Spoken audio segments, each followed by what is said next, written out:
In my ruling, I clearly stated I would take you.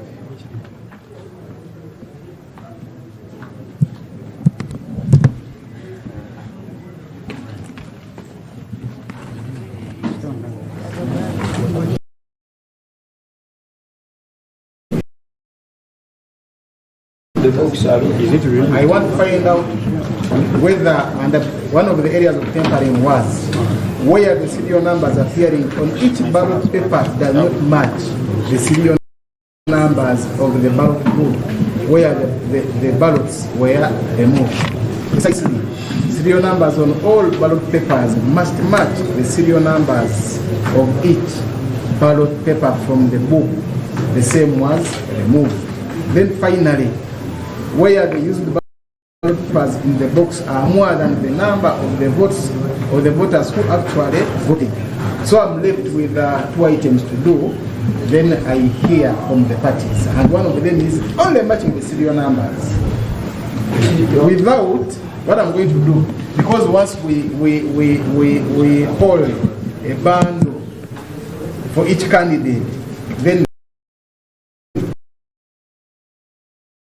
we are going to remove the rubber bands, we put them together. Ours is verification of the serial number. Without mentioning, this vote belongs to X, Y, or Z. No. See, Your Honor, it is possible to match forgeries.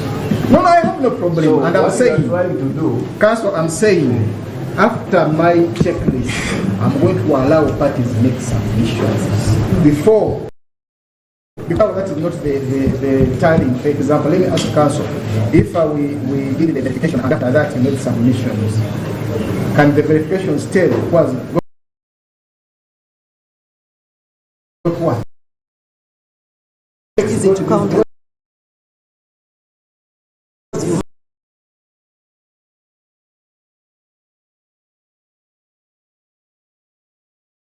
match forgeries. I have no problem. You make submissions. Yes, there is also another aspect. The arrangement might not necessarily follow the arrangement in the booklet stem.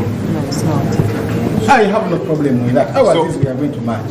That one, We find safe. We started with number 5. We look out for number 5. We start with say we get 6. We look out for 6 until all of them are matched.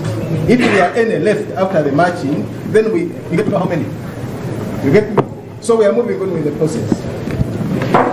So I'm going to use my court clerk. Pardon?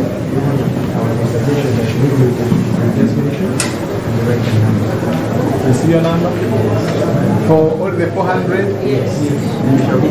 No, my point was I make use of my clerk and the office supervisor to do the matching for me. But here, when all of us are out, we can clear the table. We can clear much from here. Without, even if you start telling yourselves court has not tallied, it would be as useless as that. You get me? That is what I have in mind. That even if anybody is tallying, that is not the court tally. No. But you see, Your Worship, I will, for the applicant, will abide by your ruling. But you Mine see, is only match. yes, you. Yes. Remember still that the primary source of this exercise and the numerical point that we already made is that the applicant's votes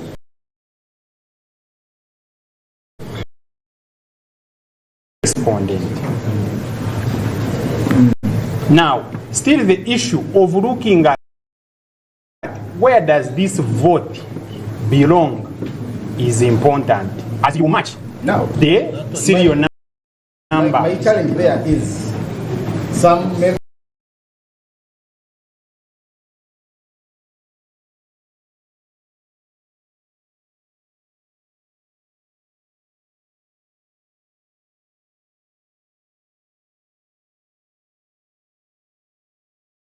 because now that is the actual counting. But remember, it should be it to tampering. So we are still establishing was the box tampered with or not. And in one of the items I raised was very or the serial numbers. And after, then the last item was I know the number of ballot papers that were used vis-a-vis the people who, without mentioning numbers. Yes.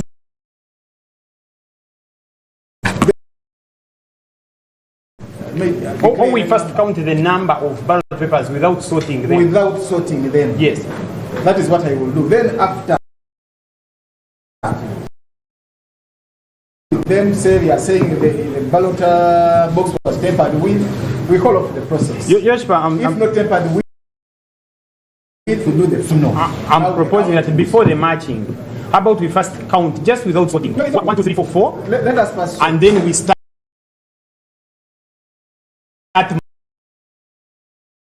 process. No, we shall get there. Good enough. Because if you count 100 votes, then you must match them with 100 serial numbers. Now the beauty is this. When you go by my ruling, item 4 was the matching. Item 5 was to establish that the numbers. I'm proposing that we make 5 4. Before we match, we just count.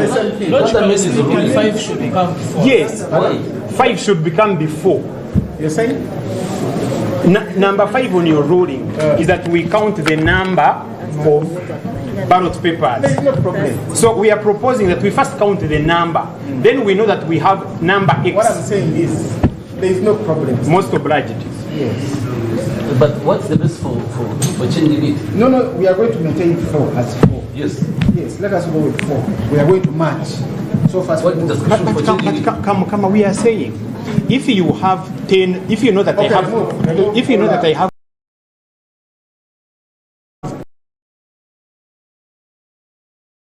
I'm not tampering.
Ballot papers. Yes.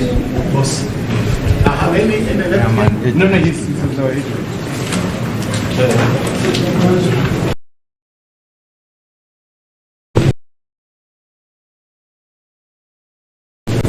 Okay.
The reason why when they are folding, yes, your worship, is a very crucial matter. Which ink?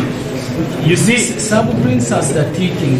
yes, you might find that ink and they have been stored in the cold place, you might find that ink. Let me No, my demonstrate. question is when you are mixing them up. Ink that does not dry after many days. Which ink is that? But come up. Which ink is that? Let's be.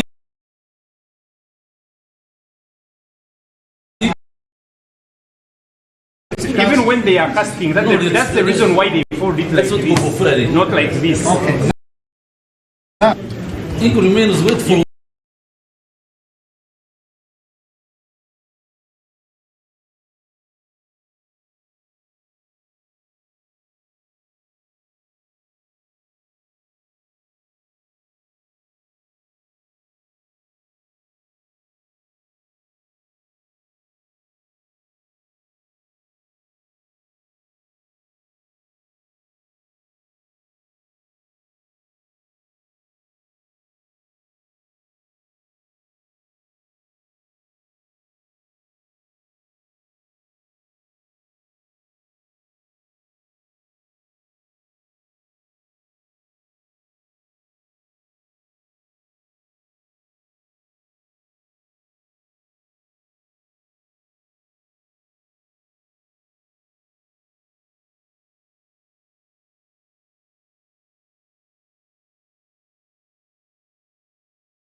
otaferwa aha tayari west erino ryine bicweka bishatu twine cweke cyo kitkubantu turebe cya mutwe twene kitkubantu tureba omurujungu ticeta enamo then twine cweke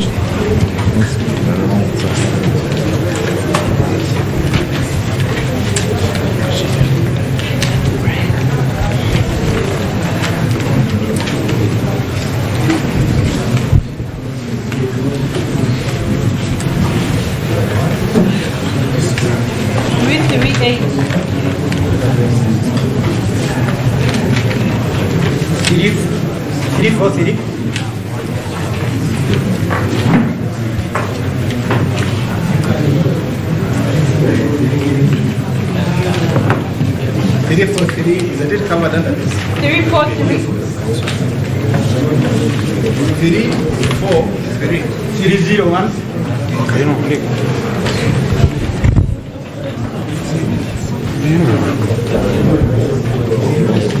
Now, see the name again? But you want that? We are also. We are not. So, what will we that to do? The verification? Yes. Okay, now what we are going to do, let us verify from here, but don't tell us you're not seeing. Let us avoid and not seeing. What I'm saying? No, let me, still I'm handling it myself. Okay, go ahead. 01.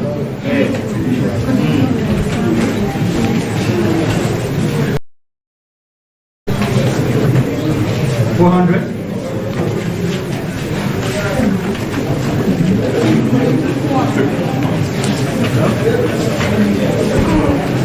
396. I'm also verifying here.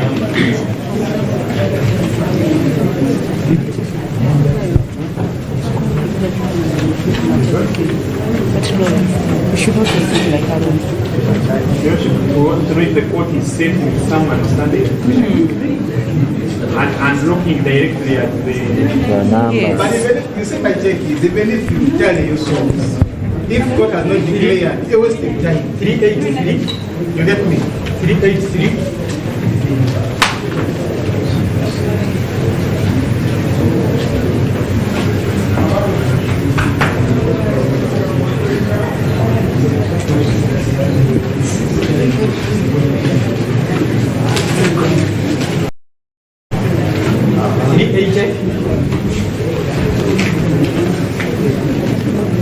Ladies and gentlemen, let us do this.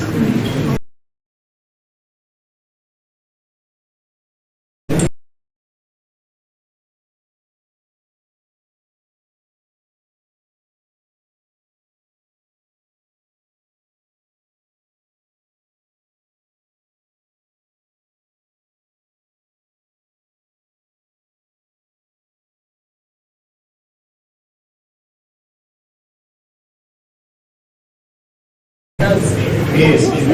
No, I'm doing this because the example we have Two numbers that are similar. How shall we get to them? that we have already counted. Yes. No, the question is, you will read the number, how do you get to the Your worship, that the number has been recorded. Your worship, this is what was suggesting. But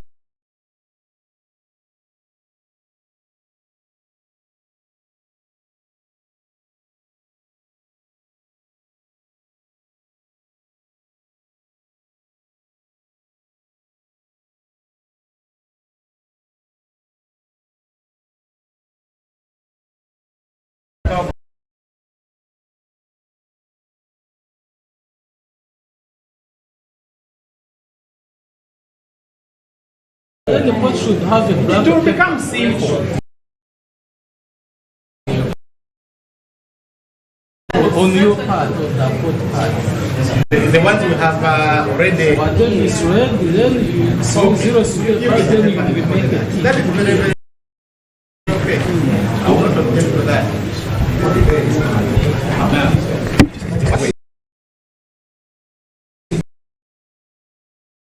Colleagues, let us push this table to allow Akaruuru.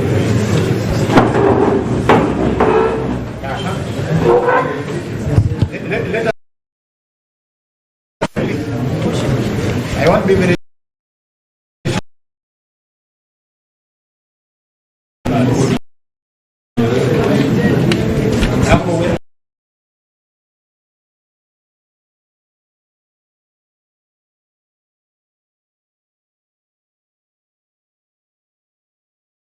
We are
so kwenda MTN ati niyo teko nikiteka msema kakora hotspot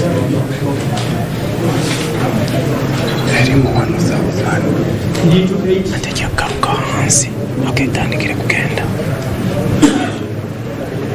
interest tandikira kugenda bayitajya kongereza ari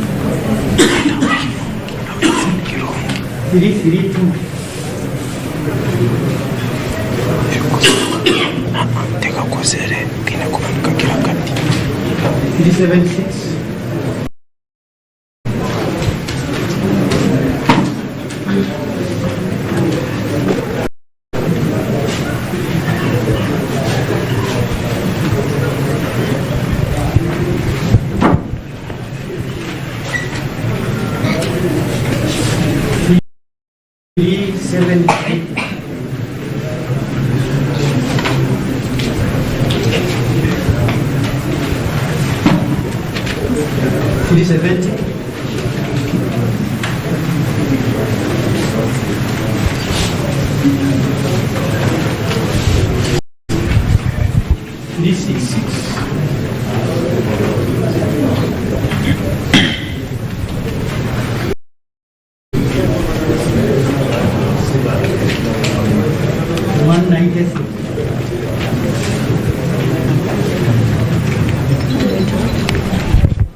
Another 193.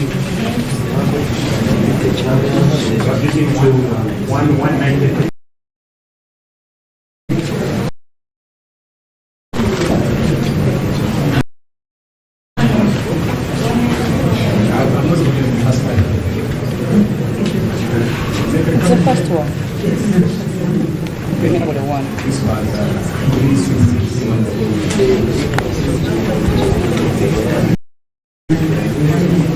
Now you have really one and get three.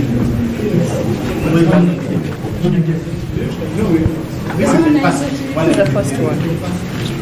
Now you have the first one. You have 193. Now, there's no problem. Let us proceed.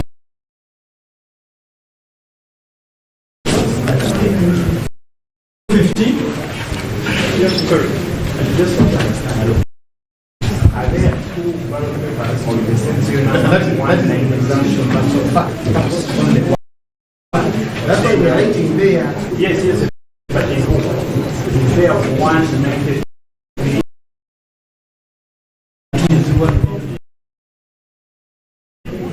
Only one. Of course, will also come across only one. You can check it. Check on that one. Okay, go on. Proceed. 215.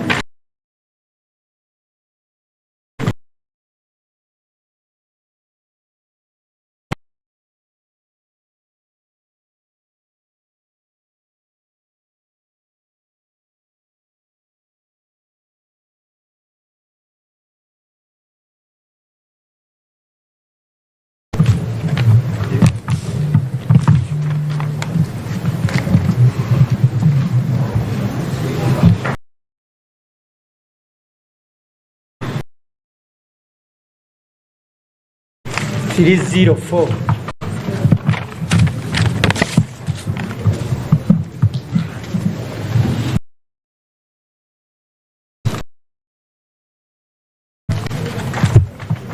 It is 08.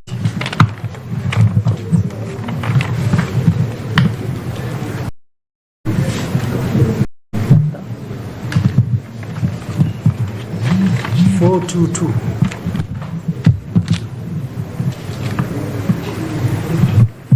That's the last one.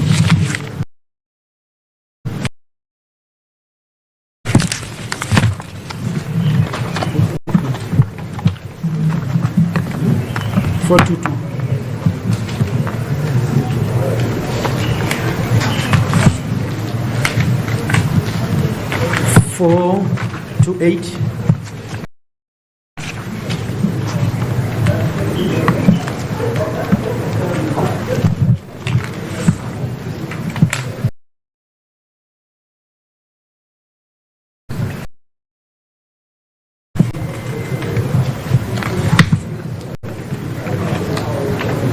436.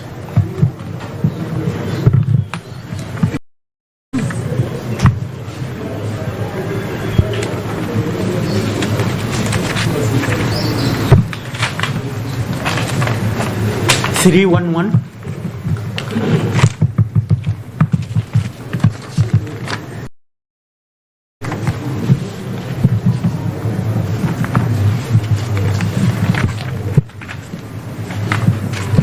350.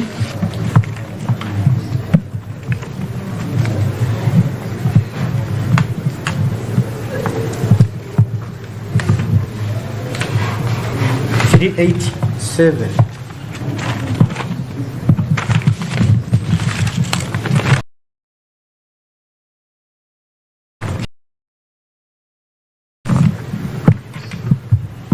391.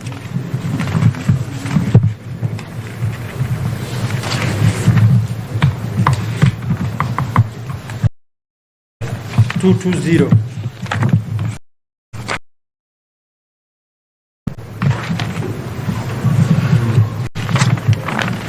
220.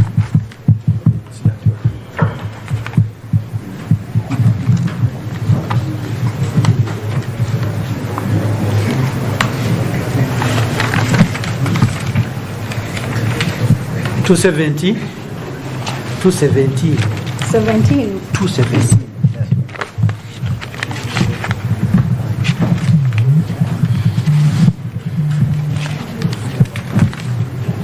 219.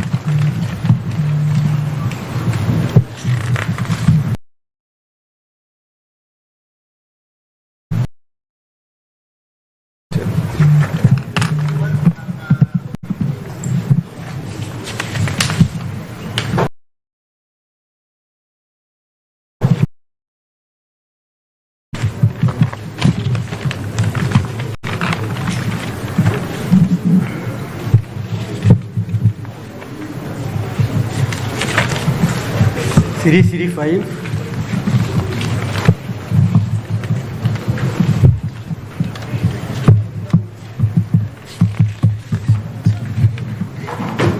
340.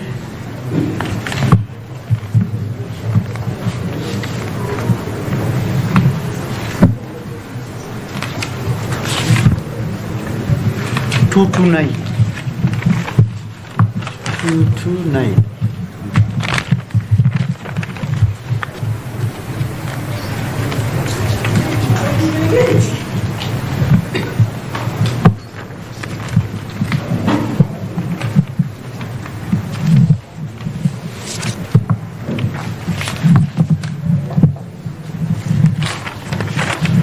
120.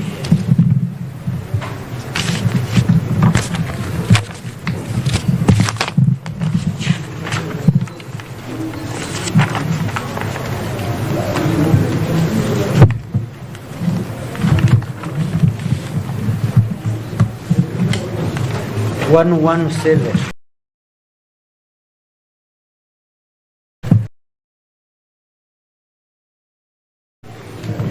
153.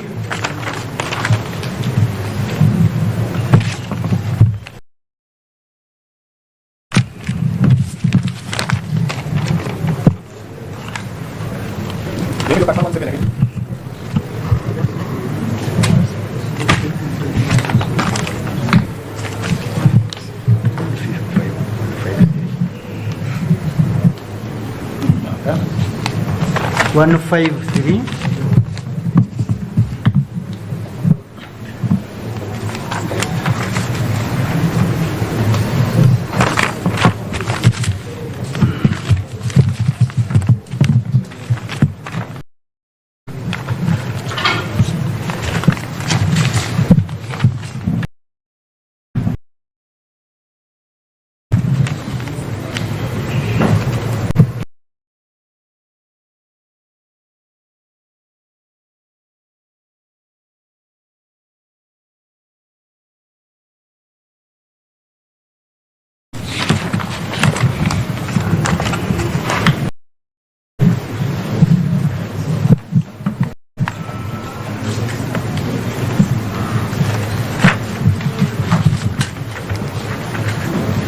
164.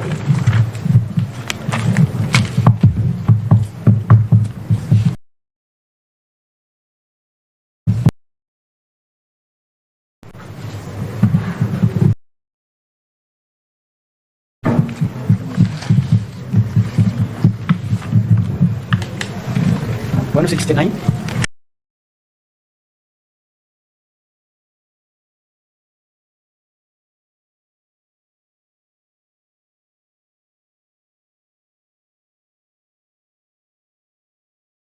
61.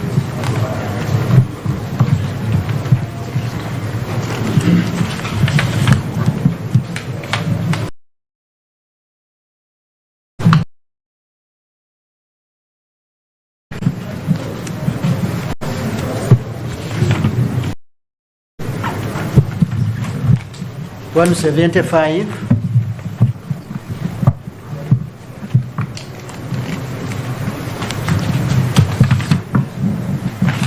181.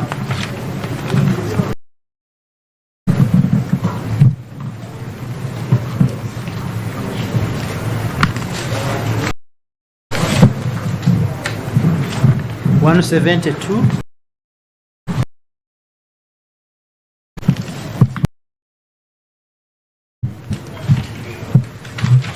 112.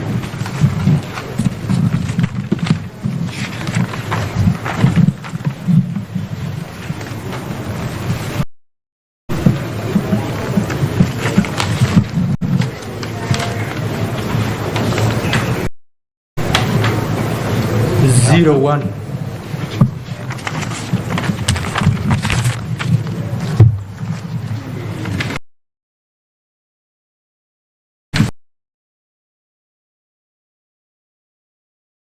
5.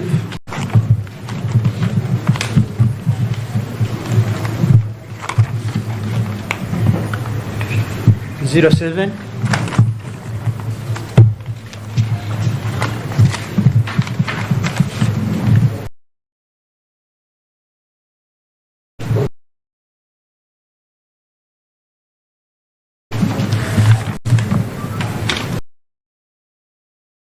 24.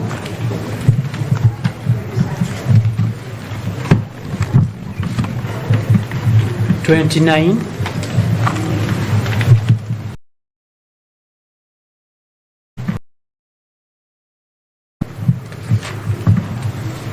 32.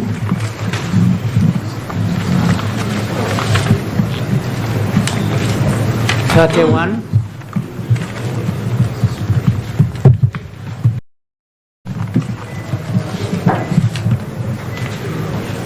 34.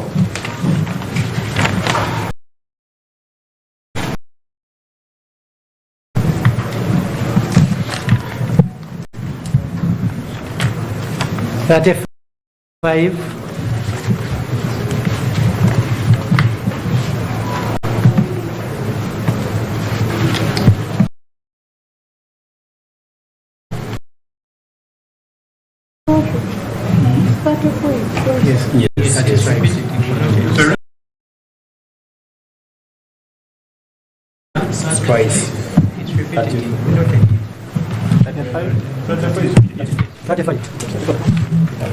19.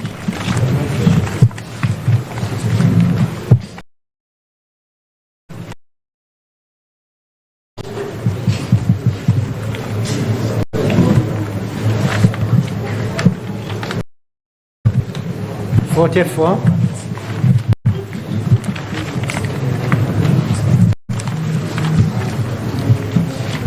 47.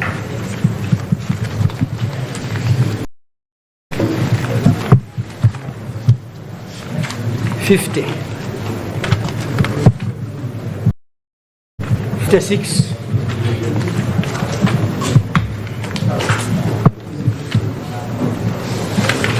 25.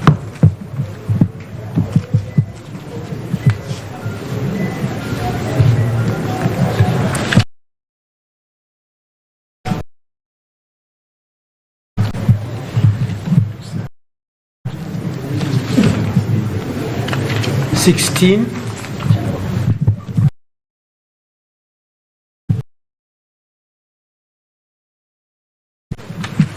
15.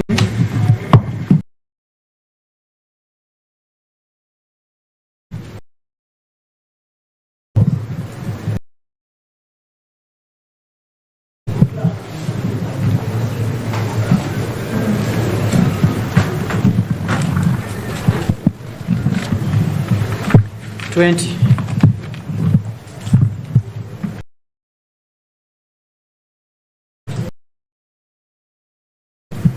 38.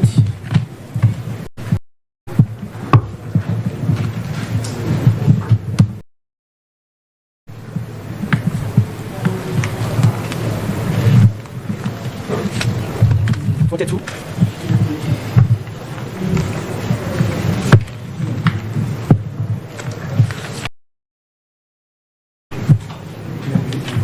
37.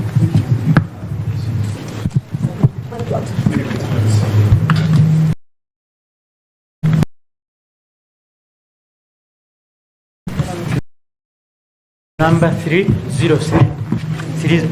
303.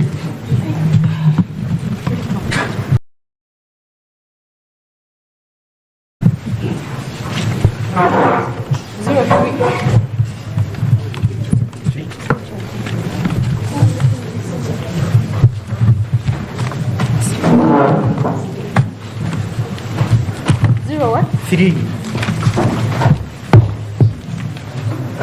Still Kurora.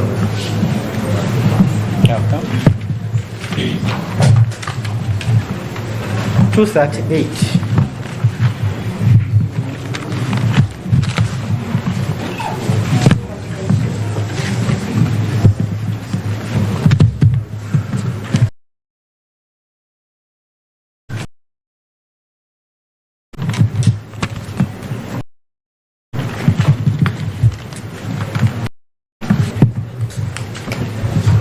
254.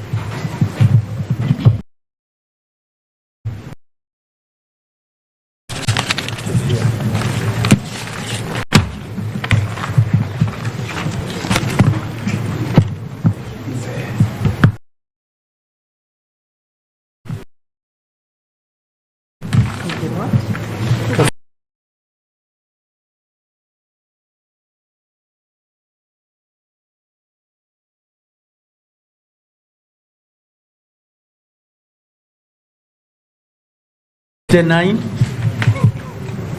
That was 257? Yes. 259. What you do? You get close to him, let her get the other side. Oh, yes. You get closer here.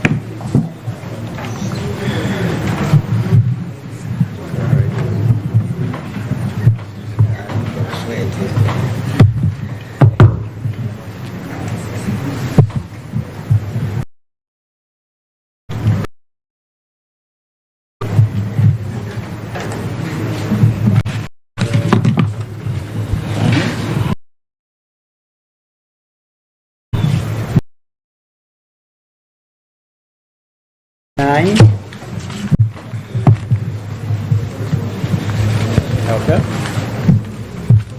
216.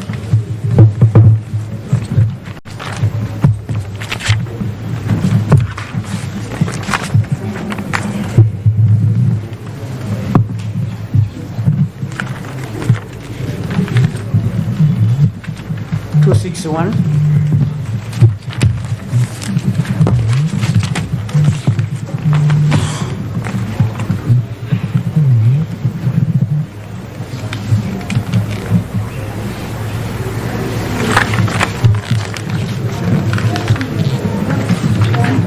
248.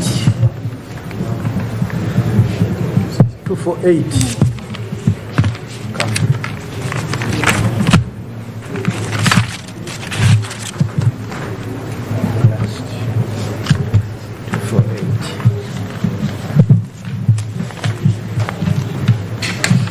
Two 63.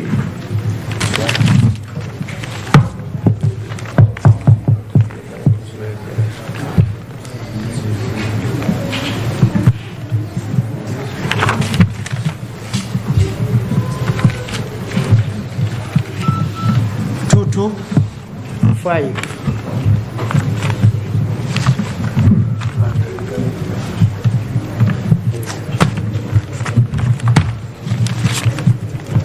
Two to 5.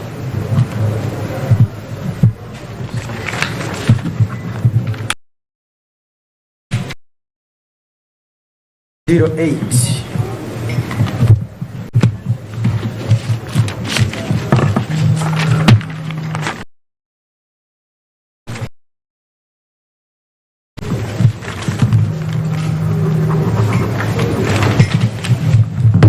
One, two, 6. 1, 2, 6.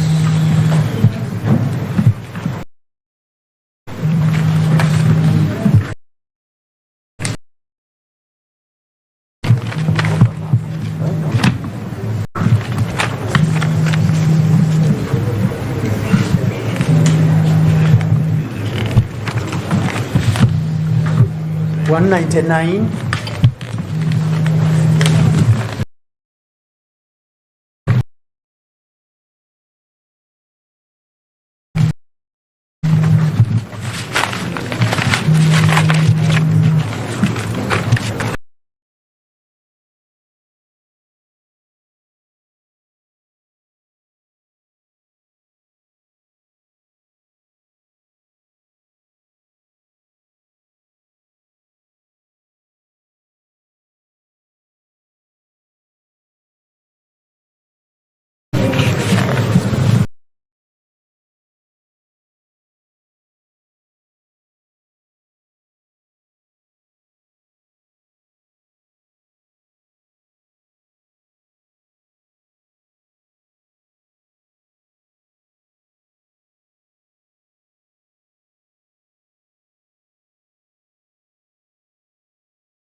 Ferwa aha tayari West erino ryine bicweka bishatu twine cweke cyo kitkubantu turebe cyamutwe twene kitkubantu tureba omurujungu tuceta enamo then twine cweke cya kabiri nane cya kashatu ekiremwemisi ekutwara eshagamo murino hate kina ninge cyengere ekikoko cyari rino kiriyomo enamo cweke cyamutwe no cement ingaje kurunje umubwire no basa kumuhereza no bwiro joto no kumara imyaka nketa ningi 10 cement ekiromo eri nero mukika kugira ngo niryo kukunda nebarya kastage obwiro bwenyine gagari agabana obundi gatanje kutenjete cyo nico kubanza akugira ngo amino agamashereka no kuga kuhereza ago bukuru okugara kuratani so ko kureri yari yatengesere kandi rumune China no rihamo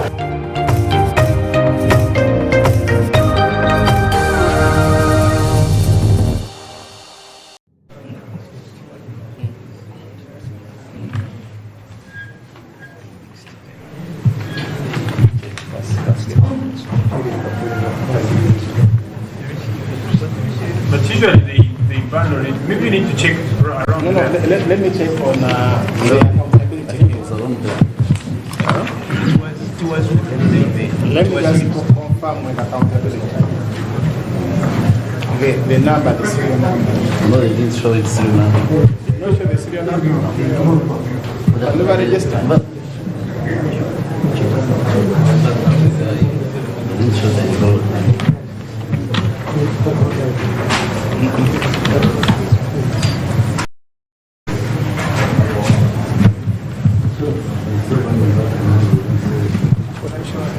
Okay, let us just note it here. It is the right. it's serial number. 305. Okay, let us move on.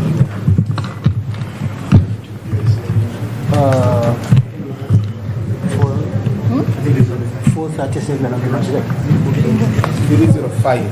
437. 437. 426.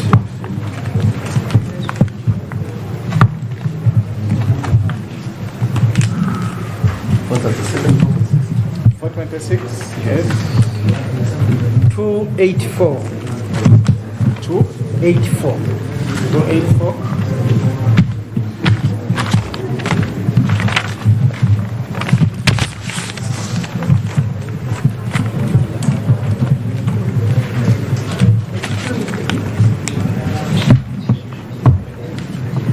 258.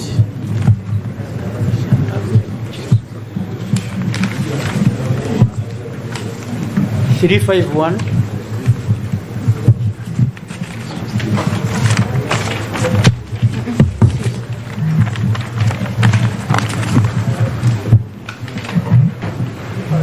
354.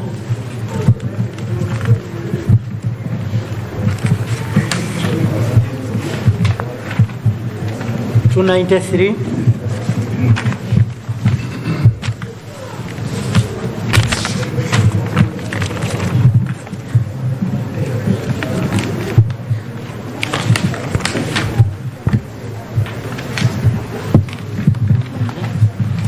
401.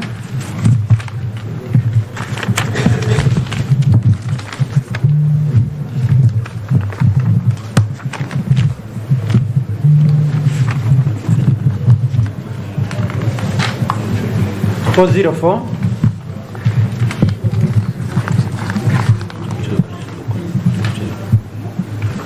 307.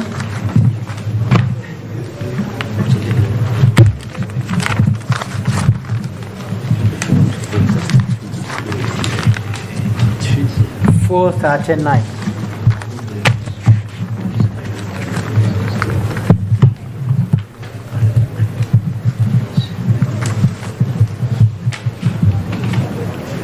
289.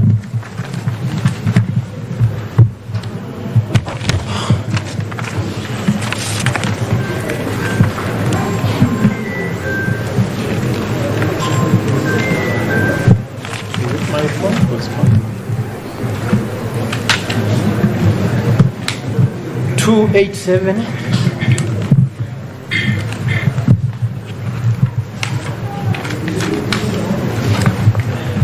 260. 260. 202.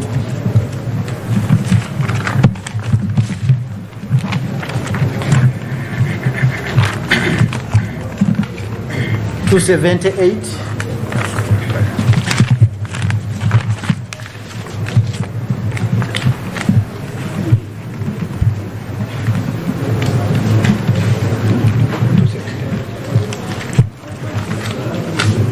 Okay, I've taken note.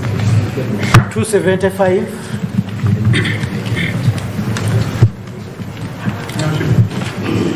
Take a note. 278. No big deal about it. 265.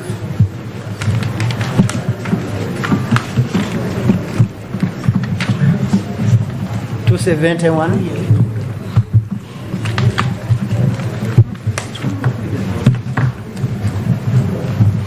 103.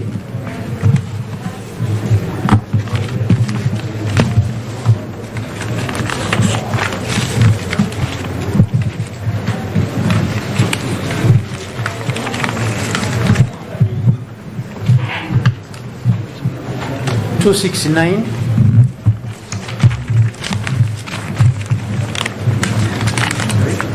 269.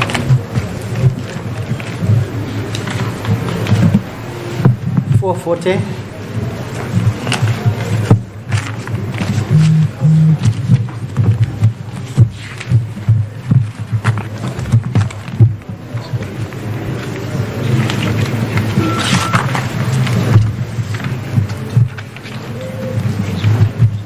435.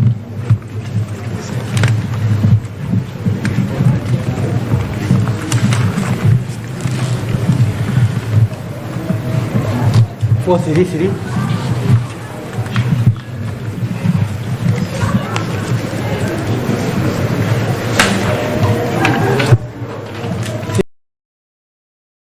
346.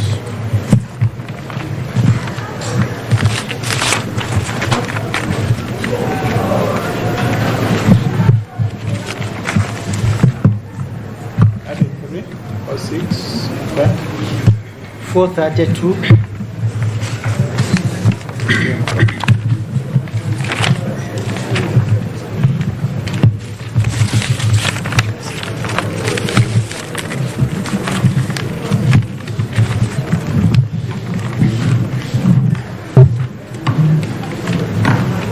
427.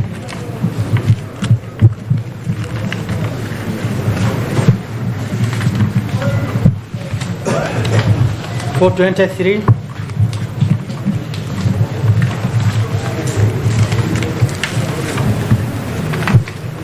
414.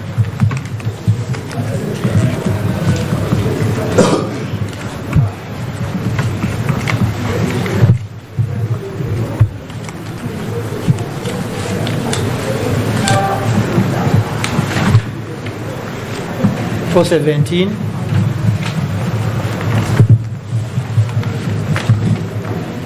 420.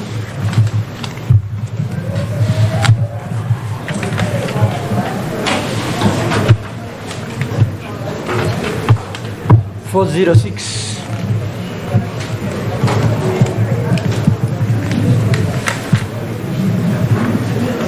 412.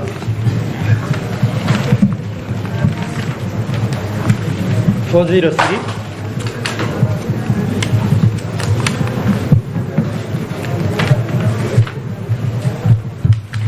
350.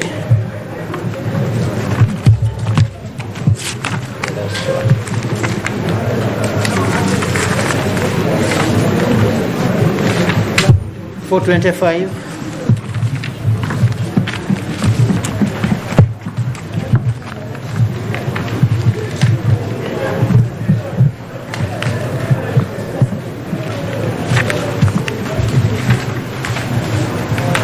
409. 409.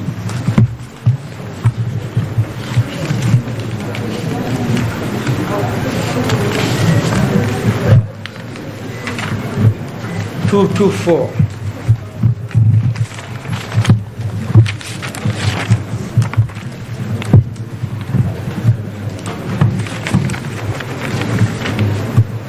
418.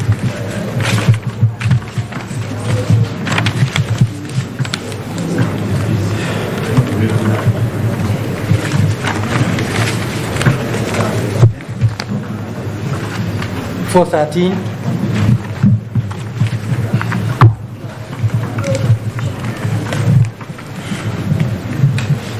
408.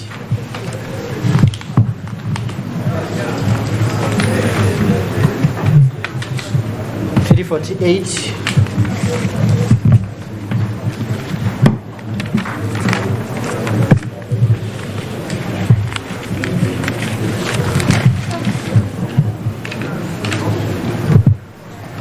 277. 4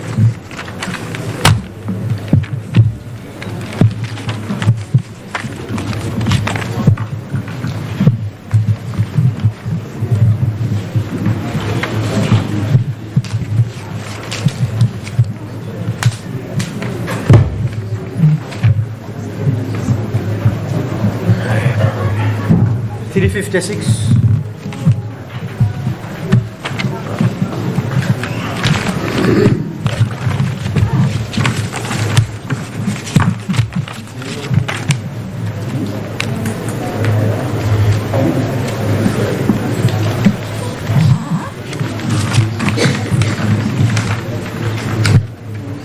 $52.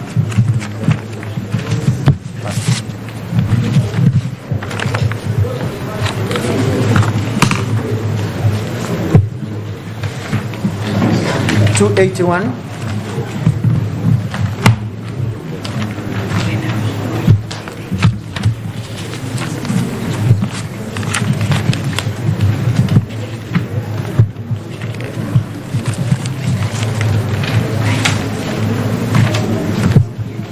$279.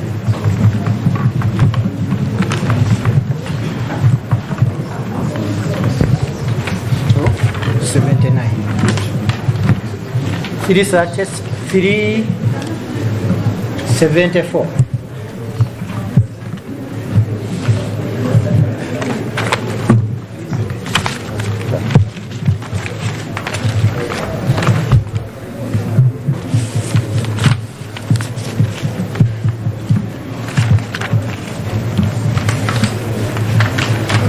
$353.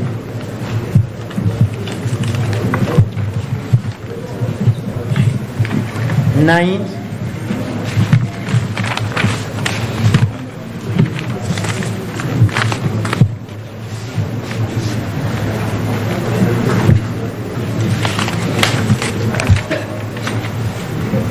$22.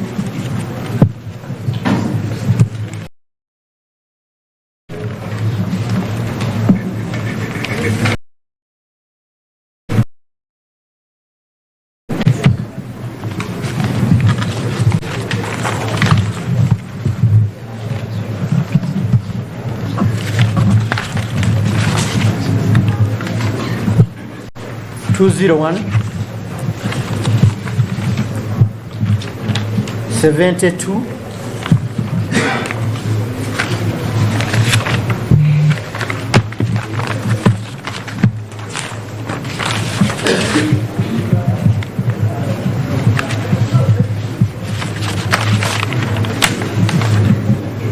$59.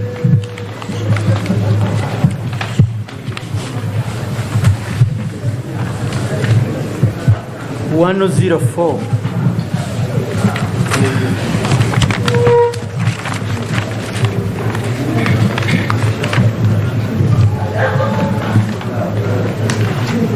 $128.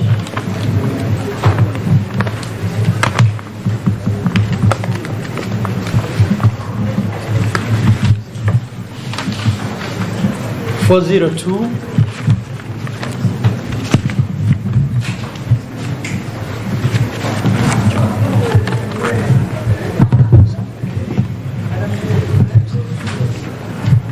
$415.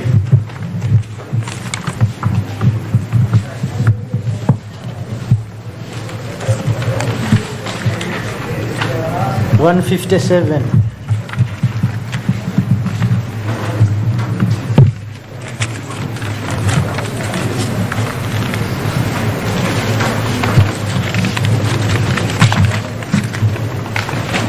$314.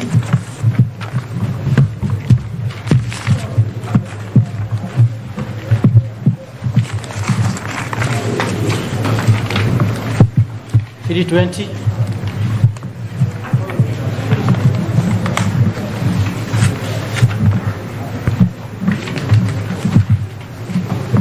$6.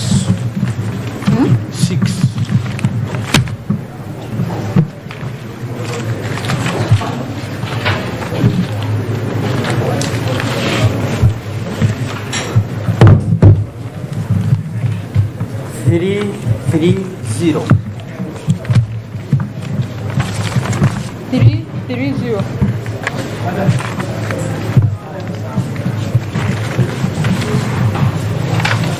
$337.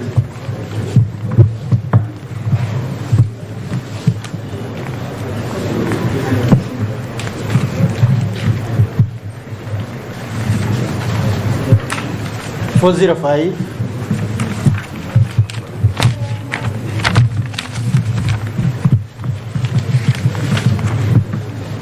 142.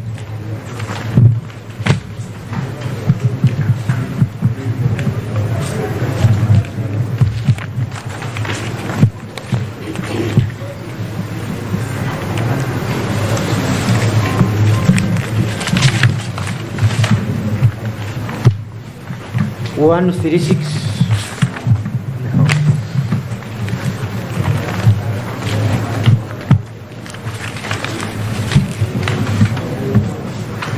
147.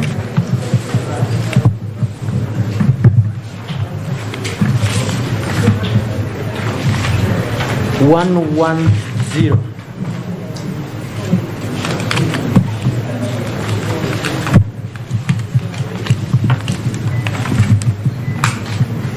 125.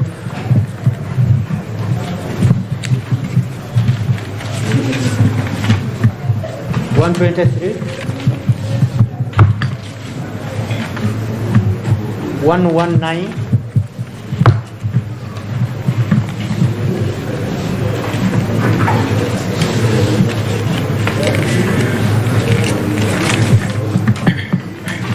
116.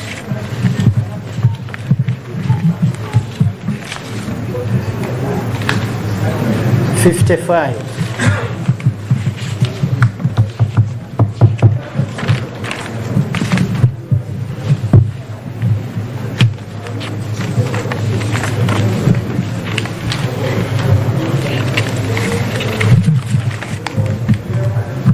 91.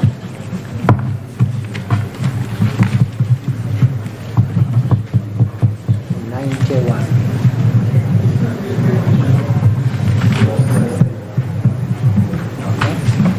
84.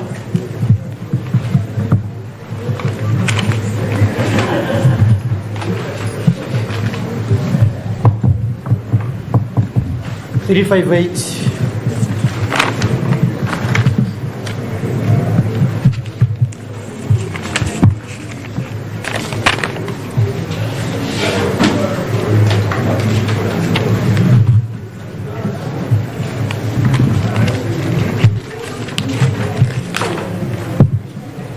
242.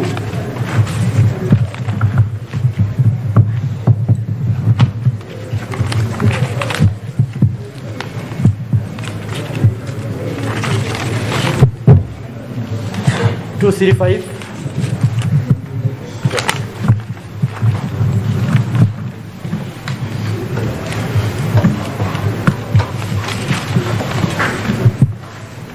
284.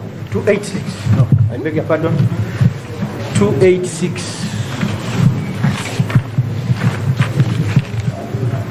I remember picking on numbers that are 80. Take note. 286. Yes.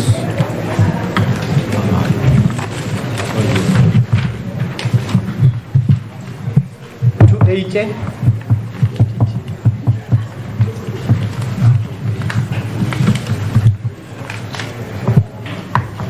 274.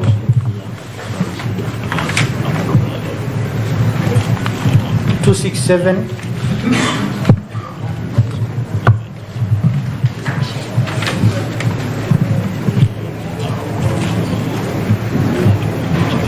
71.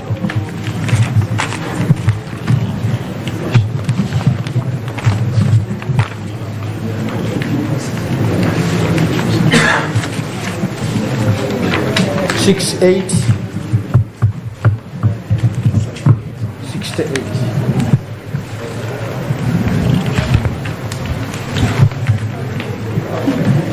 76.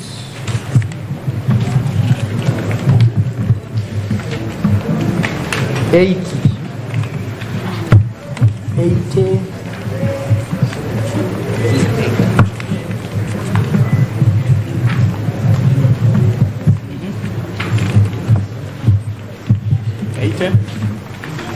85.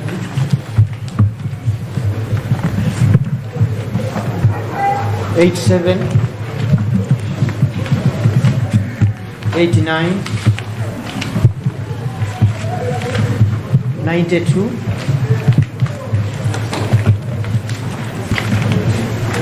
96,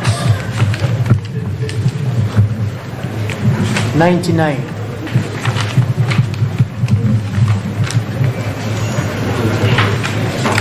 213,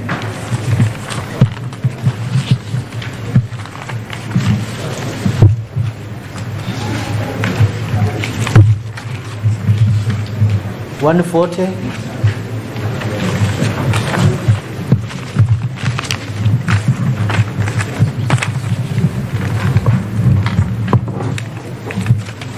144,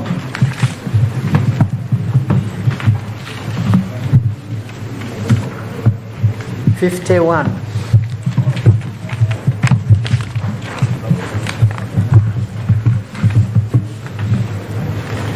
113,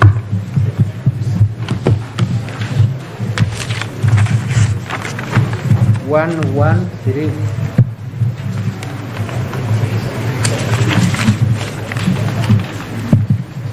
54,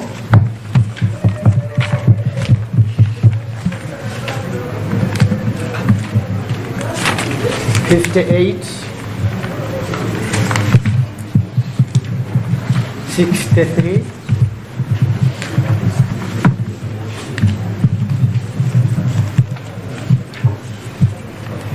66,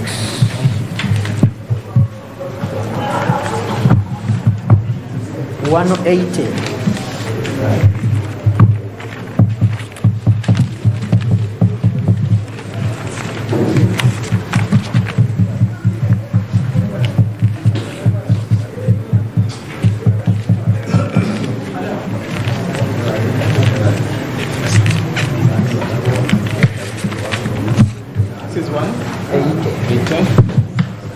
127,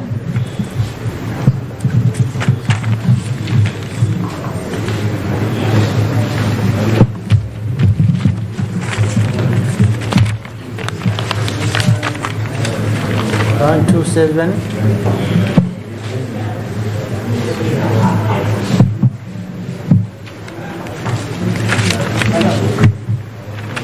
127. Okay. 138, 138,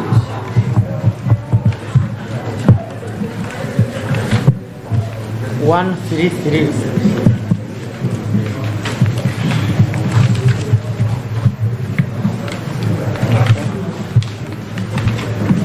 129,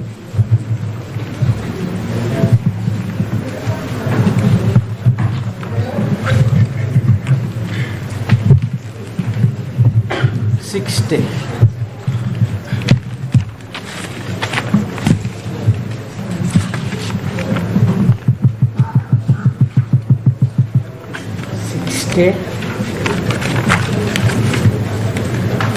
61, 64,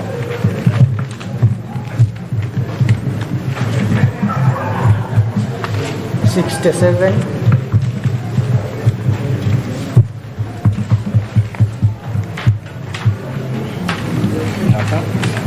210,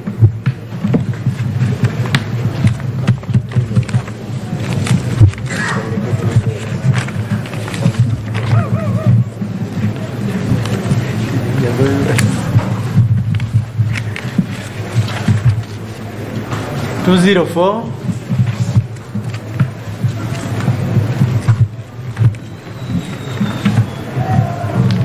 268,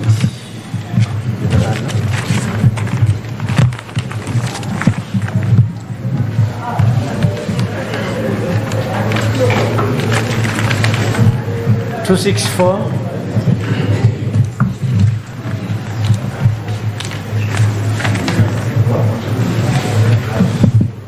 303, 303,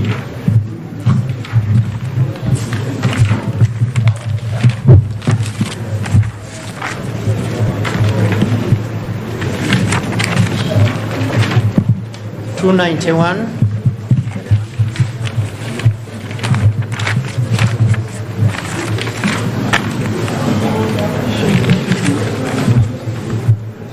335. No, I beg your pardon. 355. 355.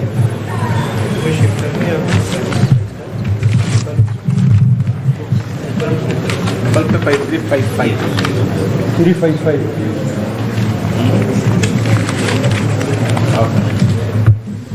352.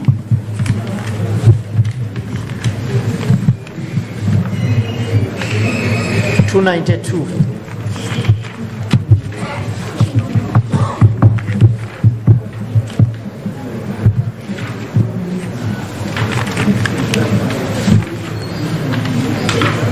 294.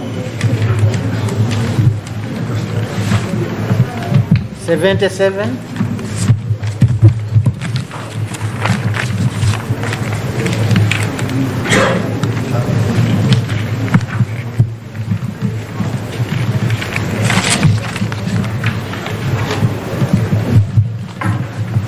333.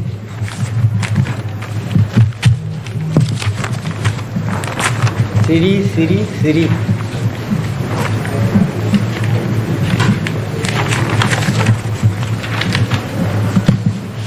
174.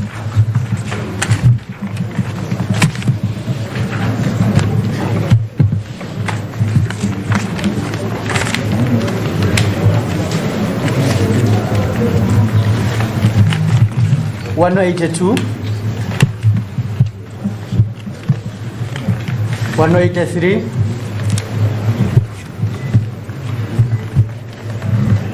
327.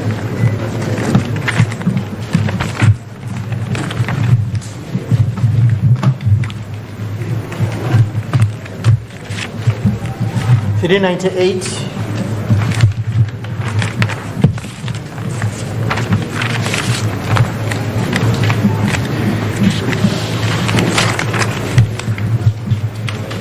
41.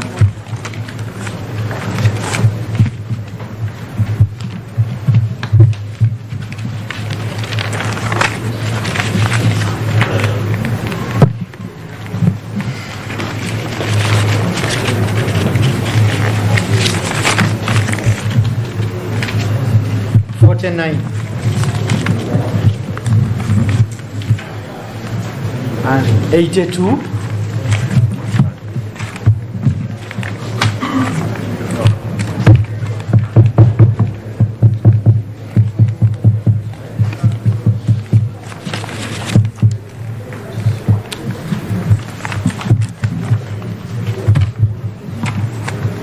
378.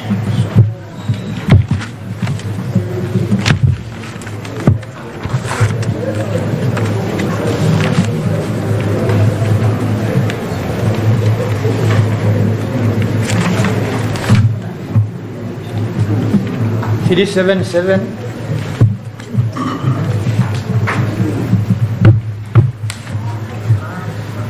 375. 371.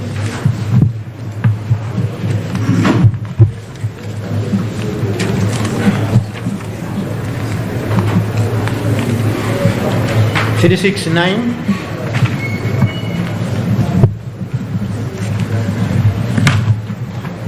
368. 207.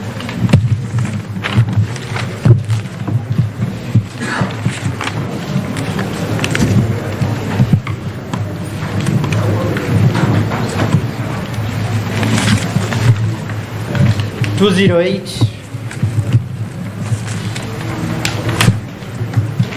211.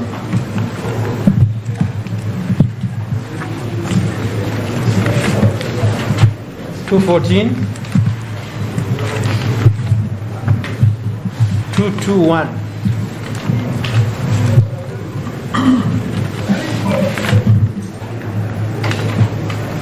218.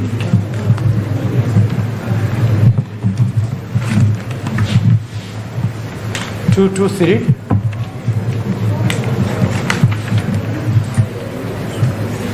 107.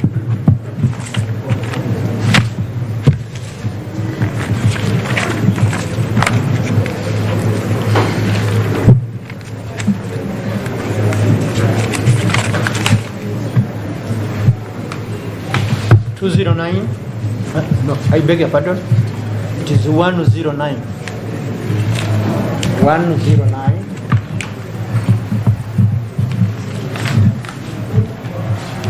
111. 111. 121. 121.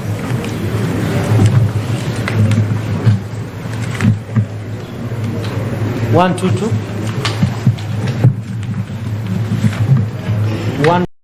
115.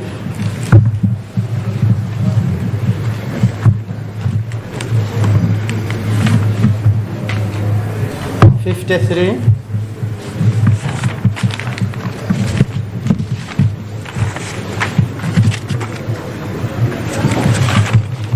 56.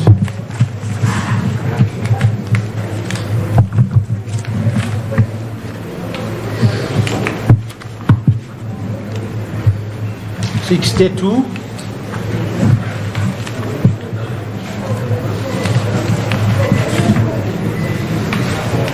65.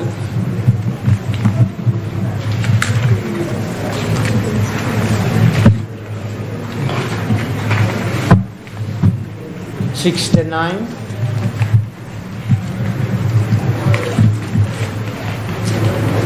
70.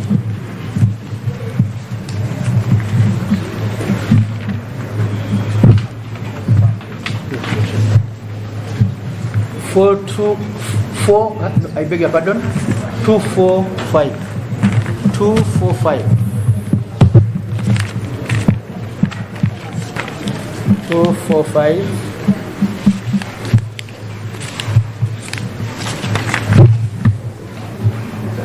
247. 250. 249.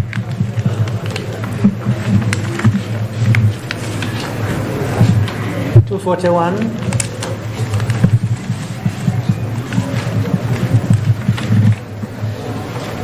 243.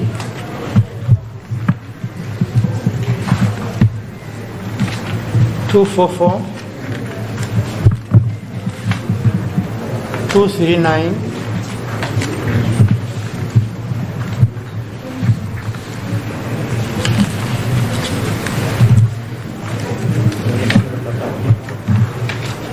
240.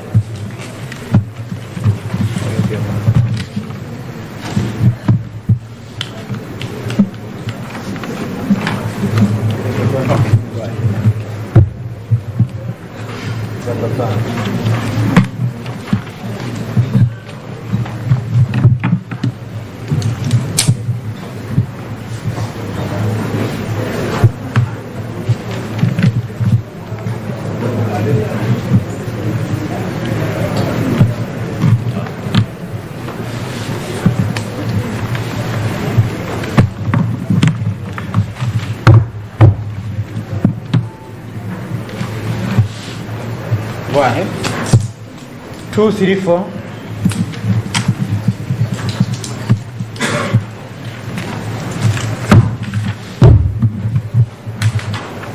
236.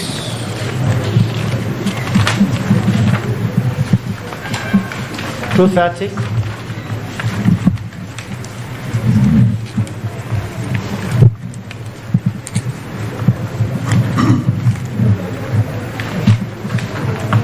232.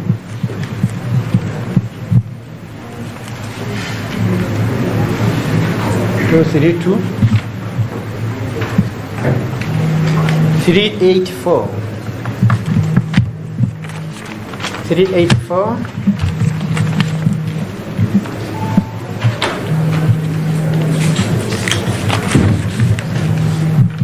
It is 05.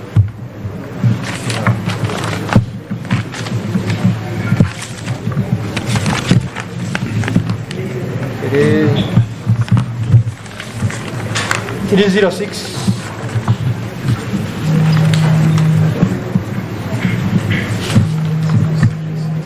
114.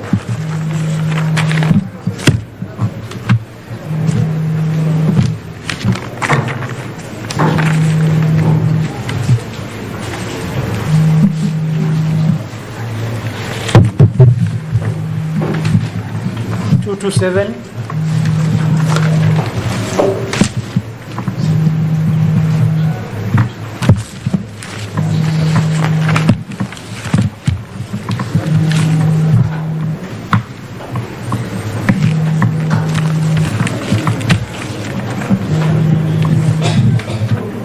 Two to eight.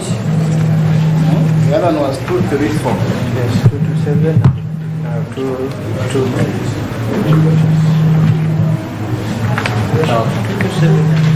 228. 233. 227, 228.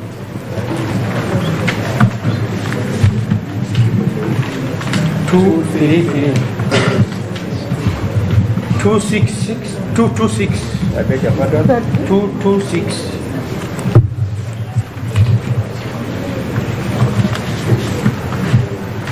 48.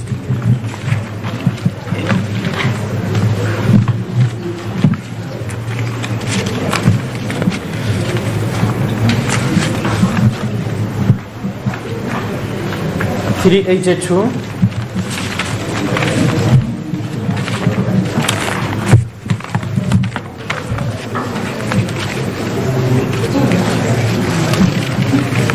382. 237.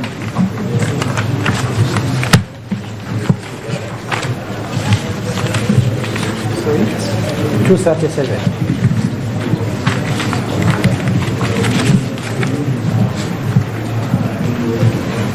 379.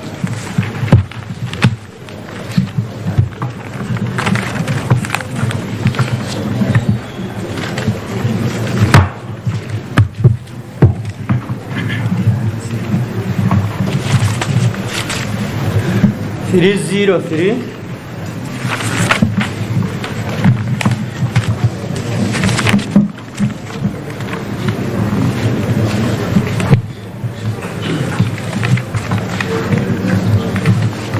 94.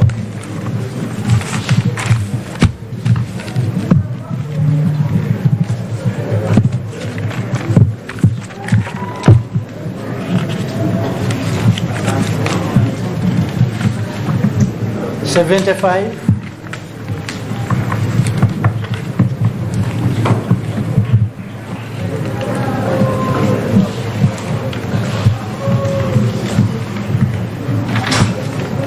306.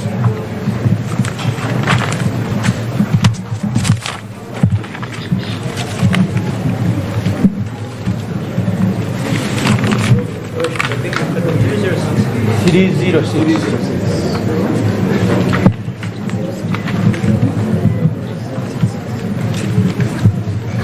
324. 324.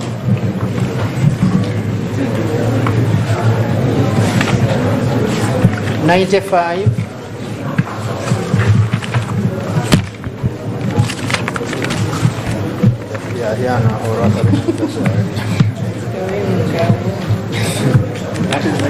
5.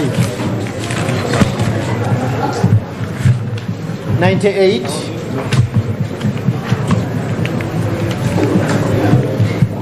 98.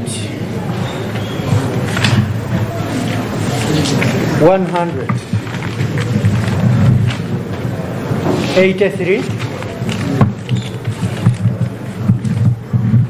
8.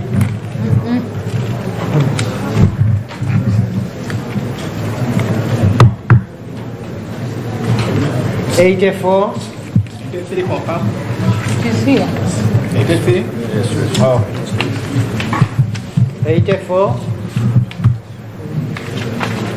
86. 90. 301.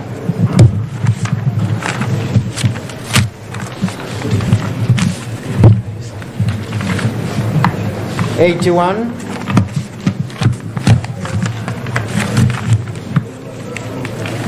97.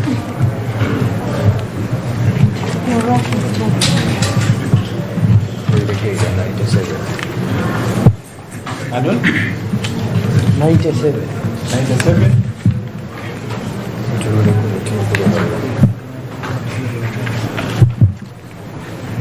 74.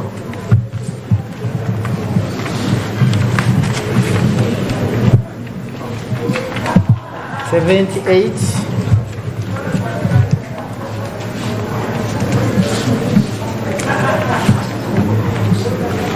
79. 177.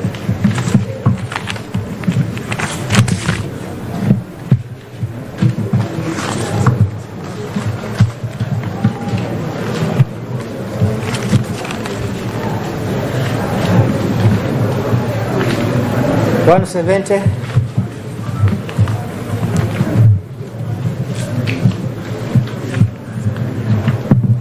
171. 154.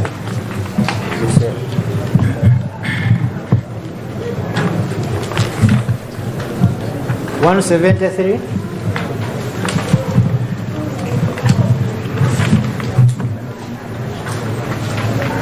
302.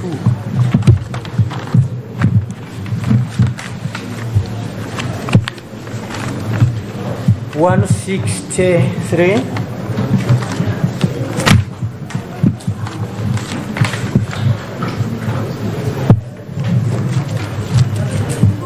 188.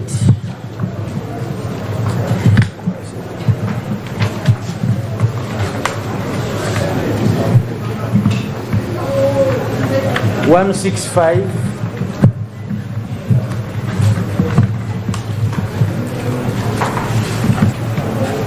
162. 162. 166.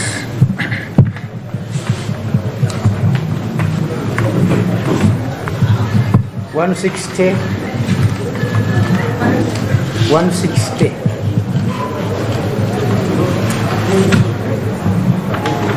159. 158. 153.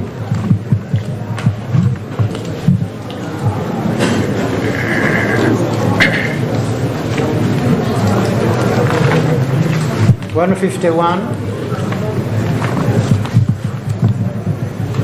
176.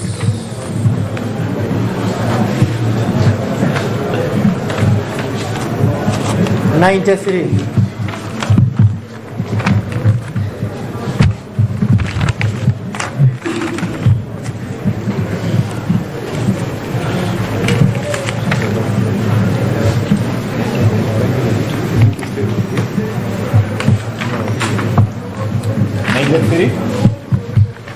200.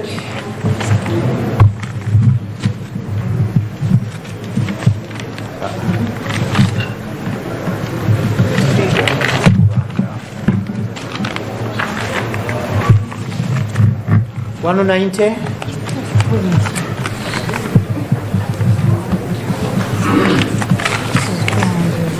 190.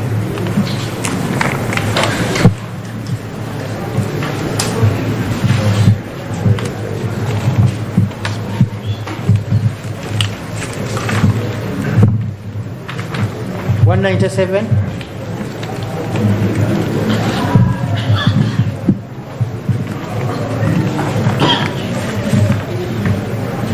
198.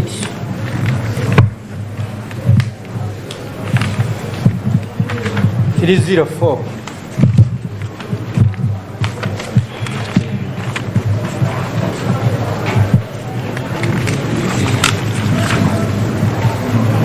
194.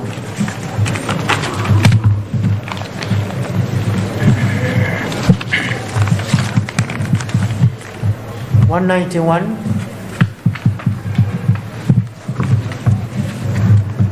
195.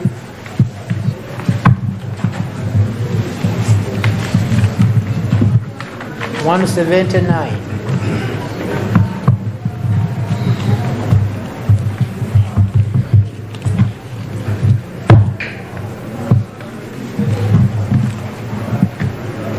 189,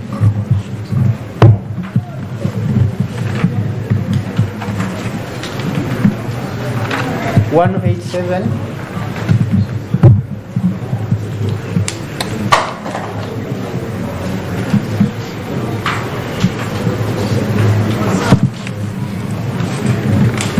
186, 184,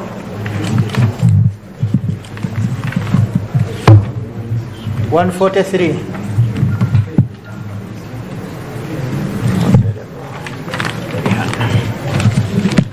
143, 145,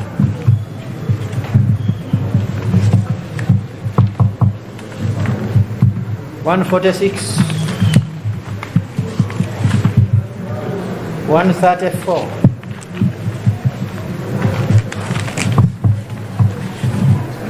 135,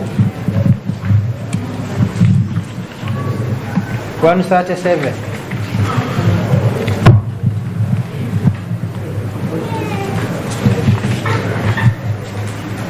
124,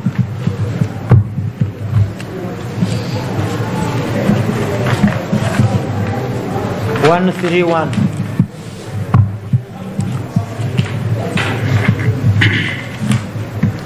132,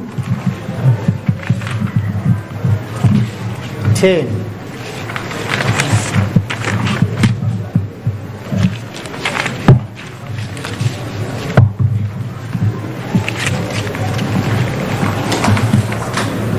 30,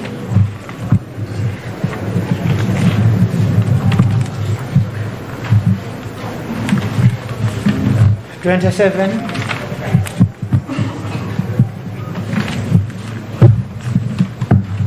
39,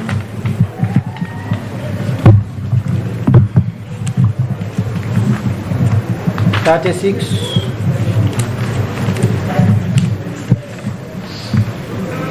33,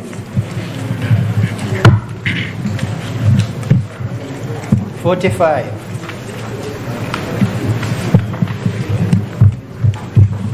43,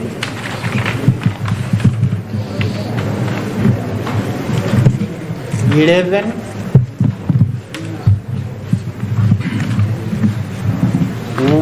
101,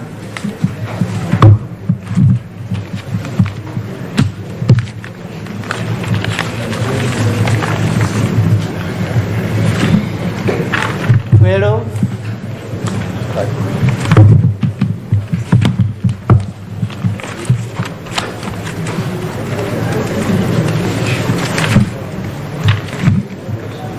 103,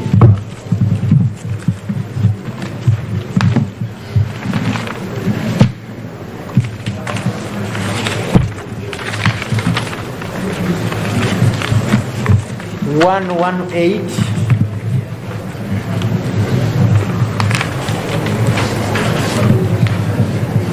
302,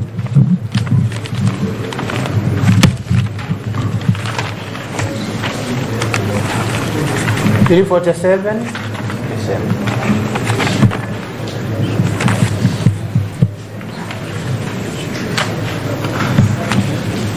349,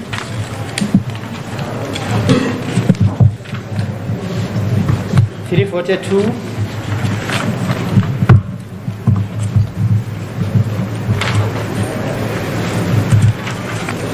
344,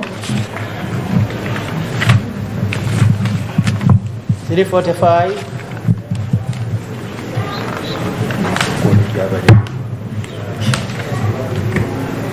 334,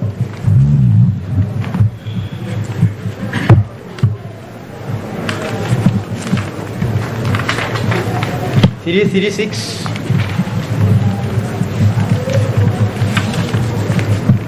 339,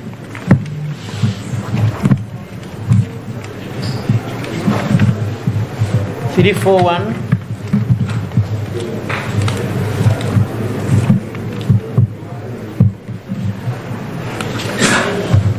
321,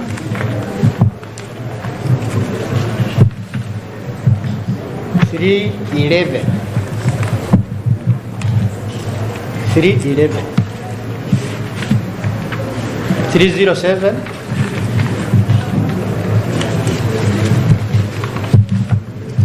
310.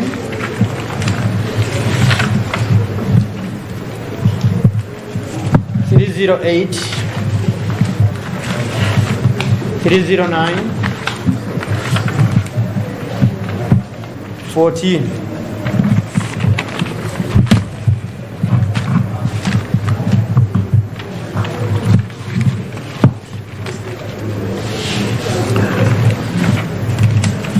13. 26.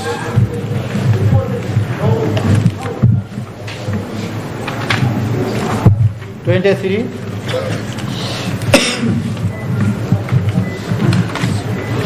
18.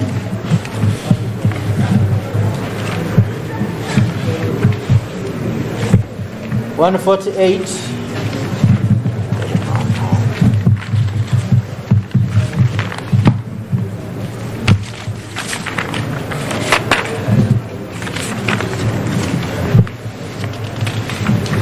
149. 17.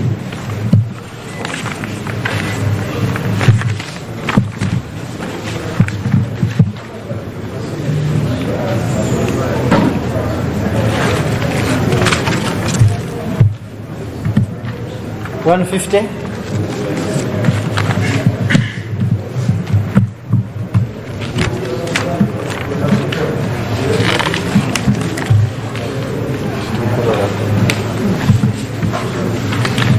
139.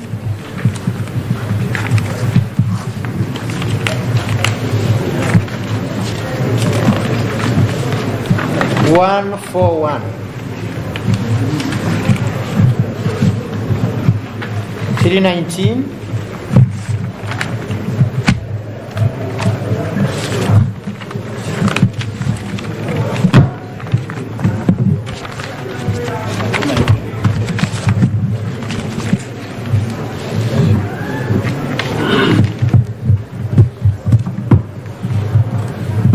285.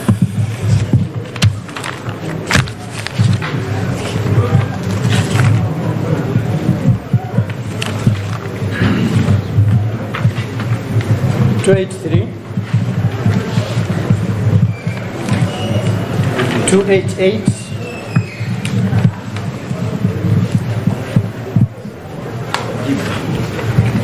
397.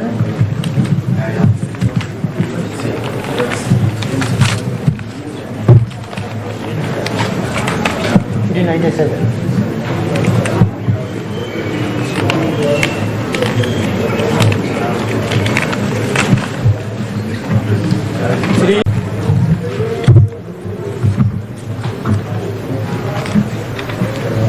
255.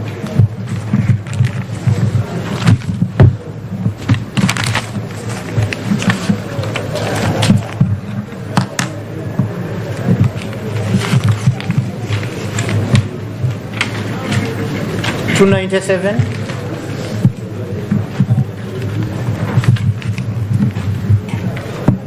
429. 429.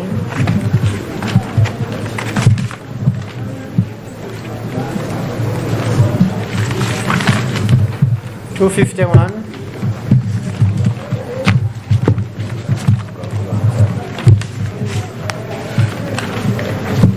256.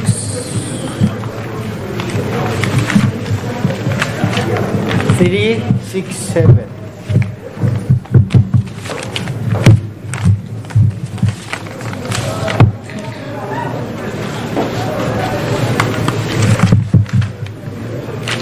424.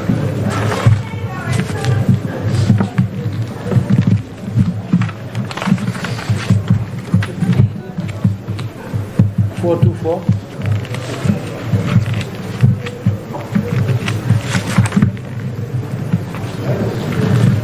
106.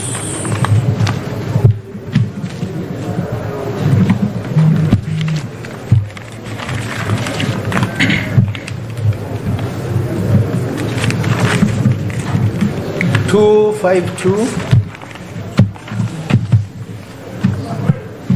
Okay, before you take leave, I say another invalid here. Yes. And also take note of it. What's the serial number, Your Worship? Serial number is 106.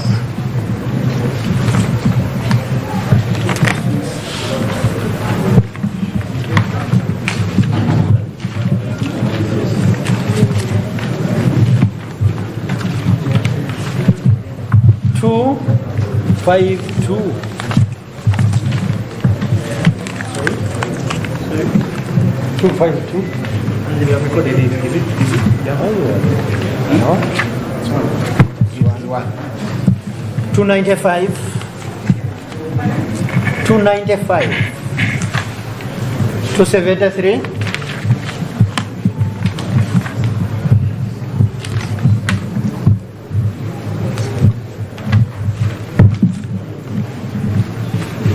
359.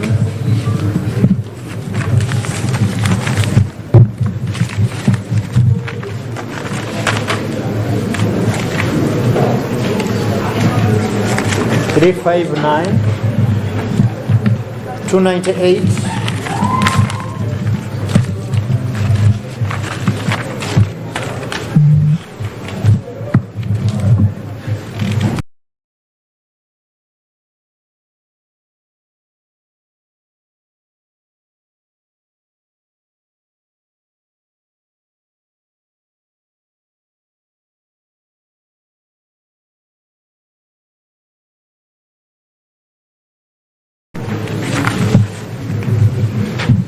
272.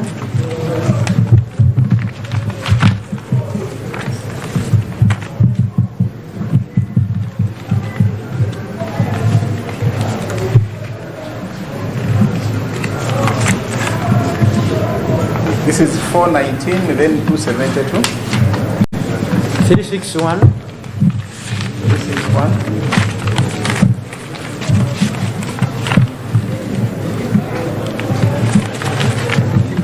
364. 364. 365. 312.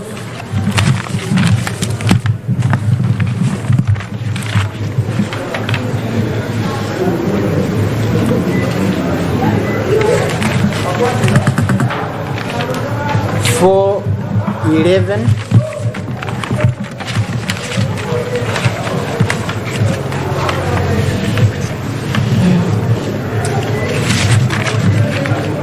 438.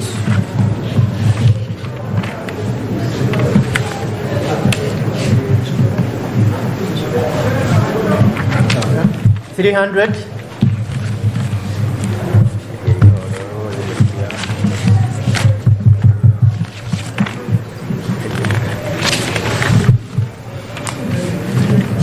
434.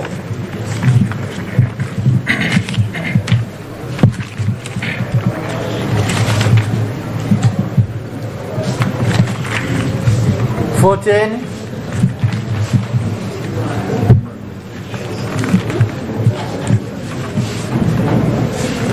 296.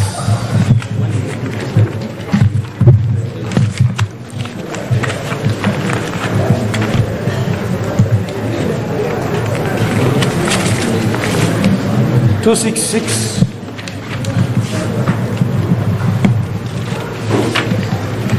299.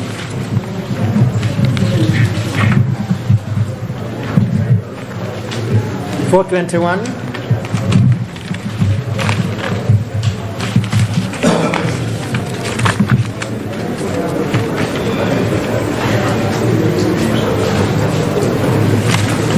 416.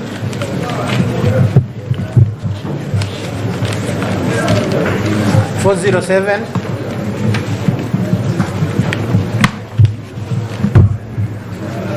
152.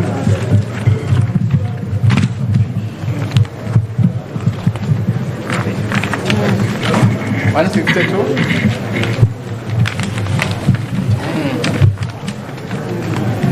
34.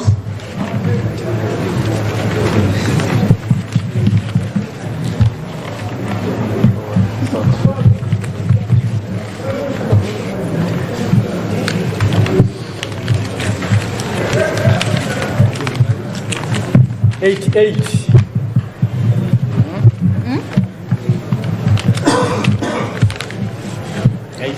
Eight.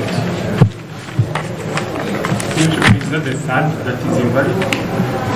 Yeah, they wrote invalid, but it is valid. I don't know why they wrote invalid. It will be a valid one. That's valid. Now it's goes by No, this is valid, though they had written is valid. But good enough, you're not at the level of counting. So you also verified this 88.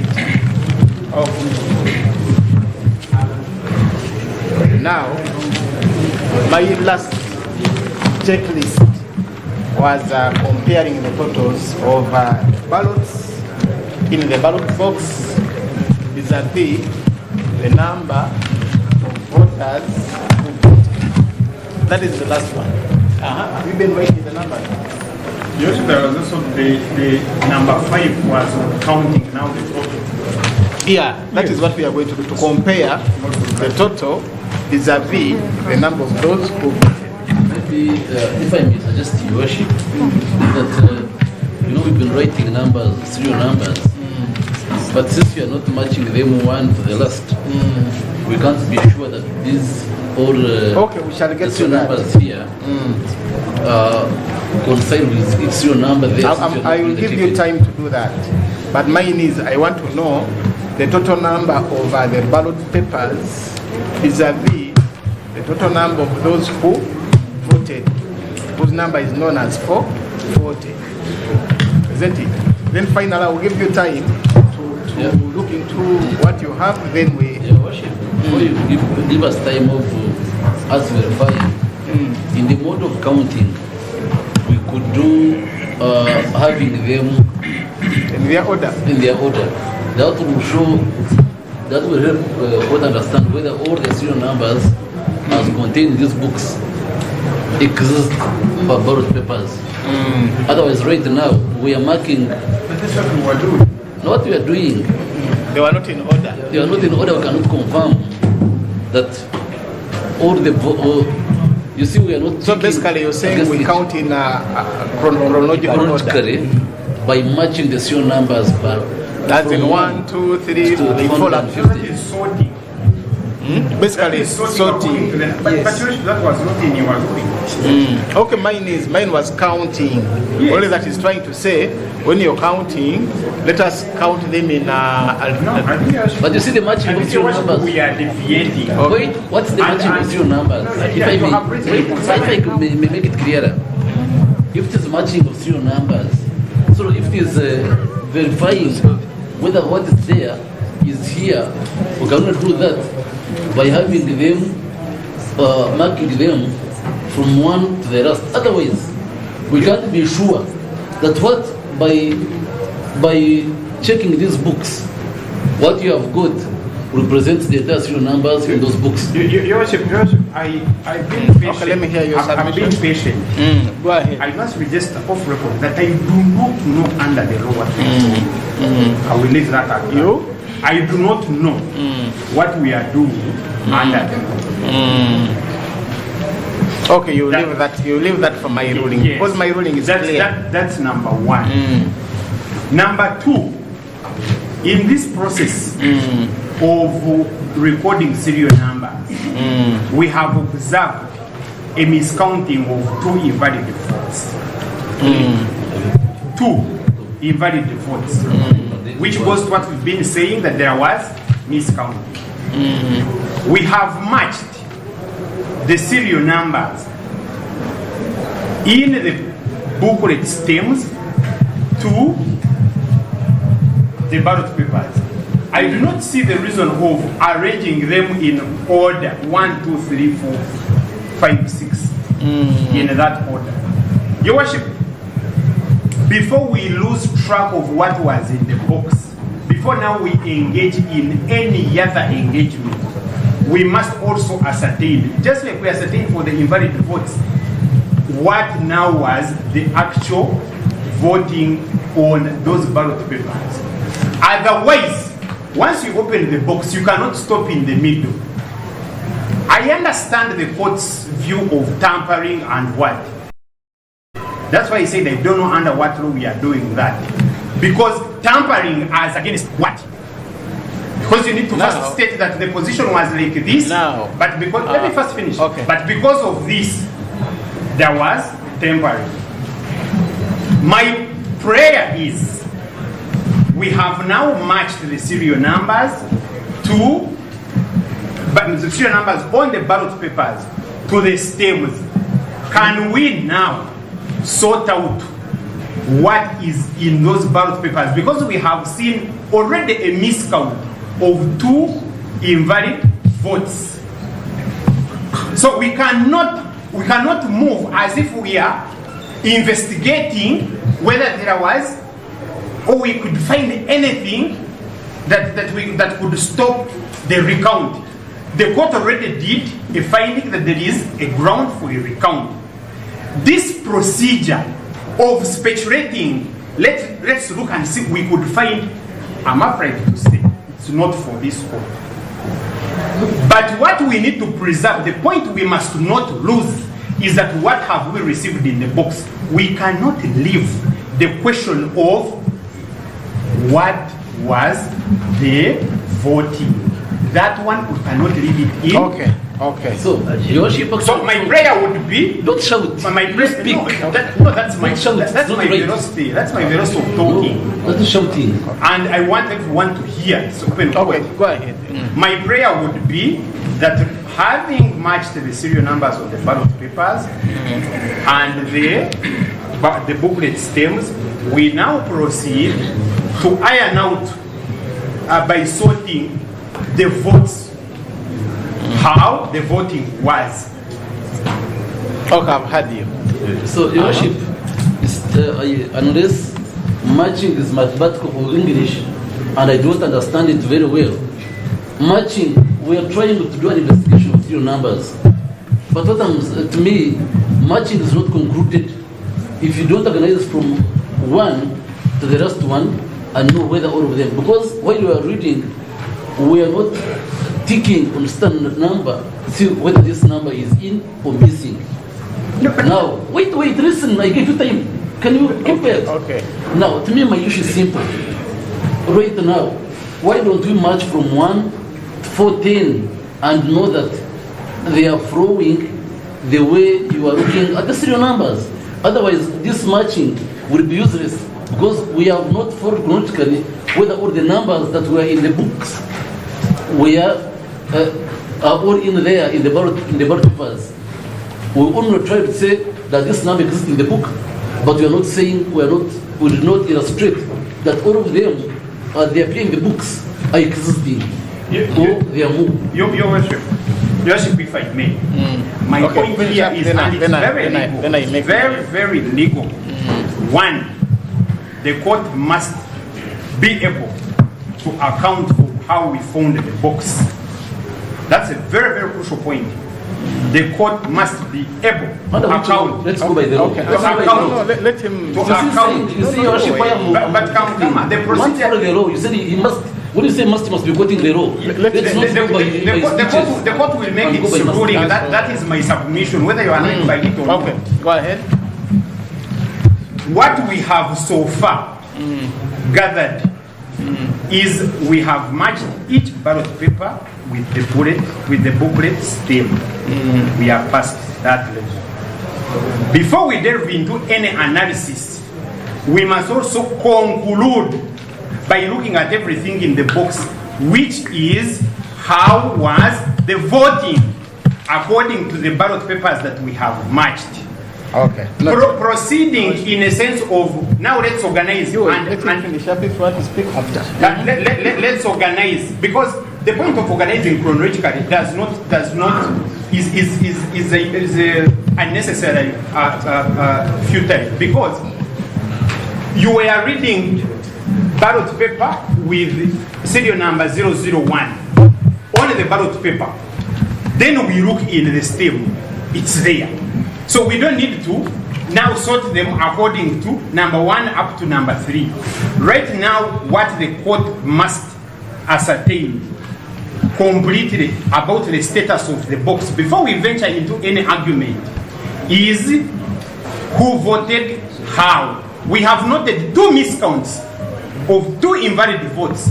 We cannot leave that partial. That's already a recount. We have recounted 2 invalid votes. So we have to recount and finish. That's why I was telling my colleagues. Then it's after that that you have now the material to make a decision that you input in the certificate of recount.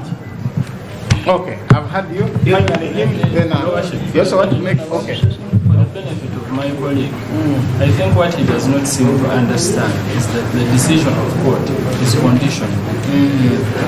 The decision of court today was To recount. The decision of court to recount was subject to particular terms and conditions.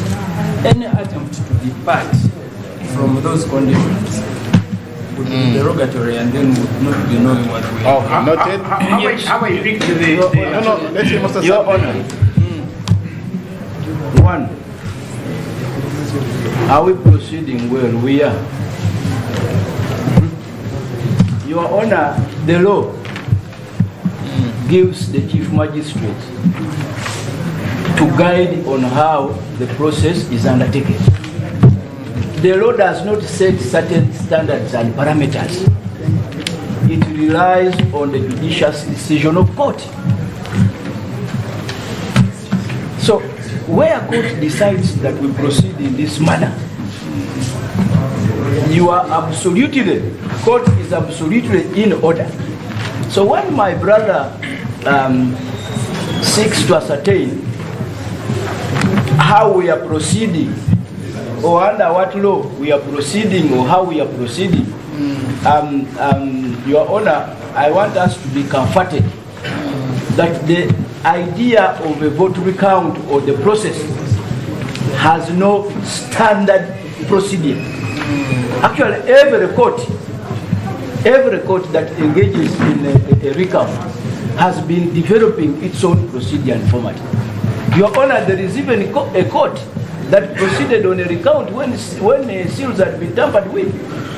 So I really think that this court should provide the guidance as required under the law.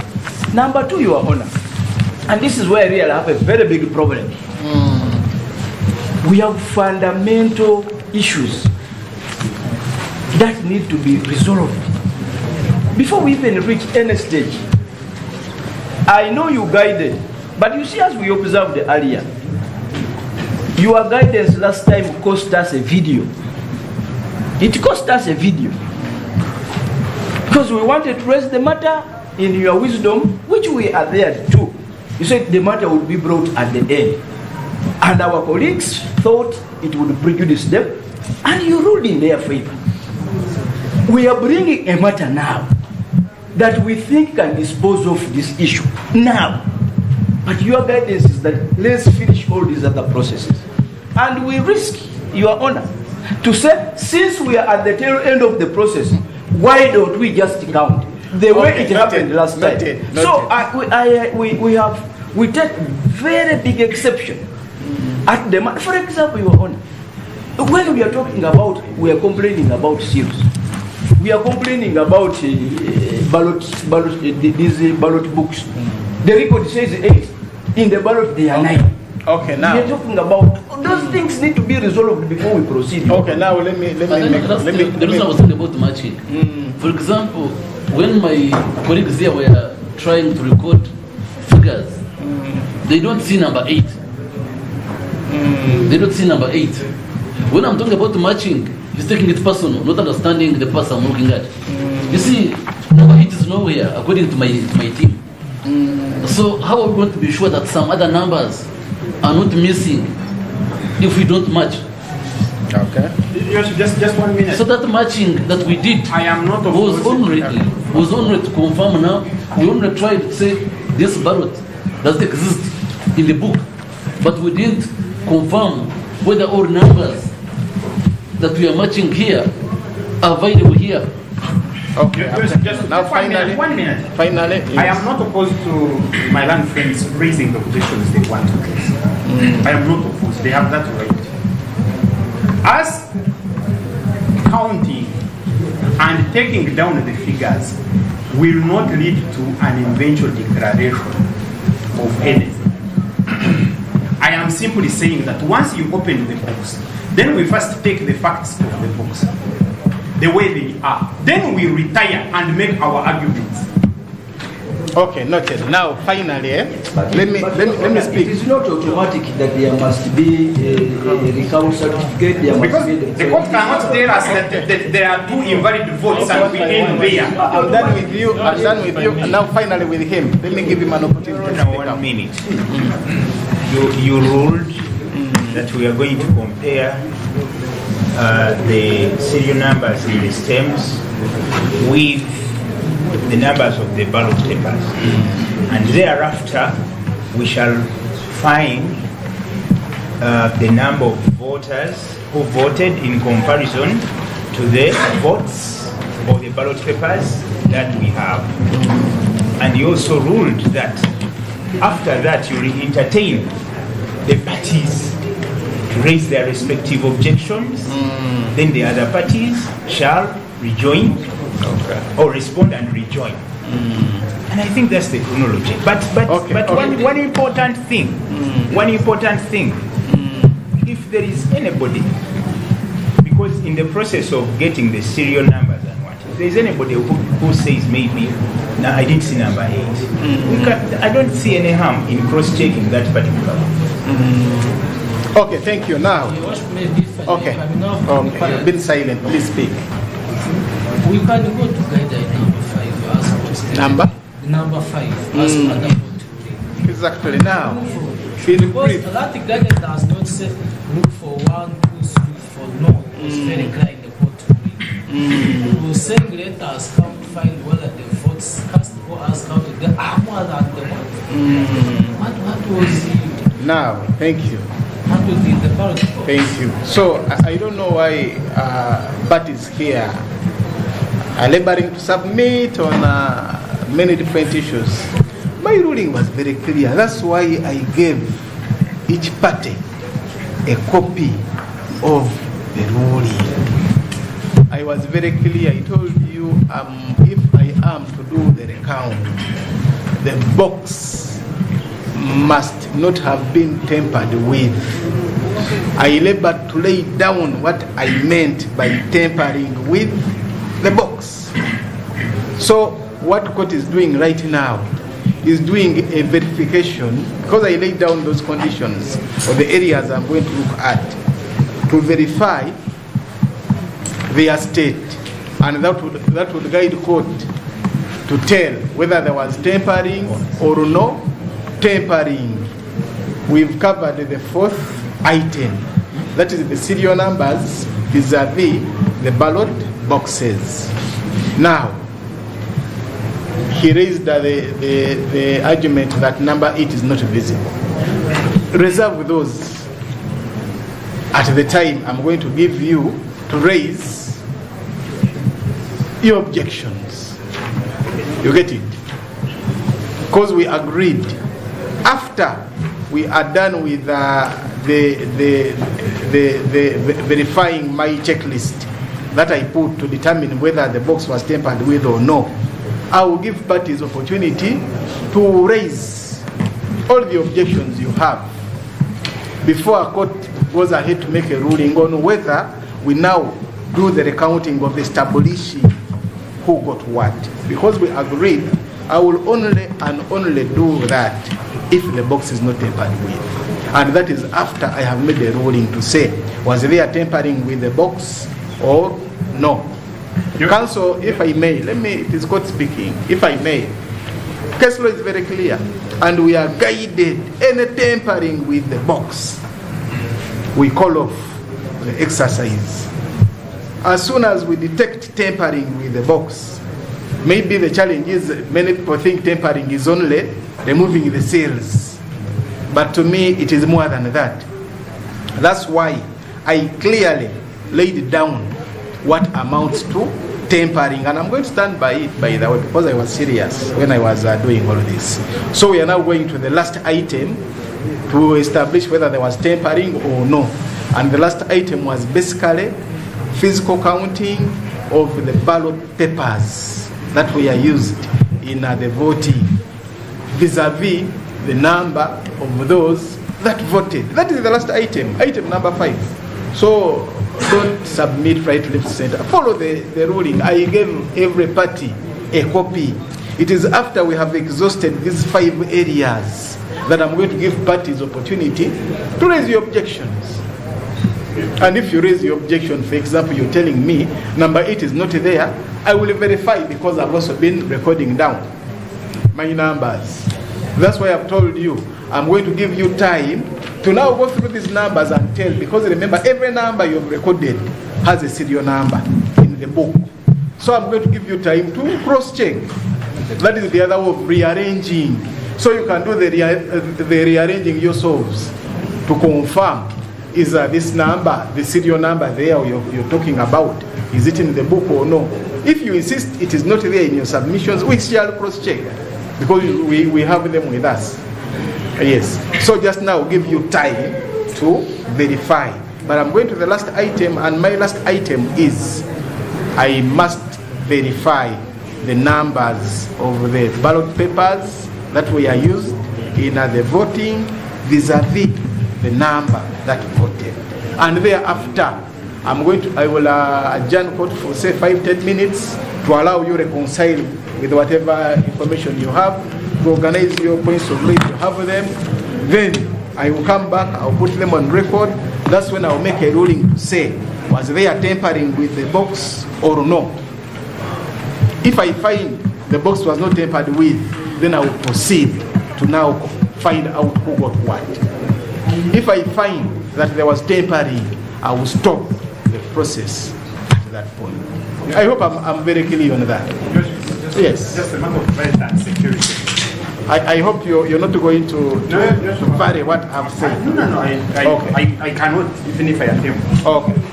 Your Worship, now from your clarity, from your guidance, which is clear, I have 2 concerns, and I seek the court to address them. Please go ahead. The reason why I'm raising them as my concern is that this definition of tampering came from the court. Exactly. It was an assumption or test put in place by the court. Now, this may not be the last court. Exactly. In the event that one of the parties is aggrieved with the ruling to call the recount, what security has court put in place to ensure that in the event the upper court wants to recount, the ballot or the voting pattern on those ballots I am saying will be the same? If we have already opened the box and we have not recorded what is there. I have heard of a possible adjournment. What security measure is put in place on the box? On now the ballot papers and the votes. Okay. Maybe you raise that when when we are done with this and we are getting to that, I will give my response. But maybe to clear your mind, after we are done with the last item, we are going to put back these ballot boxes and the ballot books or stems into the ballot box. We have security here that is going to foresee the security of the box. And now, after the final exercise, say we have recounted or no, that box is supposed to be sealed again. Do we have the RO here? Yes. Do we have extra seals in the box? Yes. Exactly. So after the exercise that we are conducting here, all the materials will be put back in the box. We shall seal, and this time round, we shall record the serial numbers. We are here. We opened the box that was sealed. Then now we're being told that after we shall reseal it again and bring it back, if we were trusting those seals so much and the security, why are we doing this? That's why I'm saying we must complete the counting of these ballots. That is going against my ruling. That is I'm seeking clarity. No, Council, don't attempt to do that. My ruling is going to remain as is. I'm not going to adjust my ruling. Yes, I'm not adjusting your ruling. Yes. Because you see, I've told you the procedure. Council, my guidance was very clear on the procedure. I'm going to repeat myself.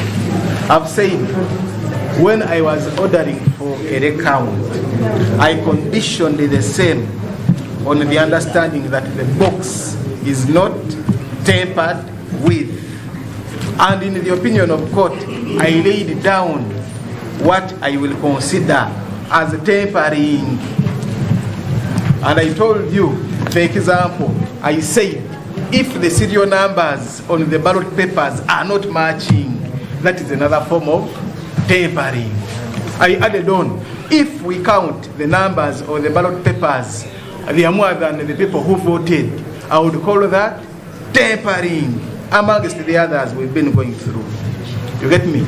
So I laid down what I call tampering. And it is after I've ascertained the same that I'm going to give parties, because you see, that is me. Now I need parties to tell me, was the box tampered with or no? If parties tell me yes, it was tampered with, the other parties argue their case, I'll make a ruling over the same to say this was tampering or it amounts to tampering or no. And if I find it amounts to tampering, I will call off the process immediately, because I'm given the powers and authority to call it off if I detect tampering with the box. Because you see, a recount must be achievable. You're verifying the figures. So anything that is in contradiction with the same, I'm obliged to call off the process. So not waste a lot of time.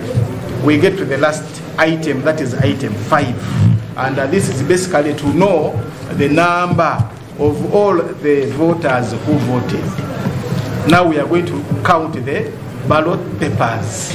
But instead of counting, let me first look at, because here what we are doing, at the point of verification, we are writing down their numbers. Let me check. So what do? Do we do the physical counting, or we go by what this court had recorded? We do the physical counting? Okay. Because we want to establish the votes here. 440, are they less or more? And thereafter, I will now give opportunity to parties to address court. But that is after a short break. So let us physically count the ballot papers.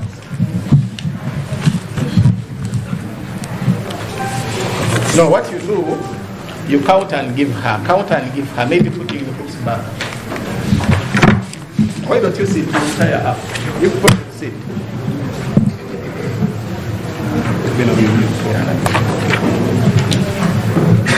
What you do, you count and give to her.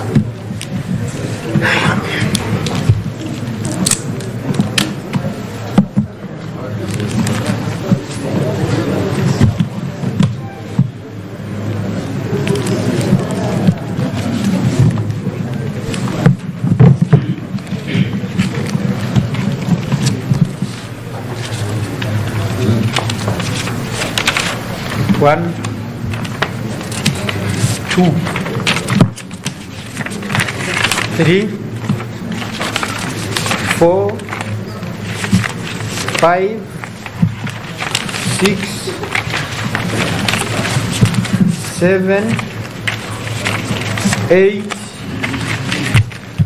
9, 10,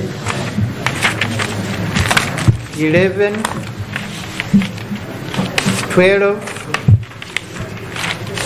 13, 14,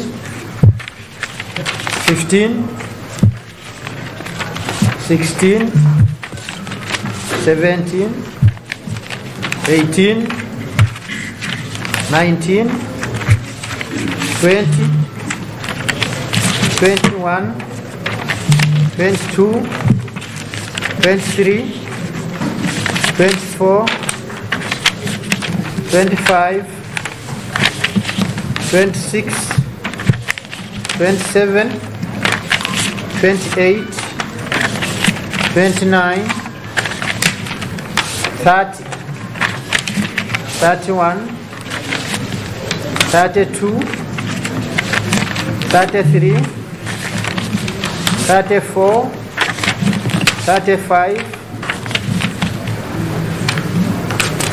36, 37, 38, 39, 40, 41, 42, 43, 44, 45, 46, 47, 48, 49, 50, 51, 52, 53, 54, 55, 56, 57, 58, 59, 60, 61, 62, 63, 64, 65, 66, 67, 68, 69, 70, 71, 72, 73, 74, 75, 76, 78, 77, 78, 79,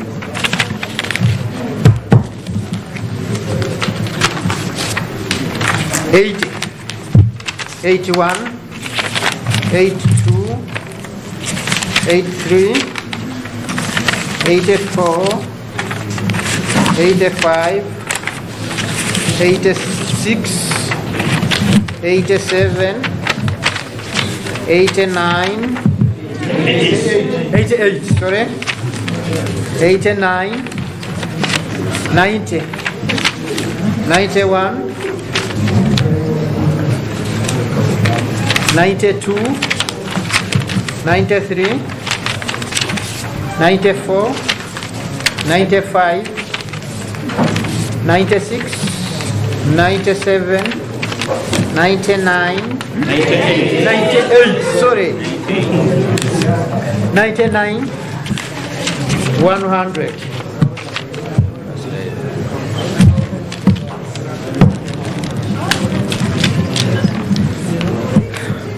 One, two, three, 4, 5, 6, 7, 8, 9, 10, 11, 12, 13, 14, 15, 16, 17, 18, 19, 20, 21, 22, 23, 24, 25, 26, 27, 28, 29, 30, 31, 32, 33, 34, 35, 36, 37, 38, 39, 40, 41, 42, 43, 44, 45, 46, 47, 48, 49, 50, 51, 52, 53, 54, 55,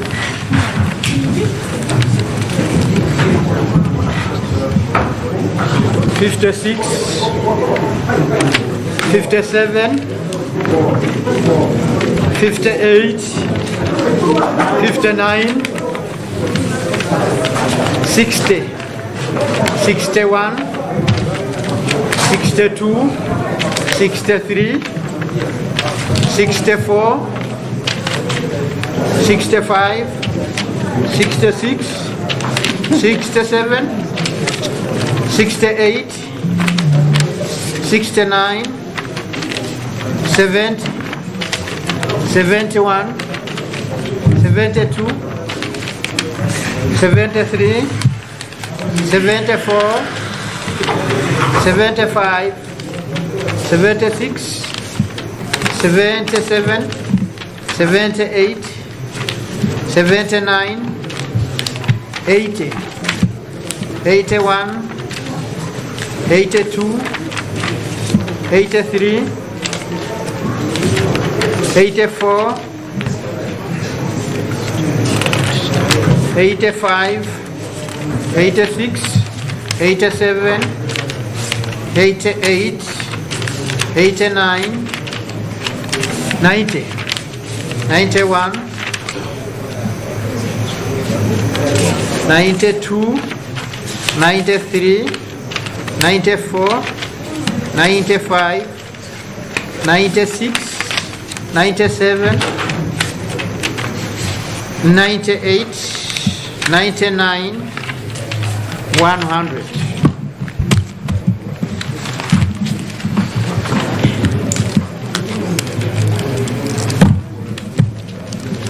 One, two, three, 4, 5, 6, 7, 8, 9, 10, 11, 12, 13, 14, 15, 16, 17, 18, 19, 20, 21, 22, 23, 24, 25, 26, 27, 28, 29, 30, 31, 32, 33, 34, 35, 36, 37, 38, 39, 40, 41, 42, 43, 44, 45, 46, 47, 48, 49, 50, 51, 52, 53, 54, 55, 56, 57, 58, 59, 60, 61, 62, 63, 64, 65, 66, 67, 68, 69, 70, 71, 72,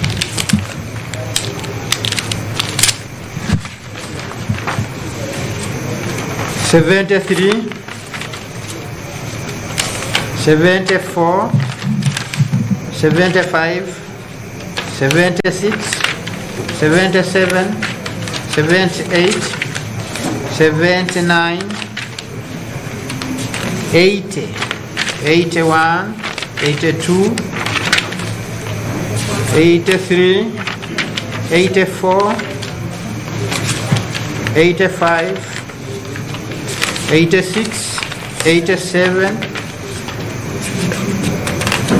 88, 89, 90, 91, 92, 93, 94, 95, 96, 97, 98, 99, 100.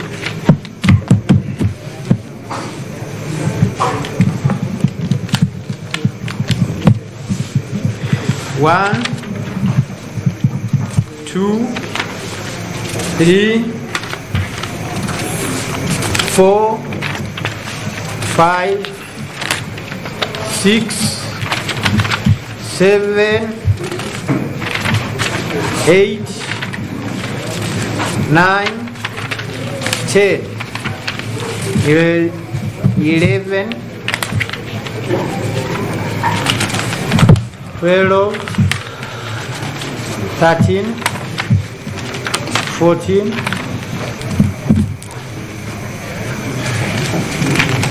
15, 16, 17, 18, 19, 20, 21, 22, 23, 24, 25, 26,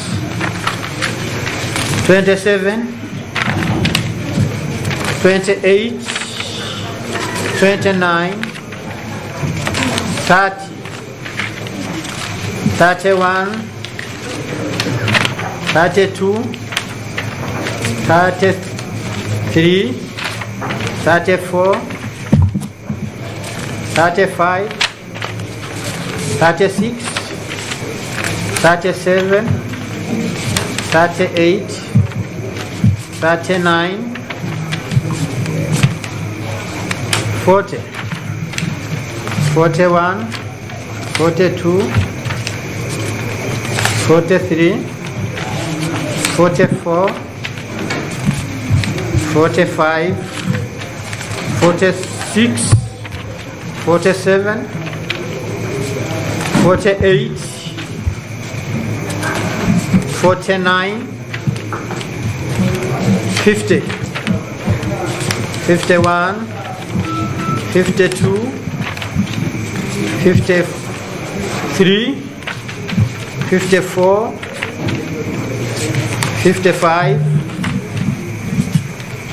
56, 57, 58, 59,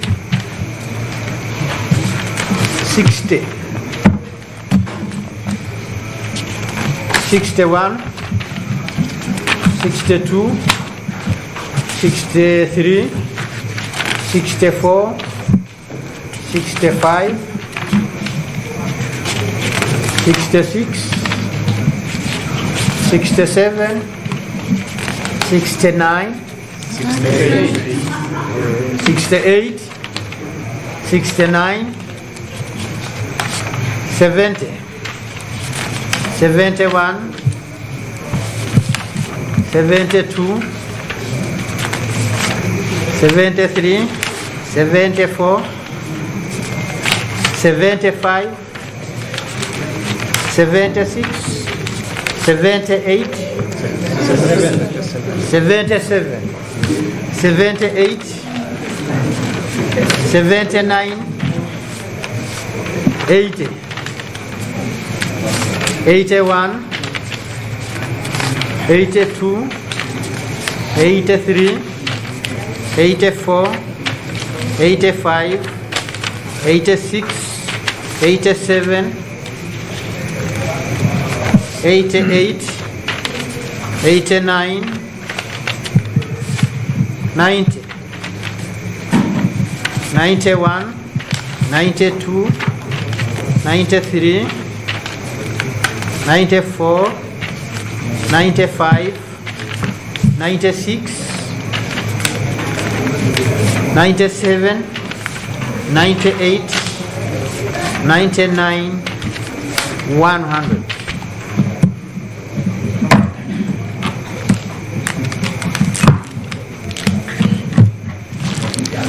One, two, three, 4, 5, 6, 7, 8, 9, 10, 11, 12, 13, 14, 15, 16, 17, 18, 19, 20, 21, 22, 23, 24, 25, 26, 27, 28, 29, 30, 31, 32, 33, 34, 35, 36, 37, 38, 39, 40. Making a total of 440. Okay, now how much time do you need?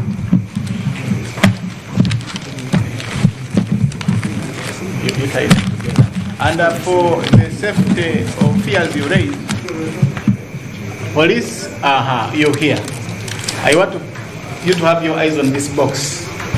Then the respective agents of the candidates, those who are interested, you can also have your eyes on the box. We are going to leave it here as we break off for I think 5 or 10 minutes. How much time do you need? 5 minutes. For us, we are not moving this place. Okay, you keep your eyes on the box. So 5 minutes, I'll be back. I hear from you, then I make my ruling.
Thank you.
Okay, murozi waitu omurungi wa Tayari TV akaire kano tuli hano Hoima Magistrates Court niho twemereire bire buno hariho gendo maiso kwa process yokora nti asobora kuba ni habaho vote recount hagati ya Akarukana akaterwa ka National Female Youth MP Akarurako kasobora kuba ekitongole kine ki Electoral Commission ebiro byokwezi bikaba mukaga kwezi kuno kwa kabiri kuno kwenyine ekitongole ki Electoral Commission Akaruraka katererwa Hoima State Stadium kikasobora kuba nikirangira mukazi Maseka Nyesje nkokuba asingire Akarukana ka National Female Youth MP ahondeirweho owekitebe kine kya NRM Diana Mpaire Kampe no yahondero yaiza mukikaro kya kabiri baitu process egyo byasoboye kuba nehwa Diana Karuranti atayikiranize ne byasoboye kuba ne biruga omukarurako yasobora kuba nairukira mu Kooti ya Hoima Grade 1 Magistrates Court akora yasobora kuba nasaba akora asobora kuba ni hawa vote recount ya Karurako ali tukubaliza na Kooti ikainewulirizo musango ogwo kuruga last week kabakiro kya katanu yasobora kuba ne yadijaningo omusange ya Grade 1 Magistrates Court today atikyo kino nabo kuyihanyenki atwika ihano ni bagendo maiso kuba ni habaho okuliriza ku omusango guno nokora nti basobora kuba ni habaho vote recount omuramuza rugi yaragira yagamba nti asobole kuba ni habaho vote recount ya Karurukano bwire bunali tukubaliza ballot box basoyi kuba ni bagitemura bayongera kubara oburu kurora ebya Electoral Commission ya sibiro omundo omukaruru omu ballot box nibyo byenyene ebirimu basobora kuba ni verifyinga basobora kuba ne barura buli kimu ko nti tikiri tempered with baitu hale bimu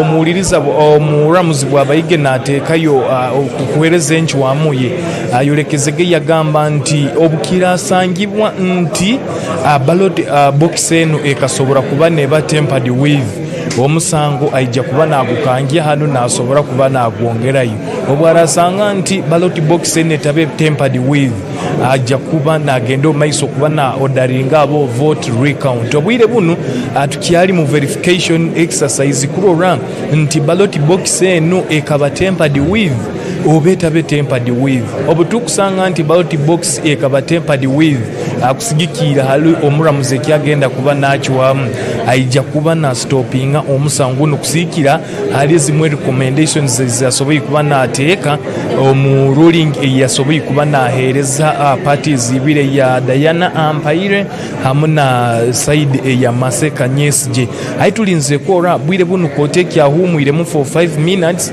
tulinze kora omuramuzi bwagaruka agenda kuba naija kukola enkiwamu kurora nti ballot box zino azitabe tempered with oba ballot box eno ebaire tempered with asobutukuga break ene yomuramuze yatwaire dakika 5 nibwo agenda kuba naija nenjiwamu akuolekya akarukagarukwe mukubara oba katagarukuwamu kubara it will depend iwenko kurura kwaye no observations nenjiwamu yagenda kuba kozere ko omuramuzi nature ya ballot box yegenda kuba erimu nabiki ebyagenda kubagi notingireho niyo bigenda kuba nibituolekya either agenda kuba vote recount oba tiagenda kuba vote recount baitulinzire hali omuramuza yemereizemu as we talk right now dakika nka 3 oba inaisobo yikuba niraba twayige dakika 5 za break nibwo agenda kuba naija kuba natuhereza final ruling kurora kiki yenye nekyachuiremu twandirora a vote recount eyakarukan twandirora either omuramuzi nagamba byemere bikange hano ballot box tusangire eri tempered with party zone iroho anaba candidates bona babiri baroho hamuna aba agents babona babiri baroho akoranti basobora kuba ne ba following up exercise kino mukoti abo kuba norora abo kutunura kiraheru nobwo kutunura omunda muno mukoti niho tukubaliza hoima majesty court room niho tuli tukubaliza okulya kimu security bagenzero maiso kuba ni ba deployinga anti current tiasobora kuba ni haba akavuyo kona asinga kote cyo amukora recount akoranti process yasobora kuba ne rubata kurungi koti yone yetorwe security I can assure you singo muramuza agenda kuchwa mukasobole kuba ni kabalibwa buyaka ne kagenda kuba ni kabalibwa leka tulindire tulole kiki enyini ekyomuramuzi agenda kuba nachiwa mukora akarukanu kasobole kuba ni kagaruka amukubarwa oba kasobole kuba nikakangira hano ekiraba nikigaruka okiona tukusaba omuliza ito omurozi waito omurunge wa Tayari TV oikaleho tumbwire ntugenda ku bantu bikuhikiyaho kugambira buli kimu kiona ngere kikarubasira habwa Tayari TV and God yasaba hano mu Hoima City.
Murozi waito omurungi wa Tayari TV bokuba norura bwire bono kutukuba ntukwolekya mu kote environment ero tukura buli team yo negyo sazi nabo kura screen bali team ya ya Mase Kanyesi je nibakulirwa lawyer Asani basalirwa yes balao bakulenga okuba ne bakikakika mukora embere kitungere kikurubata hano muhoima Chief Magistrates Court baitu bokubano tunuramu ebyokwerinda biri gulugulu n'abahagizi b'abantu bana abambala aheru omukooti bayikirize mugaba amakuru bayikiriza munabe ebyokwerinda aba lawyers abantu abamu aba officials abakora na grade 1 court ya Hoima hamu nabe byokwerinda abatali bamu nabamuni bokora abagendo maiso kuba bali hano omukooti baitu buli muntu wena yemerera alindirire kuba nayetegereza what next harabaho vote recount obati abeho vote recount abantu buli muntu wena alinze kuba narora abagendo maiso kuba nibetegereza kiye kigendo maiso tukora Mase Kanyesi je kuya kotene kingwire genye nkiyakara up to now takasoboyi kuba naruga mu koti muno mukazi Diana nawe kuya kote kingwire genye nkiyakara nawe takasoboyi kuba naruga mu koti muno buli muntu wena kwetaga kuba nayetegereza kiki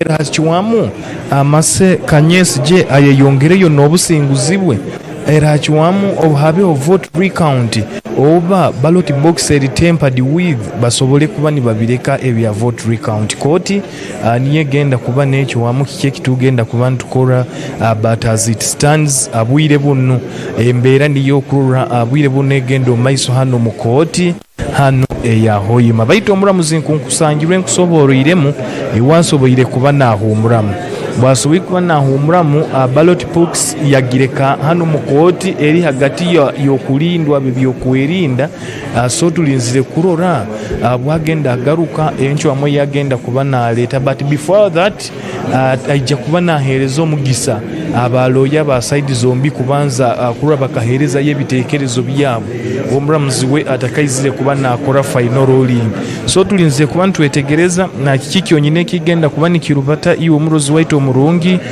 wa Tayari TV ektukugamba isobora kuba no ikaraho bwikaraho tugenda kuletera buli kimu kiona ekikufomu karukano kyo kino butakasuwe butakakeire wijja kuba yetegereize oba abayiro vote recount oba tebayiro bire bunu butakasuwekere asinga bachi wamuhabe vote recount wijja kuraro yetegereize koti oho werabiza genda kuba nakikira abeminyeta abakazi omu parliament eya 12 abo ekisanje kine kya 2026 2031 so leka itona tulindire kukora kiki kya koti egenda kuba n'ekyo amukwijukiza Akarukano kakasobola nikaterwa ebiro byokwezi bikaba mukaga nibo kasoboye kuba nikaterwa ebiro byokwezi bikaba mukaga okwezi kuno kwa kabiri omwaka guno gwe 2026 kandi Akarukano kakaterwa no mu rubuga rwa Hoima Hoima City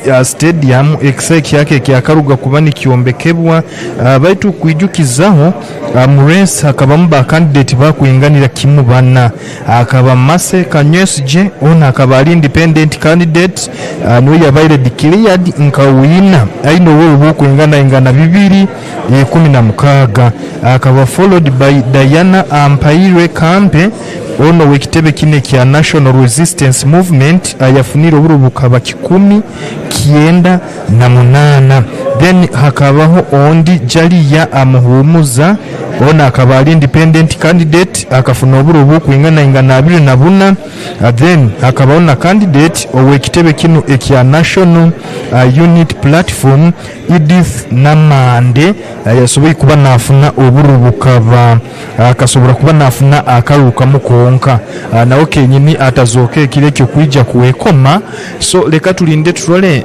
byarugire mu kiro kire bya Electoral Commission yasoboye kuba nerangira koti era bitaninga down koti era chwamu oba to proceeding nabiri koti era chwamu habe vote recount kantulinzire ko hagati yange nayo atwetegereze singa aba vote recount kiki kyenyini ekigenda kuba nekiruga mu vote recount. Omulozi waitu embeera niyegeeroho abwire buno muhoyima grade 1 magistrates court embeera nikwekurubata bwokuba nolulaba security baroho bagenda maiso kuba nibo bazabazamu buli muntu akwekaguza what next. Tulinzire omulamuzi bwagaruka kiki kyenyini ekyagenda kuba naija natuleetera kana submission ziki ezabaloya bana aba side zombi ezibasobi kuba ne finding out biki ebibagenda kuba nibongera osinga omulamuzi asobora ku agaruka kooti ekagaruza mu kuba ne rubata bantu ba mukama. So niko kikurubata embeera niyegeeroho hano muhoyima magistrates court ojuko omusango guli gwa Akaruru ka national female youth MP oha agenda kuba nakuratira abemenyeta abakazi omwaka guno gwe 2026 mpaka 2031 kooti nali byahika niyegenda kuba ne decidinga abo kuba butuko rabwire buno environment ekuoleke hakusobora kubaho vote recount kusigikira already na ballot box kooti egarukire mu bantu ba mukama tugenda kuba ntugaruka omulamuzi asoboye kuba nagaruka mu kooti.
Okay, now this is how we are going to proceed. I intend to give each side 5 minutes to address court on whether the box was tampered with or not. Then I'll make my ruling. Pardon? Then I'll make my ruling on whether the same was tampered with or no. And that ruling will determine whether we are now going to ascertain what each candidate scored or garnered or no. So 5 minutes enough to address court on tampering? Yeah. I'll start with counsel for the applicant. Was the box tampered with or no? Your Worship, our position is that there was no tampering. But just to get some procedure right.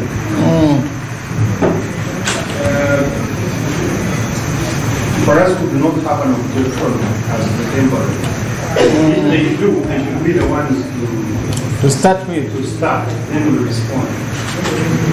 Then you respond? Yes. Is it fair? Okay. That is the first applicant. Sorry, first respondent, sorry. Okay.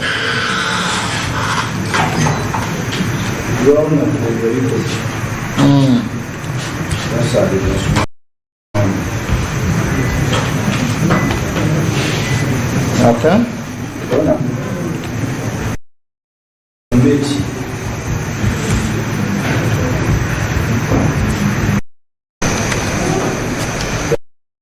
This particular box was materially tampered with. Was materially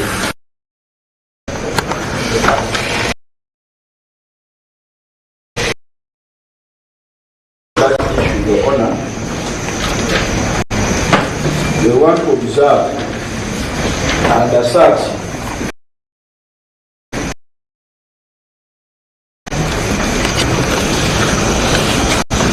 and security of the ballot box was greatly compromised.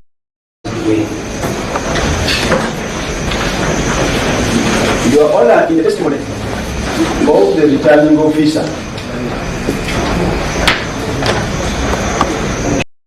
she confirmed that these ballot boxes had seals that had serial numbers recorded. Had seals that had serial numbers recorded. And she further stated that that record of the serial numbers was part of the documents in the ballot box. In the ballot box. Your Honor, as it has turned out, there is no record anywhere of the serial numbers of the seals on the ballot box.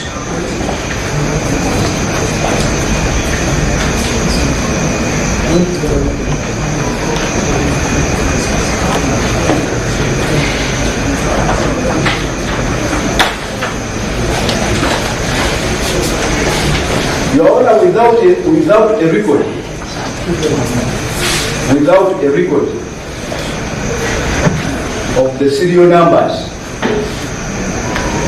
record of the serial numbers,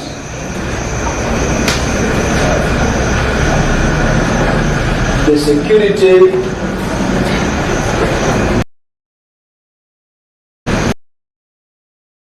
of the ballot papers cannot be guaranteed.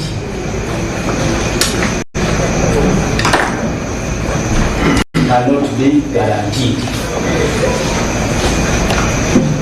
Your Honor, as was observed in the case of Kasibante that we cited last time, and which is already on Osin Katongola and Kasibante, which is already on court record.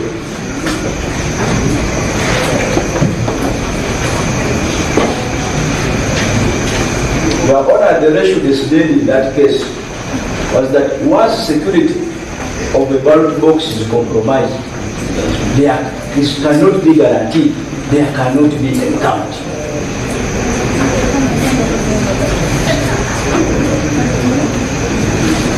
And we submit, Your Honor, that there being no recorded serial numbers on the seals,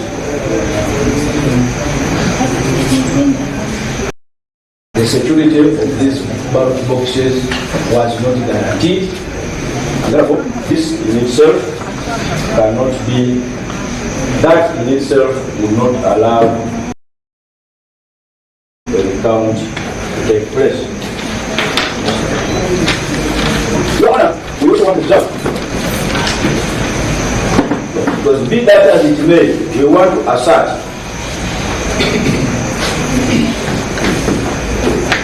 that in the testimony of the returning officer,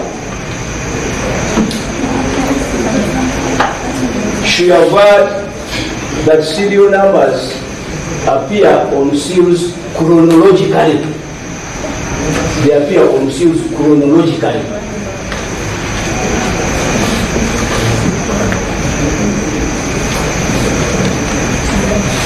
Your Honor, we submit that the seals and the serial numbers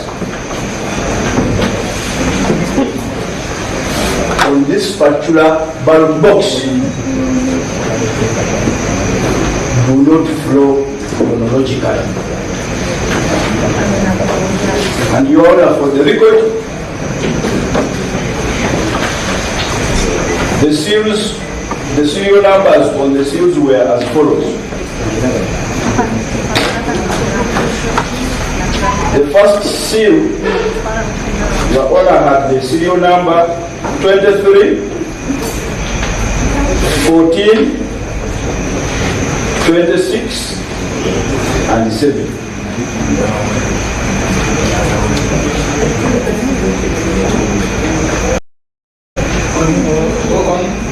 The second serial number was 23, 14, 26, and 8. 23, Your Honor, maybe for record purposes, it's only the last number which changes. Yes, please. So 23, 14, 26, and 8. The first one was 7, the second one is 8. Now, the third one, Your Honor, is 23, 14, 27, 0. 23, 14, 27, 0. Ideally, Your Honor, in the testimony of the returning officer, this seal should have been 23, 14, 27, 9. That is the chronological flow she testified about. So, that's doubt on the list of the series and the serial numbers of the ballot boxes. But Your Honor, we also want to submit that from our own agents,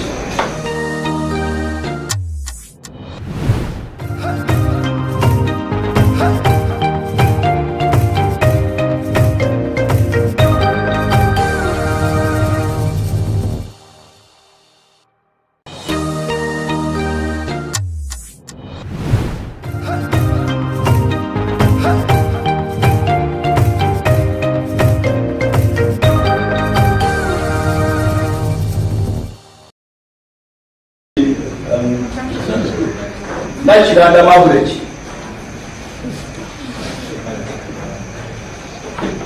who recorded on her phone the ballot boxes and serial numbers on that day, who recorded on her phone. And Your Honor, the returning officer, having confirmed in her testimony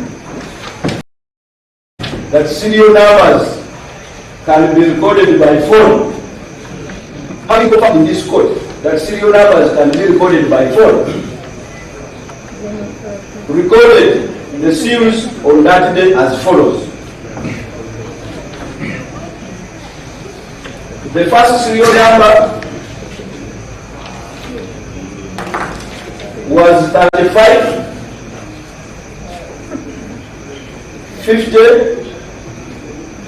601. 35, 50, 601.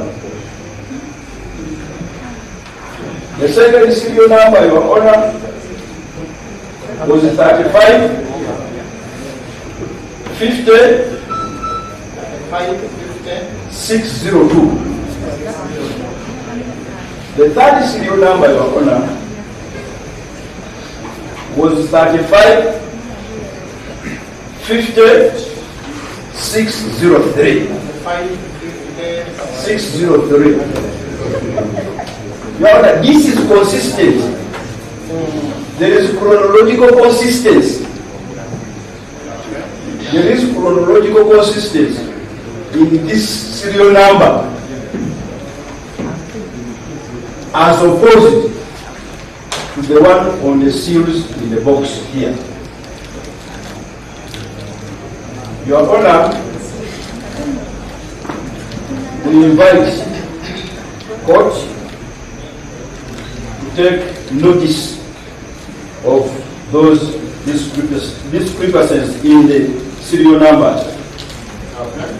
And Your Honor, we invite the court to look at the recording of the agent. The recording? Yes, the phone recording of the agent on the seals that day. We invite the court to look at it.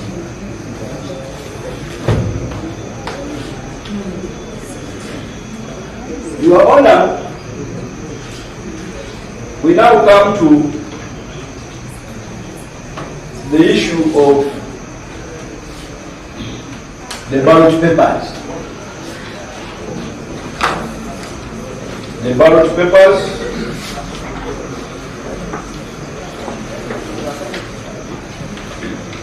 Your Honor, we first want to observe that the ballot papers or ballot books that were received on that day,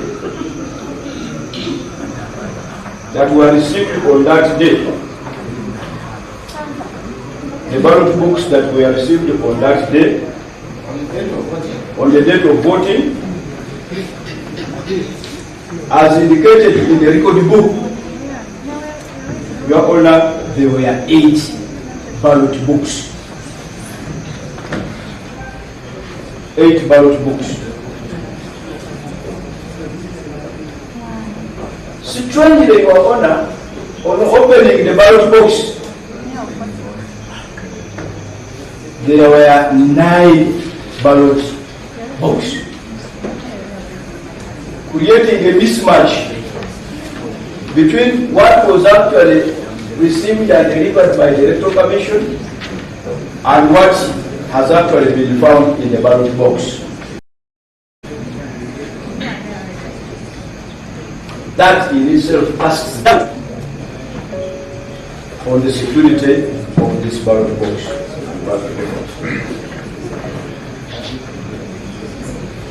Your Honor, we come to the serial numbers. Your Honor, in the testimony of the returning officer, she was very categorical that every ballot book contains 50 ballot papers. 50 ballot papers.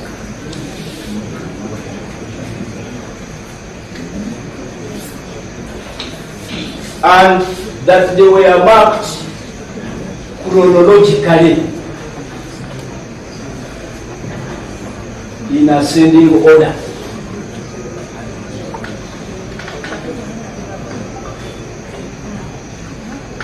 Your Honor, it has however been discovered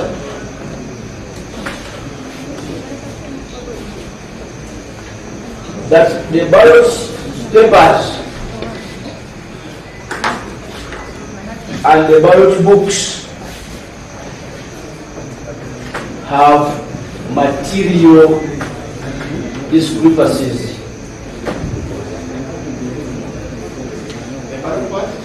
The ballot papers and the books have material discrepancies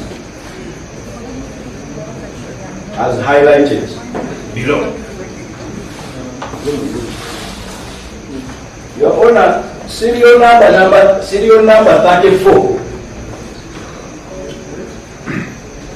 appears twice.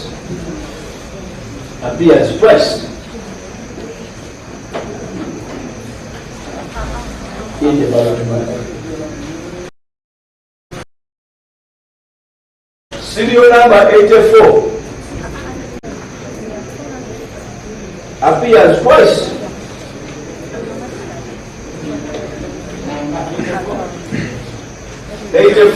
Appears twice.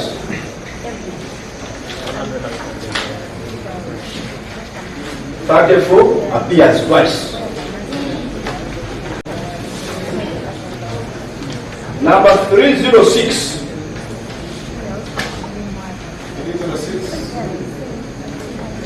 Number 306, Your Honor, appears on 2 ballot papers. Appears on 2 ballot papers.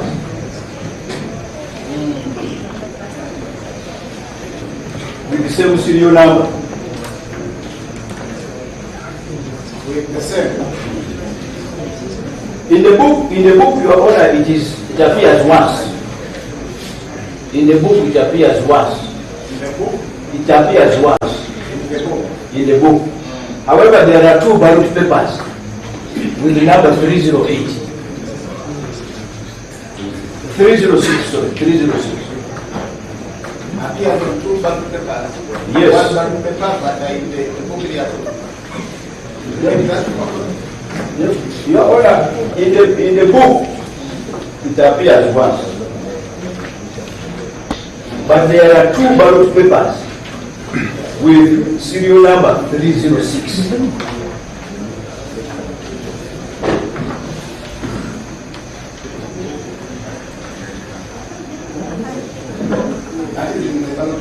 Yes. Your Honor, number 8, serial number 8. 8. Serial number 8 appears in the books.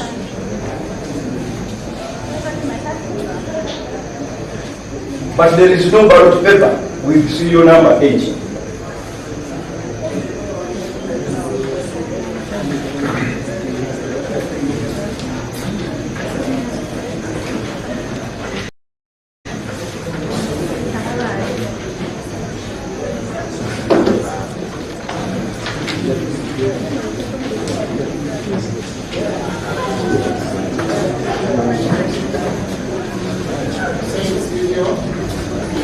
Serial number 8.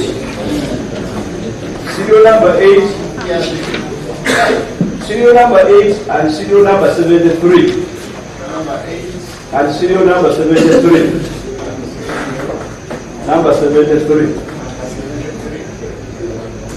Appear in the books, but not in the physical ballots.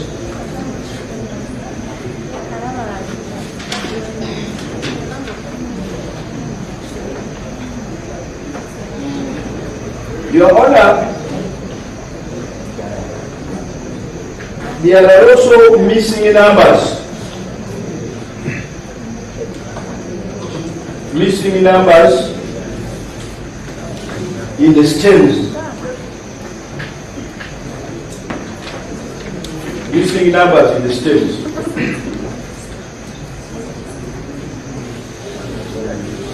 For example, Your Honor,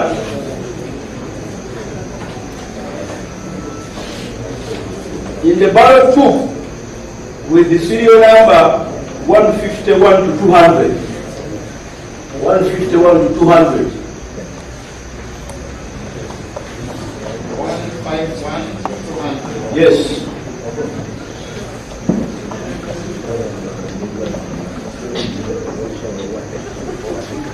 Numbers 1 in that particular serial, in that particular book, Your Honor, the numbers along the way flow from 153 straight to 167.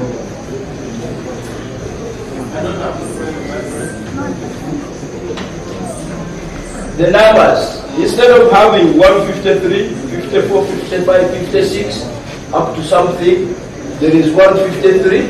Then from 153, you go straight to 167. The numbers in between are missing. That is 150. In the book with the serial number 151 to 200. Numbers are missing. From 154 Numbers 154 to 166. 154, then 155. Yes. And 156. Yes. And what? Yes.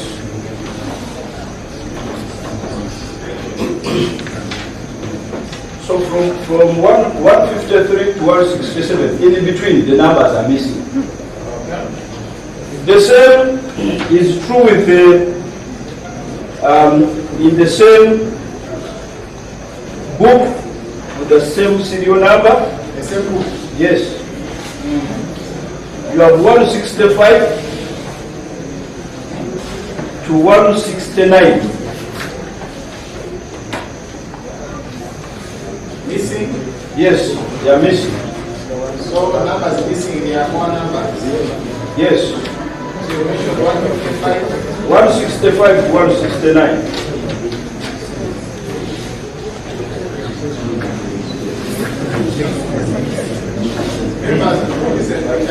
So you say 154 is missing, 155 is missing, 156, which other numbers are missing? 165 to 169. Yes, 169. 166. Yes. 167, 168, and 169 are missing. Yes. In that booklet. Yes.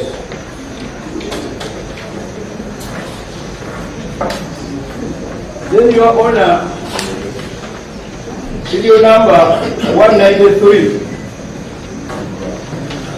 appears twice. 193 appears twice.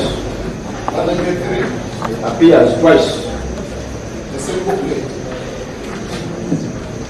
No, not the same booklet. Your Honor, this must be. No, it's 151. Yes. 193 appears twice. Yes, appears twice.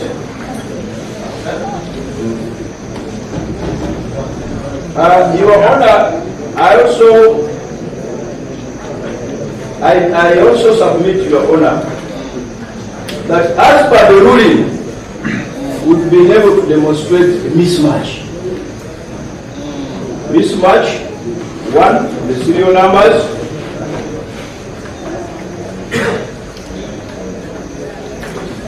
We've also been able to demonstrate that the security and integrity of the ballot papers was not guaranteed.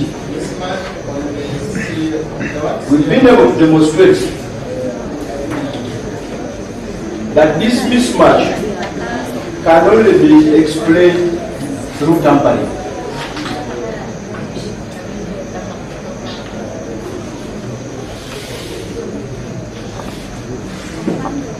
We've been able to demonstrate the mismatch in the serial numbers, in the books, and that mismatch can only lead to one conclusion, that there was tampering. But Your Honor, we've also been able to demonstrate that in the absence of serial numbers on the seals, you cannot talk about a recount because security was not guaranteed. Your Honor, we submit that serial numbers are not placed on seals for cosmetic purposes. They are not placed on seals for cosmetic purposes.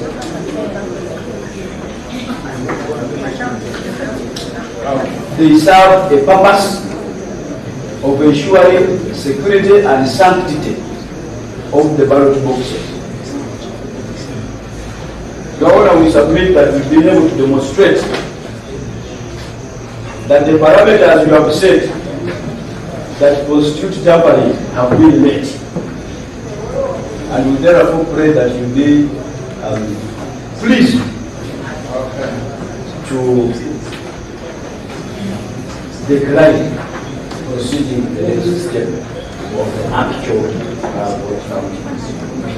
So very well. I'm not emphasizing what my brothers already stated. The parameters in the case of Kasvan, Kavasi, Katongoli, is that the applicant must demonstrate both that the seals are not tampered with and that the integrity of the box is intact.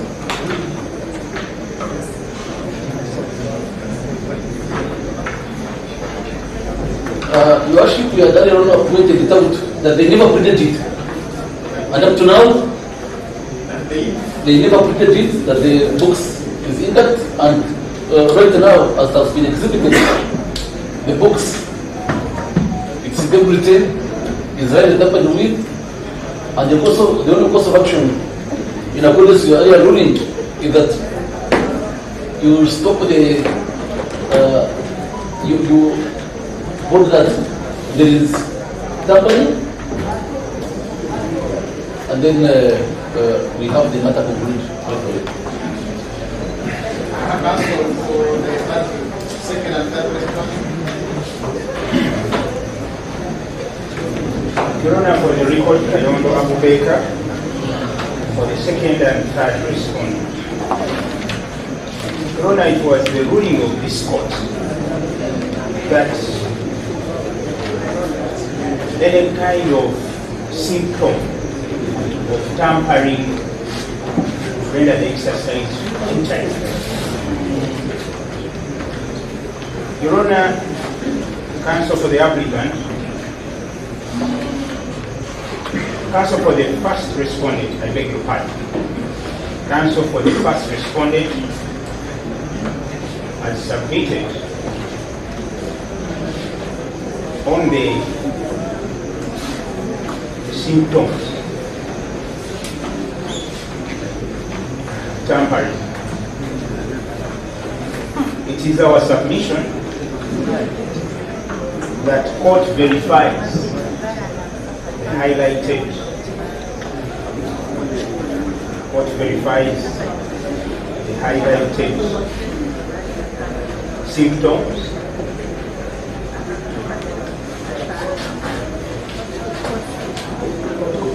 with the various materials in the box. The various materials in the box are submitted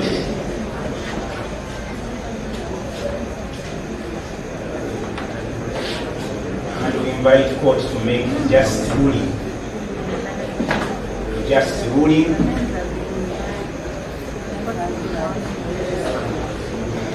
to achieve the objective which the law has set.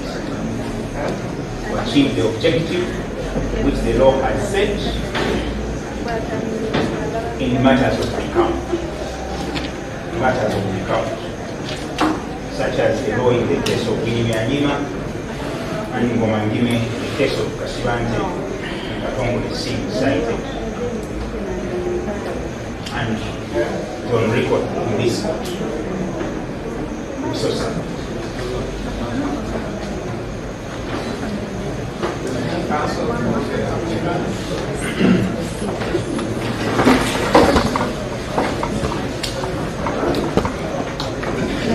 Wait, please, Your Worship. For the record, I will be high for Brian.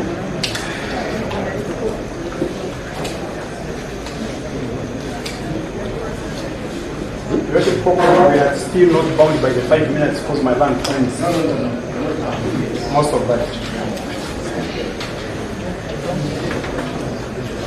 Your Worship, the question we are dealing with is whether there was tampering of the election materials that we had, and that the tampering would render the recount inachievable. Your Worship, I just wanted to refer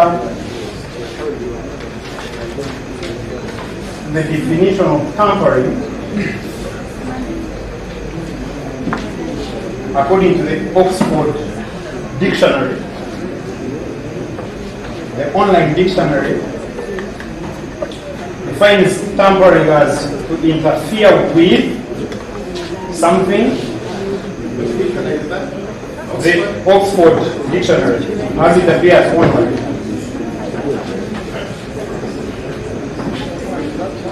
To interfere with something in order to cause damage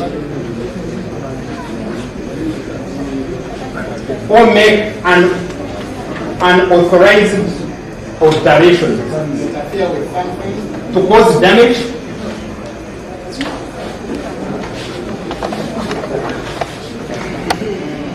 or to make an unauthorized alteration.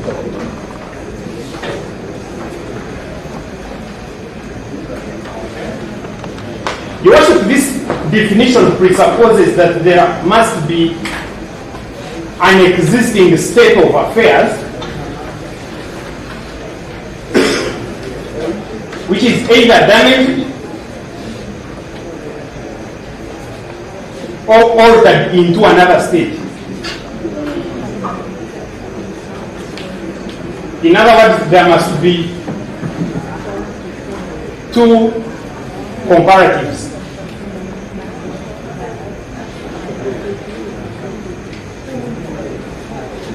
Just guided by that definition, I will handle and respond to my land friends' allegations which they have termed as tampering.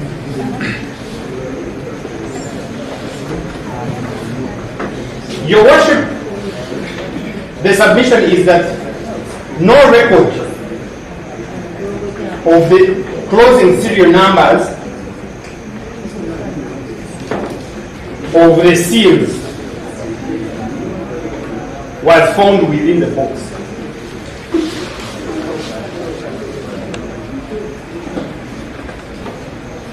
Your Worship, the statements of the RO were cited to buttress this.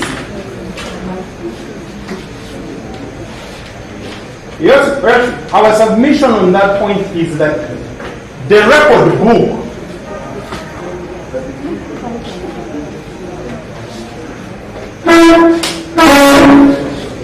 and the accountability of ballot papers forms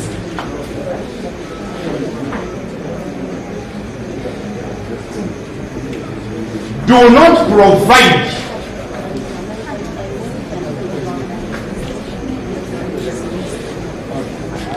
for an entry where the closing seals should be written.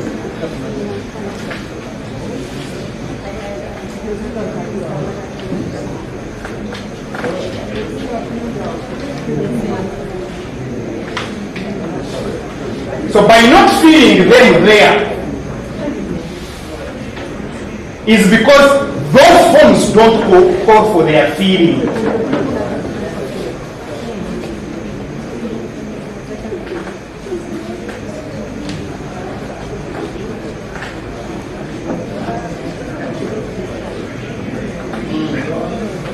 So that cannot be deduced as evidence of tampering.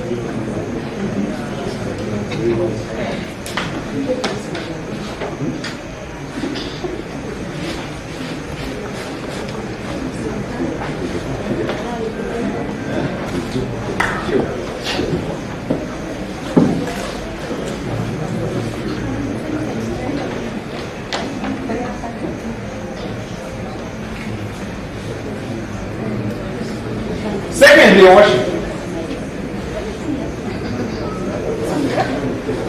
to bind the third respondent on her statements regarding the forms inside the record book and the accountability of ballot paper forms would be improper and unfair because she's not even the one who filled those forms.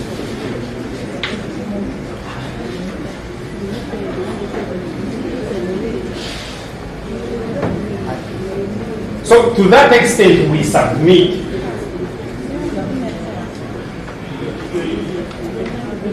that reliance cannot be placed on non-indication of serial numbers in the forms as evidence of tampering.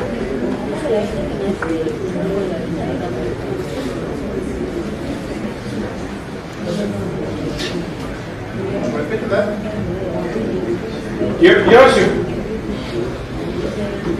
reliance cannot be based upon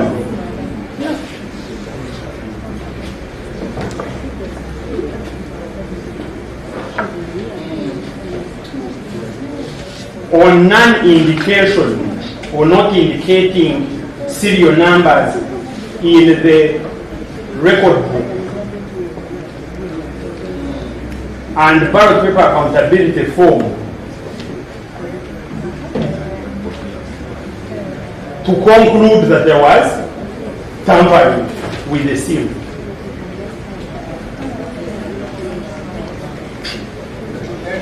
As a matter of fact, as I conclude on that point, is that all the seals were intact.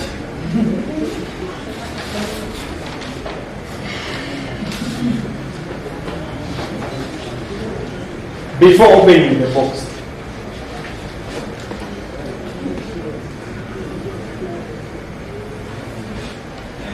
The second point, Your Worship, it was submitted by the first respondent that they managed to mysteriously record the video of seals and that what they recorded is different from what appeared in what appeared on the box. And Your Worship, reference was made to a witness in the names of Natural and Ariel.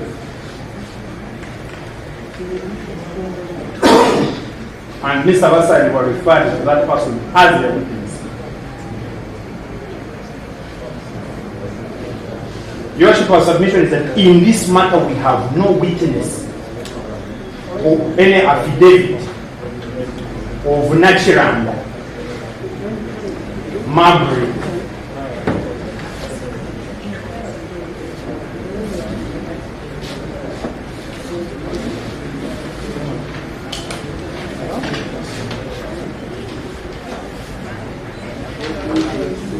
As the one which was purportedly filed was struck out by Kooti,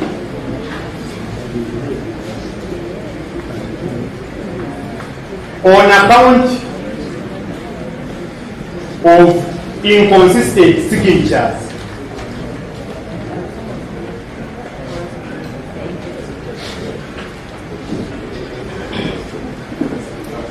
My submission is that it is unsafe for the court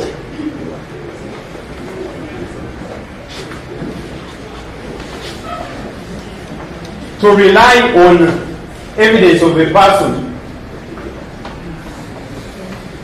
who was previously found to have signatures that are inconsistent. Objection. Your Honor, you did ask, because you were reluctant to put me on the record. You asked for, you said you cannot because there is no source of information. I mentioned Nakilanda to be our source of information. I was responding to an issue raised by you.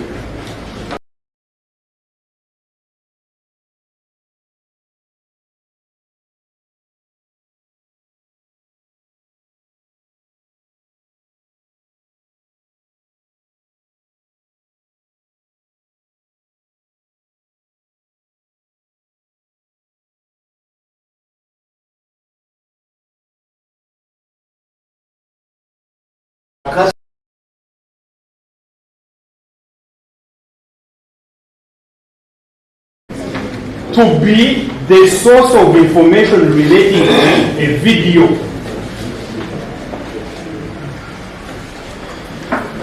about seals in this era of artificial intelligence.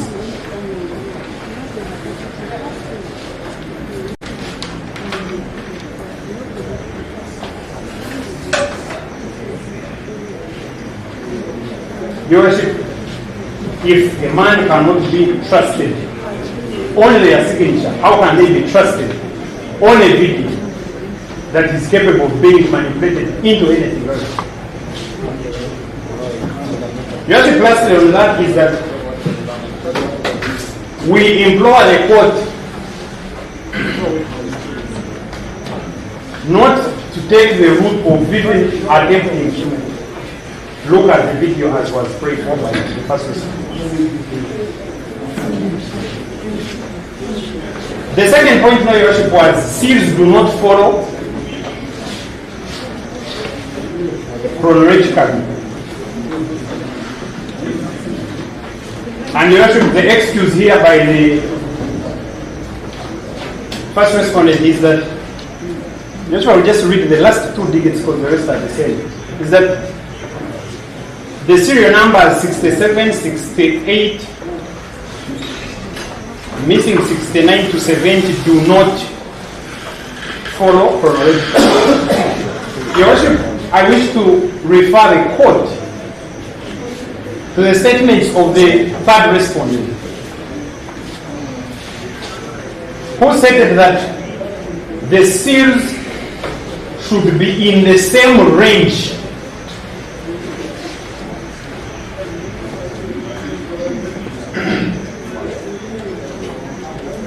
Your Worship, she even made an illustration or example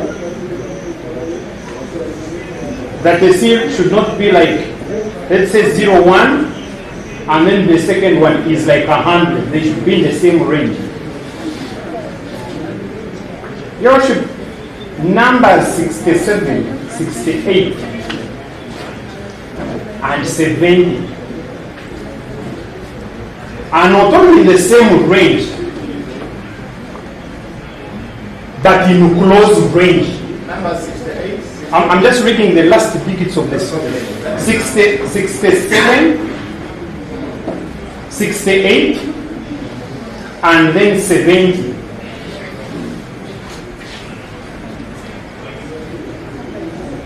They are in close range.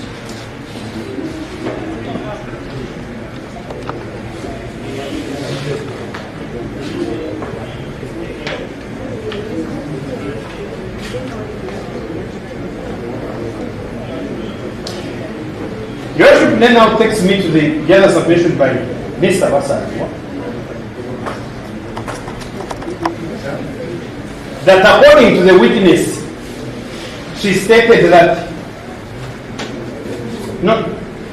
according to the record book, there were 8 booklets, but on opening, there were 9.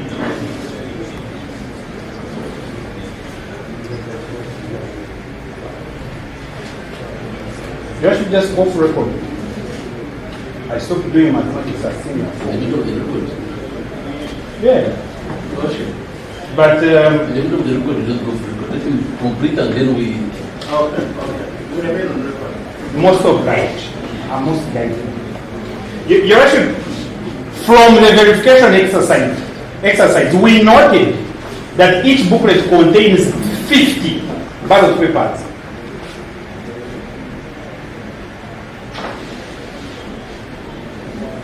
So if you are to take 8 as the only number of ballot books, you would have 400 ballot papers. That's what I'm saying. That if you were to take that there were only 8 times 50, you'd have 400 ballot papers.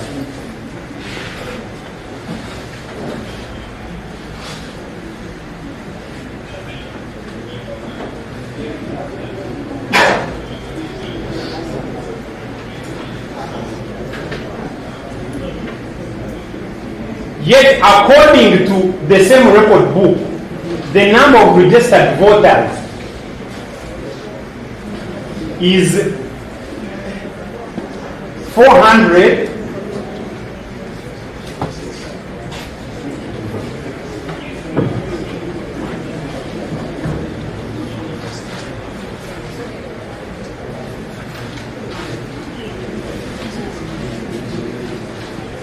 according to the record book and the forms therein, The total number of registered voters, I don't want to speculate, maybe if the court can avail me the copy, I can give the figure. But it's more than 400. 440. So, Your Worship, that would imply that 40 people are not going to vote.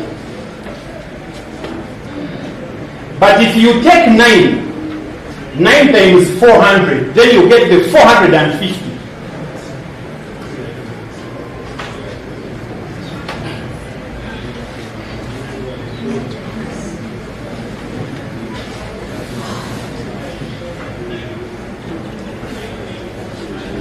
Now you should remember, according to our counting, the number of ballot papers counted are 440.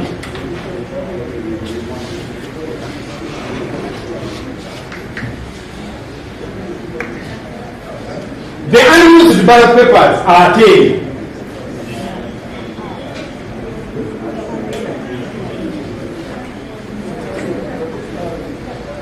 Yes, that's a mathematical exploration free of any tampering.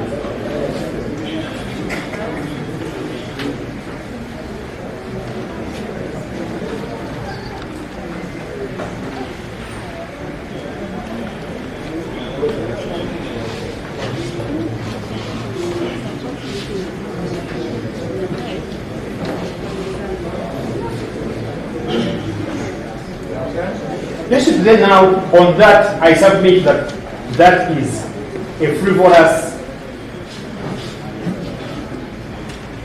ground to allege tampering.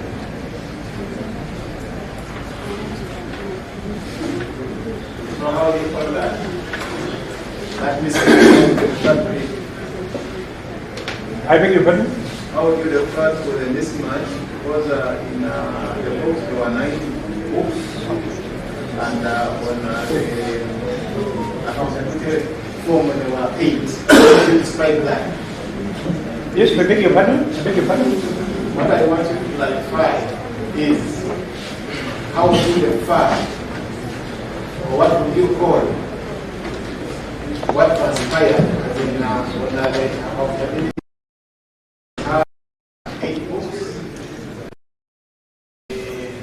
Inside the ballot box, they are 9. That's what was registered. How do you call that? You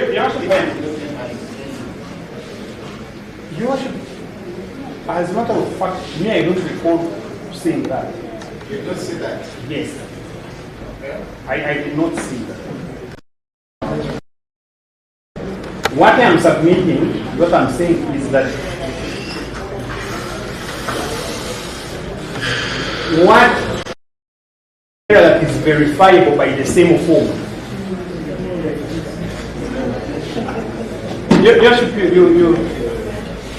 I'm saying that that may be an error in the feeding of the form, but that error is also verifiable by other undenied facts.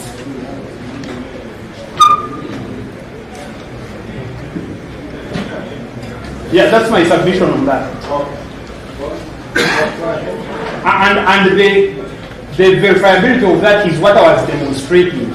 That when you look, the register is there, the forms are there, they talk about the total number of ballots cast, they talk about the total number of registered voters, because in the same form, where they are purporting to say that they have 8, meaning they have 400, down they are also saying they have 440 registered voters.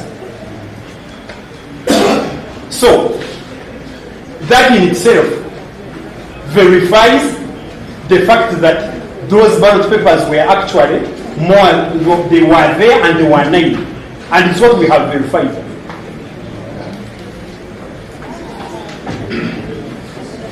Then Your Worship, there was this submission relating to the serial numbers in the stem of the booklets. They are submitted, 34 appears twice, 84 appears twice, so on and so forth. Just the dictionary just told us tampering refers to interfering with something by either damaging it or causing an unauthorized alteration.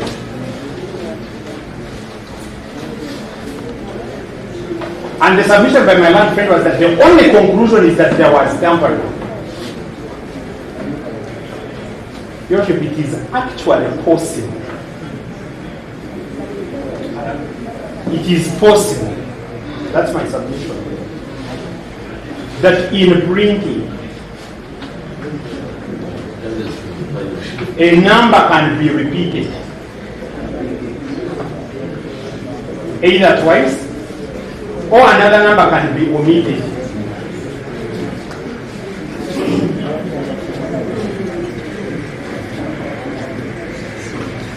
Your Worship, it's human to have errors. It's human. Just like a lawyer at the back can have errors in his briefings. Your Worship, even judgments of court can have errors. So, Your Worship, it's not evidence, it's not logically possible to say that the only conclusion of repeating or the printing is that there was tampering. That actually, like I said, that there existed serial number 35, but someone now came and changed it to 34. Your Worship, if it was originally 34, as it is, whether 2 times or not, that is not evidence of tampering. That's how they were. Actually, to purport to correct them, that would be the tampering.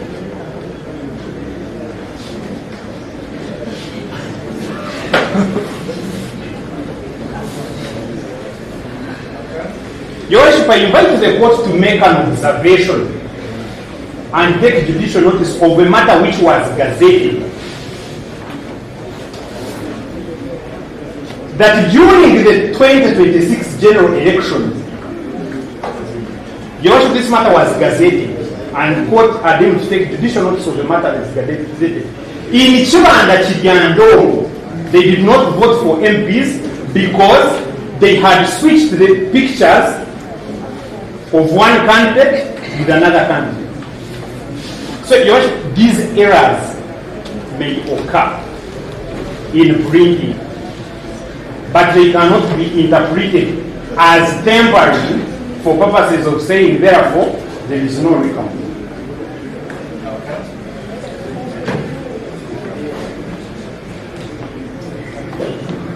You have to blame us, my colleague will use some few minutes to trace and give authority. There was a submission by my learned friend Mr. Akaruuru that the applicant never pleaded that the box was intact.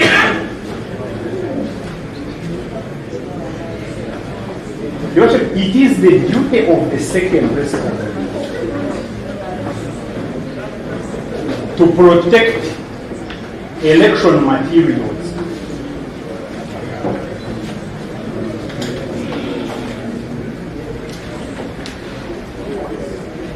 But not that of the applicant.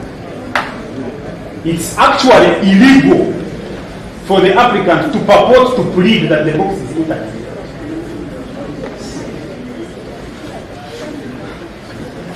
And that's why the court had to move itself to go and pick the box. If that was the case, they would have relied on the words of the applicant. Referring to the two cases as the basis for that submission is wrong. We submitted those authorities, we invite the court to look at them. It's not a requirement that an applicant in a vote recount process has to prove that the box is intact.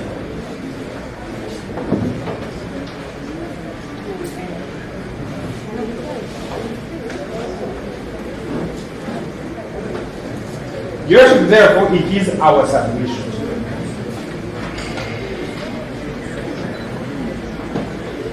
that other than frivolous, baseless excuse by the first responder, this is a proper case to conduct a recount of votes. Seals were never tampered with. Ballot papers have been matched. We find that this is a proper case where a recount should be conducted. I will invite my learned friend, Mr. Enoch, to highlight the authorities, just a few points on the laws. I so submit the order.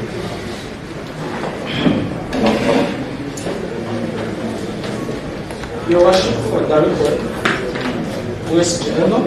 Yes. Your Worship, the returning officer came before this honorable court and David Yagarukamu was examining her regarding the movement of the ballot box. She confirmed to this honorable court that from the date when this election took place,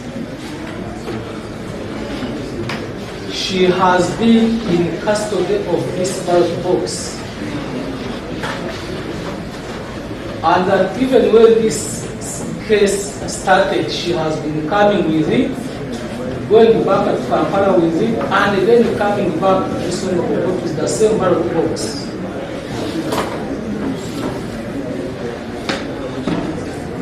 Your Worship, there is no evidence of Kooti discredit or to start imputing contrary that this ballot box ever left the hands of the returning officer for any of tampering with it.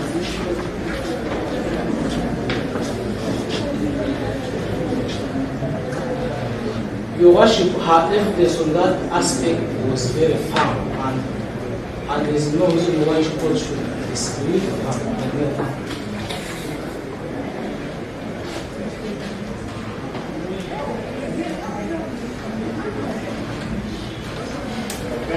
Your Worship, strictly going with the ruling of this honorable court, I will now go to Tampering Act number 1. This honorable court, in the presence of Security and all counsel, confirmed that this ballot box does not have any card or any replacement of the seal.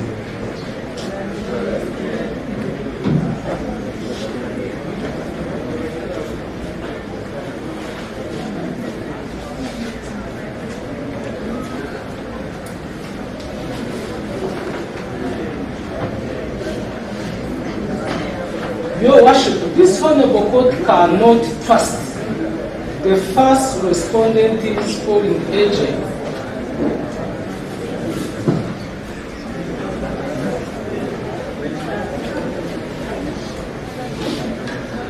as a credible witness with video evidence. This honorable court cannot trust the first respondent's polling agent as a witness with a credible video evidence regarding the seals which were placed on the ballot box on the polling day.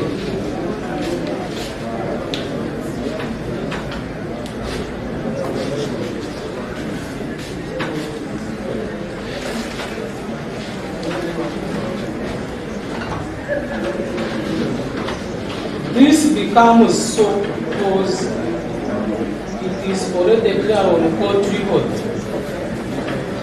that this witness has been changing her signatures. And it was one of the reasons why even after it was struck of court record. The integrity of this witness should not be trusted by this honorable.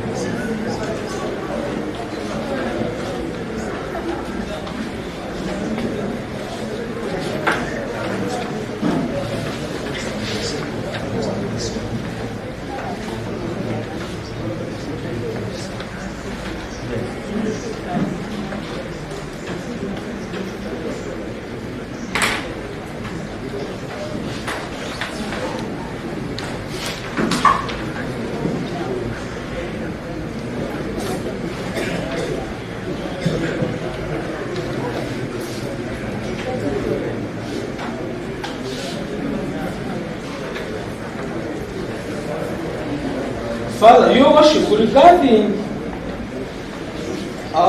provision number 2, before this honorable court, we do not have the presiding officer.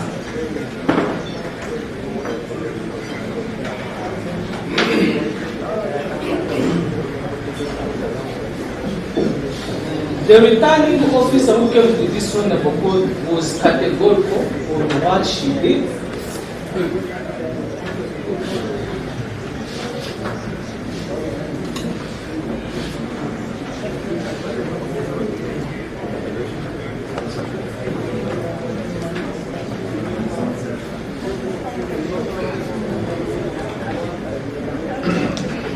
And she clearly indicated that some of the documents inside the ballot box, documents like the report book address, were filled in by the presiding officer.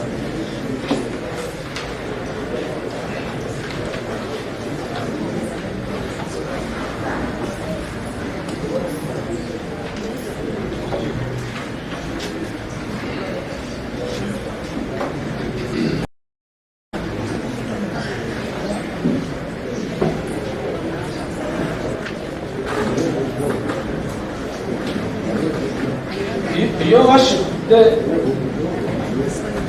missing serial numbers in the register book was also explained by the returning officer because she said there is no space to indicate those serial numbers.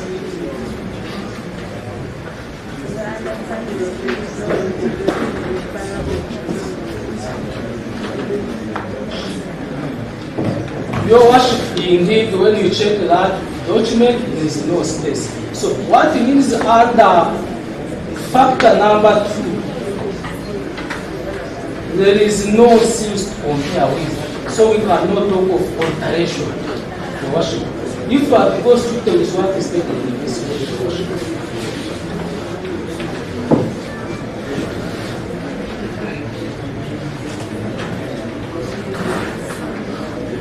So there are no seals to compare under factor number 2. And the reasons for the omission was explained by the returning officer. That one cannot be regarded as an act of tampering with the ballot resolution.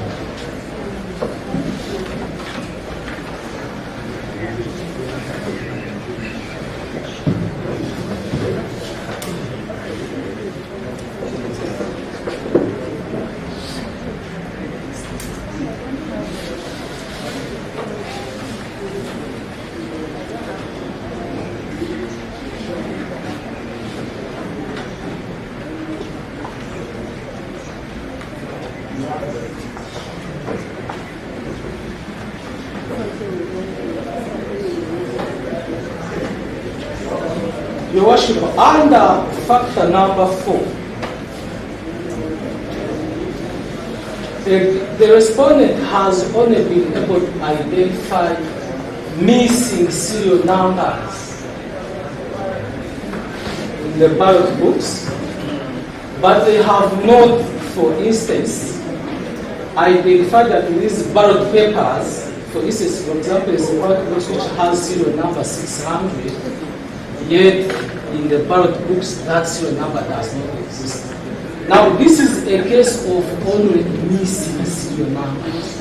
This is not a case of different serial numbers, which imply alteration, Your Worship.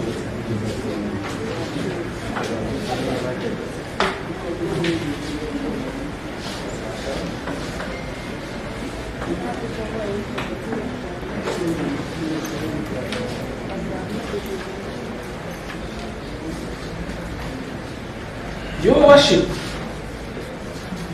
if, as per factor number 5, the number of cast ballot votes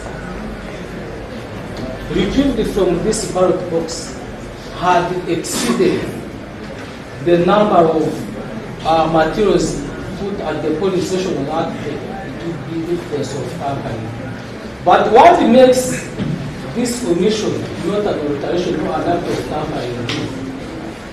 When we find that under guideline number 5, these ballot papers, all the valid votes are cast at the polling station were counted, They are matching with the declaration form, Your Worship. Because the declaration form which was issued by the presiding officer, and as well as by the presiding officer, and also signed by the agents who are present on that day, clearly show that the number of valid votes cast is the same number we have just counted before this order of court, Your Worship.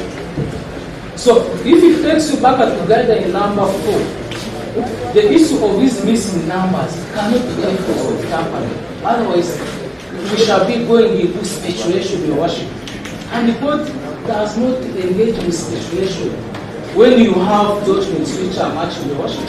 Because a DR form under the Parliamentary Elections Act is a document which the presiding officer, upon adding figures, adding this and this, fills in. So maybe on the missing serial numbers, I'm wondering if all those numbers that are missing, the number of the ballot papers that were removed in that booklet remain 50. That's what I think. Missing serial numbers. Does it mean those who they are given ballot papers from that booklet, or the ballot papers issued from that booklet, isn't that 50? Your Worship, actually we had somewhere some repeated serial numbers. Now mathematically when you have some numbers somewhere, because each booklet has supposed to have 50. Now if you have some repeated number, it would mean even another number if you are to maintain 50 sheets in each booklet. Now it means in another booklet some number would be missing. If you are to maintain 50 sheets each reporting booklet. So it means yes, they remove them and they repeat it.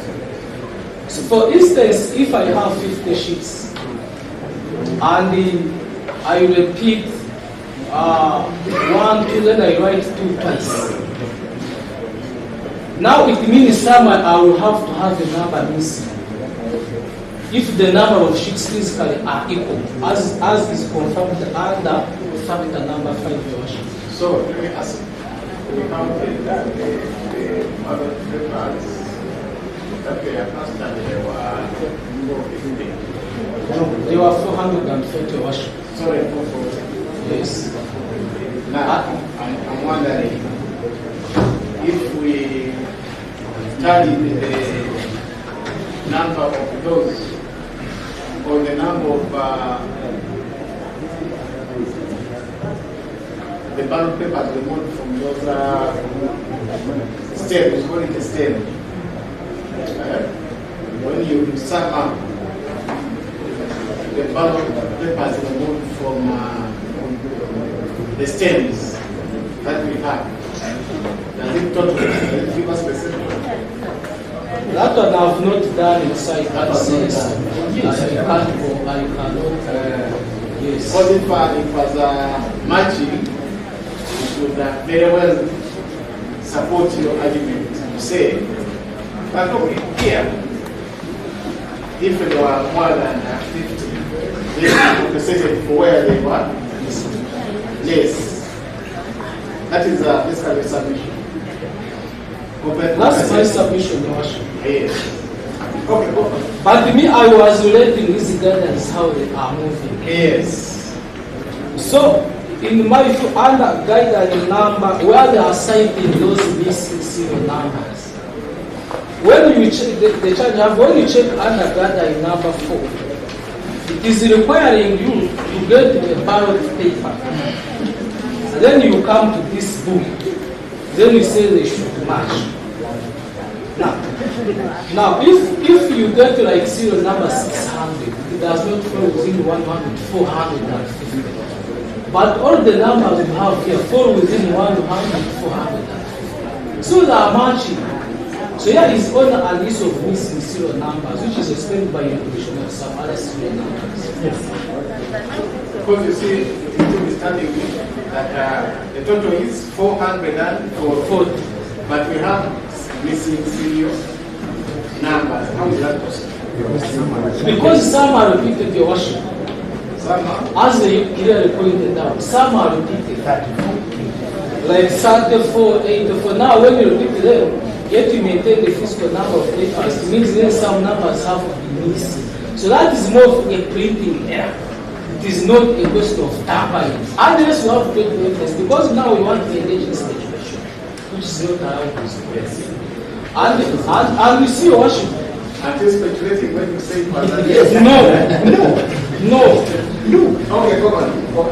So your worship will maintain there is no evidence of alteration, because alteration is changing, creating a serial number which does not fall out of the 100, 450. But all these ballot boxes, the serial numbers in the ballot papers fall within 100, 450.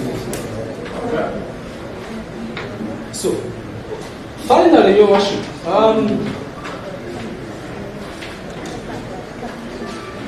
I will only recite one case, which I believe is a guide to this court. Your worship, people who handle election matters around here must not commit errors of omission. Right away, starting from printing, or even keeping, or doing what you require to do, for example, recording the serial number. In election process, and even the worship when you read the parliamentary elections, that is even, because this is not a petition worship, but that is even why we have the substantial test. That is the whole rationale of election matters. So it is not that each and every omission or error is taken as alteration or tampering with an election record. And your worship,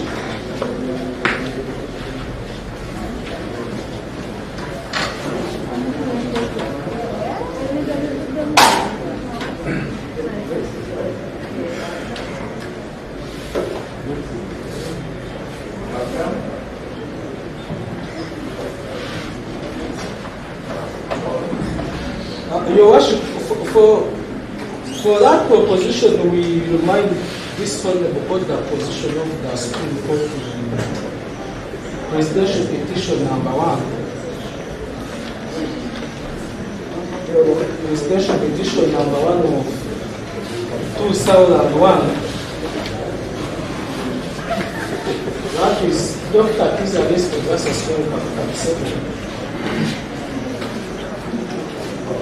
where the Supreme Court, specifically the judgment of Odoch, CJ Azu was there.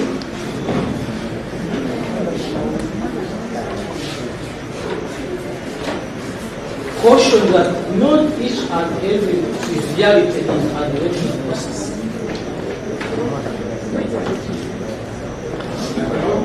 Not each and every triviality in an election process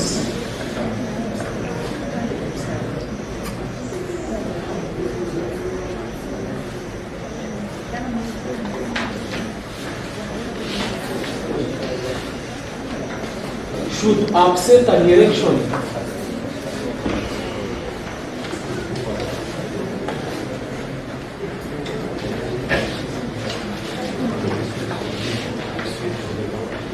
So, your worship, this honorable court has already defined that there are grounds warranting a vote recount.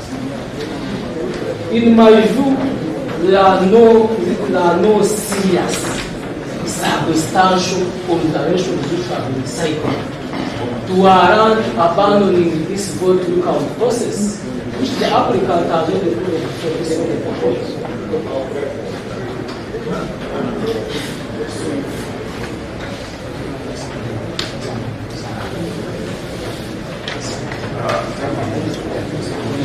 So your worship will invite this honorable court to regard these as normal errors of record keeping and recording,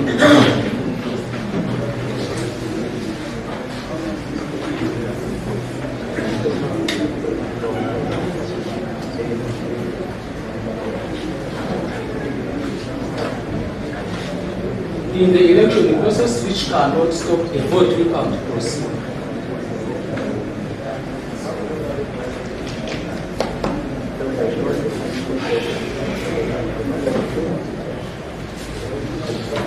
So, Your Worship.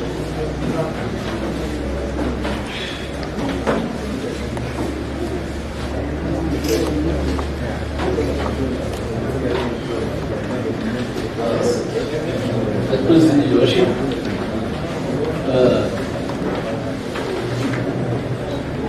my elder brother is able to submit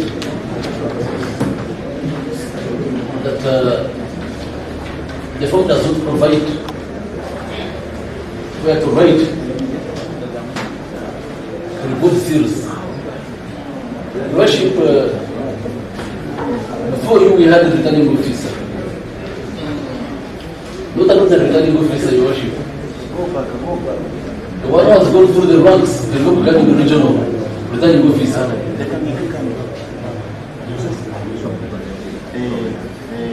The returning officer can be trusted by the Electoral Commission for Kampala, the capital city of Uganda, the most complicated area in this country. And she was not talking about something old. She was talking about an event of this month. An event that took place in this district, in the neighborhood of this court. She stated categorically that she is the last person mandated to seal these books. And for sealing it, they recorded the serial numbers and you have to find the record within the ballot books. And Your Worship, this court with me and my elder brother has found none.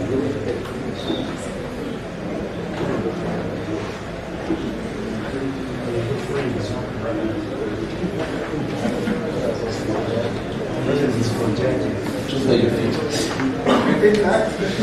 Your Worship,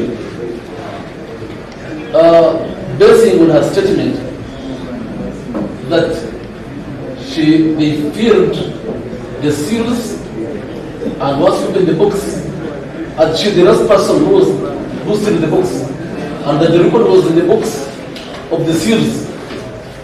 This court opened the books in our presence, and they found no record of seals.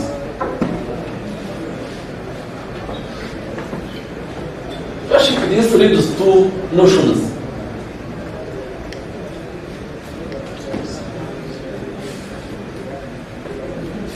One,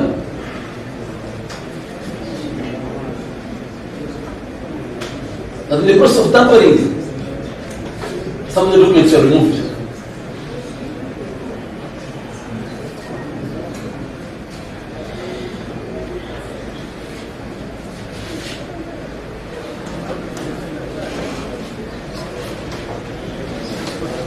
Two, that possibly different books was switched, which destroyed the entire old record.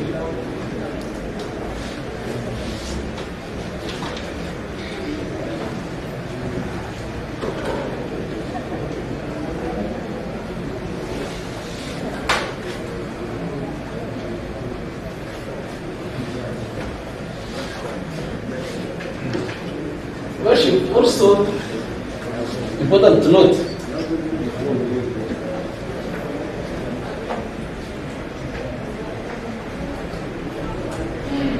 is the phobia of my own brothers, my own friends about the recordings.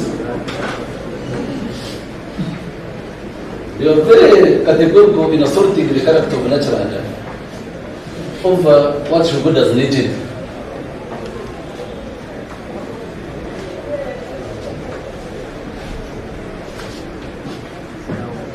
Your Worship, this court doubted her signature. They didn't doubt her integrity.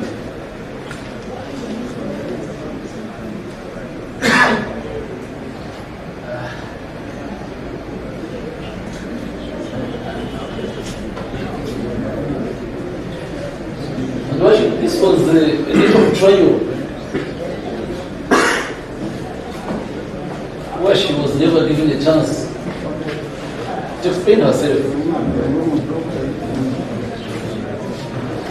Worship, we brought her forward based on the testimony of our expert in this court, the returning officer, that seals can be recorded by phone or by writing. And she recorded using her phone. Your Worship, that's the only level of evidence that you can have for this court right now. I pray that she's given a chance. That record gives a persuasive report in addition to the other testimony of the returning officer that she recorded serial numbers and put it in the box, which will not find the means of having evidence and the process, procedure. Yes. How do you have evidence of Worship, it's our humble prayer. You don't just wake up, do your submissions and wish Worship, the nature of this trial is not a conventional trial. It's a trial where we come up and we are made to submit.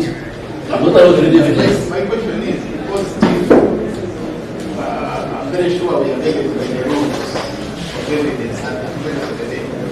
How do you have that? That's why the worship we are praying. When you made the prayer, worship the circumstances. I'm making a prayer that not only I put on the stand, instead I in the video. To bring up the video and the prayer was made earlier, but now I'm making it more categorical. Yes. It's time to bring that video because we can't keep killing her evidence midway all through. We can't keep killing the evidence of the project. That's what's going on. Okay.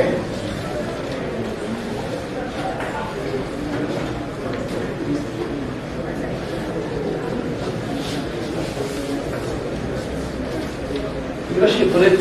In the circumstance we pray at this court, just for personal planning.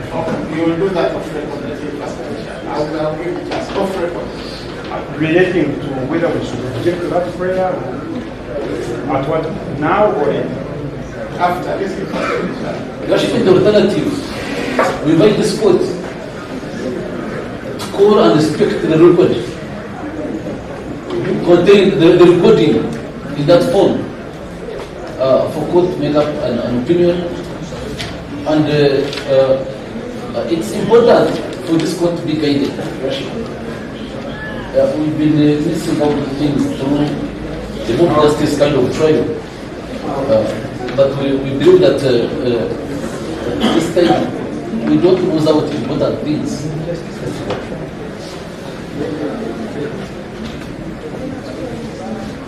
And your worship, section 7 of the Foreign Transactions Act gives the mode of how the recording can be. It talks about the first of data. If the person who receives and can produce the source of recording it to court, your worship, it's a proper record that can be accepted by court. So it's a humble prayer that this record is good and good enough for the witnesses in court. Court, the way it cross-examine the returning officer, it can do the same to find out the truth. Maybe I will ask the so-called video, it's still on our phone, so it's still on the primary source. We have not changed the source. The freshness could be a new source. But how, for example, if you wanted to put particular evidence, how? Worship, court can look at the code itself. And after that, if there's an appeal, what happens? Then there's the witness. Your Worship, court can make a record and then, if necessary, it orders that it's given the story of what. Since we are giving you the primary source, then court can order that it is recorded on the secondary source, and that secondary source will be given by court. That is all. No, Your Worship, I've not finished. That is all the points. Please.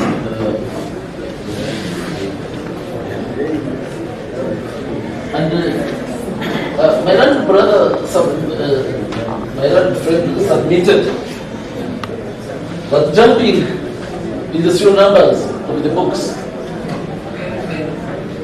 was within range. And Your Worship, it does not be within range. We would jump numbers. Your Worship, the testimony of the turning office of Akaruuru that the serial numbers are chronological. It's only when one is broken that the replacement, which has a different serial number, can put on record, can come on.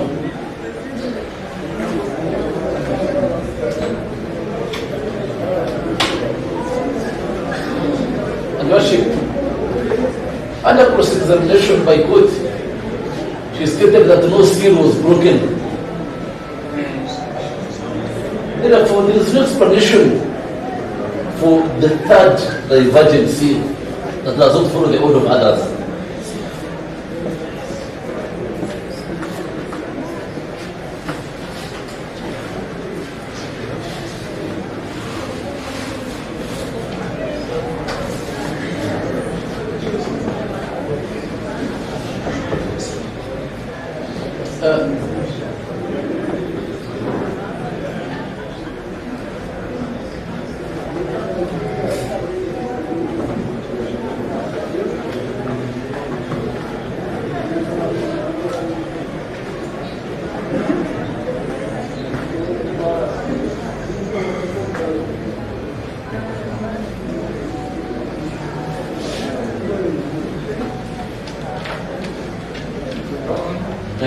Your Worship, the missing figures in the ballots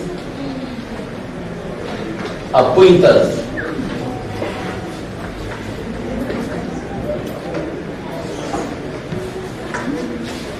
Either of manipulated report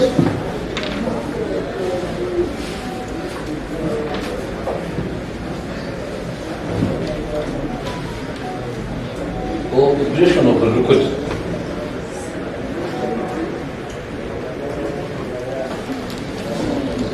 Your Worship, when the other was making testimony here, Your Worship, she was categorical that before voting, they checked all the seals with agents, and the seals were moving in chronological order. But Your Worship, this was not a very complicated matter to be observed, especially by experts in election matters.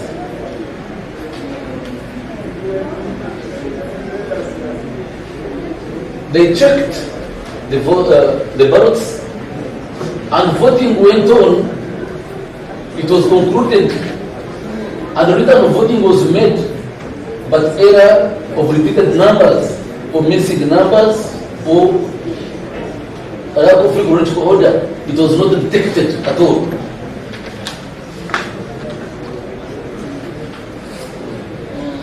So Your Worship, where is coming from right now? I'm inviting this court to reject the knowledge of my learned friends that was a mistake of the printer, of the company that was given the job of printing ballot papers. Your Worship, we are aware it has been, we take judicial notice, it is judicial by the way, Your Worship, that printing of election materials is not done in Uganda. It is by hired experts who have very rich experience after going through kind of procurement processes, who are selected.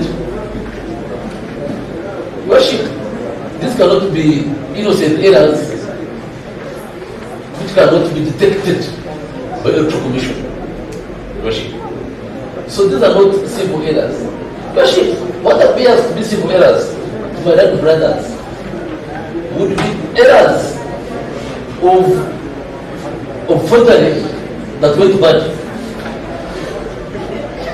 Maybe you will help responding to a question that is stuck in my mind. I was wondering, you said that many missing numbers or serial numbers. How many votes were removed from that? Do you have an idea? I don't have an idea. I don't have an idea. Your Worship, all that is clear before you, the point us that this is a new record created. Okay, maybe if I may ask it the other way around, from all the ballot books, did you ascertain the number of ballot papers that were removed from those ballot books? Worship, what we established as our team, that this was forgery gone bad. The record of electoral commission was categorical, moving chronologically from 1 to 50, 51 to 100, 101, 150, 151 to 200, 101, 150. There was no record of missing or repeated figures. But under this demanded inquest into the ballot box, we discovered skulls. Skulls of repeated figures. Skulls of figures that we need to know. Skulls of ballot papers that we are missing, repressed, and record appearing to be perfect. Yet when you try to find out deep, there are many errors which cannot be innocent, Your Worship. Then, I must look at my ruling tonight. So just one. Your Worship, as I conclude, my brother wanted this court to do that this symbol must not for errors. That actually, which can be explainable. But the contrary to the submission, that these are not innocent, must not for errors, because they are too obvious to be made. He made that argument, especially on the 8 and 9 ballot books. Yes. You see, Your Worship, they are calculated from ballot 8 and in the books they were 9. So you seem to say?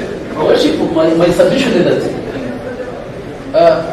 there could be mistakes in counting from 1 to 50, 450. But there should not be a mistake of counting 9 booklets. Your Worship, this is forgery record gone bad. Your Worship, our duty was simple according to a guideline. Let's make an inquest into this box and make findings. Make it clear that apparently the new record was created, and there are so many pointers to forgery gone bad that the initial record which the commission had made, which they used, made on that day, has since changed. That we cannot, it is very unsafe not to rely on what is contained in this box. Having found these errors, before we go into actual verifications, a lot of shock may await you, Your Worship. So many wrong things have been made. So we are praying that now that this court has seen so many wrong things, it should not continue, and it should not continue into actual telling. And you see, my brothers were saying that, you see, the statements of the returning officer, some of them are wrong because she was the presiding officer. But I'm still reminding this court and them that this is the most experienced person who was actually supervising the presiding officer. previous person who was supervising the returning office, the presiding office.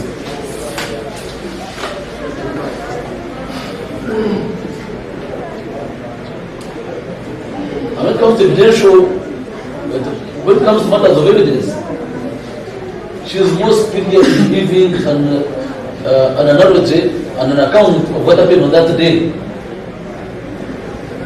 than the presiding officer who was her agent in the execution. So we pray that my brother will add on briefly, but we pray that we find that the record is materially tampered with. I think you had, or you may they have not submitted. Yes, I want to summarize your order. Number one, there was an attempt to take you to the definition of tampering. What I want to submit that the definition adopted by this court is descriptive, it is not denotative. And in all the guidelines we are giving, you were merely describing. Therefore, court cannot take a denotative meaning when the wisdom of court, the definition is descriptive. I thought I would put that on the order. Okay. Number two, Your Honor.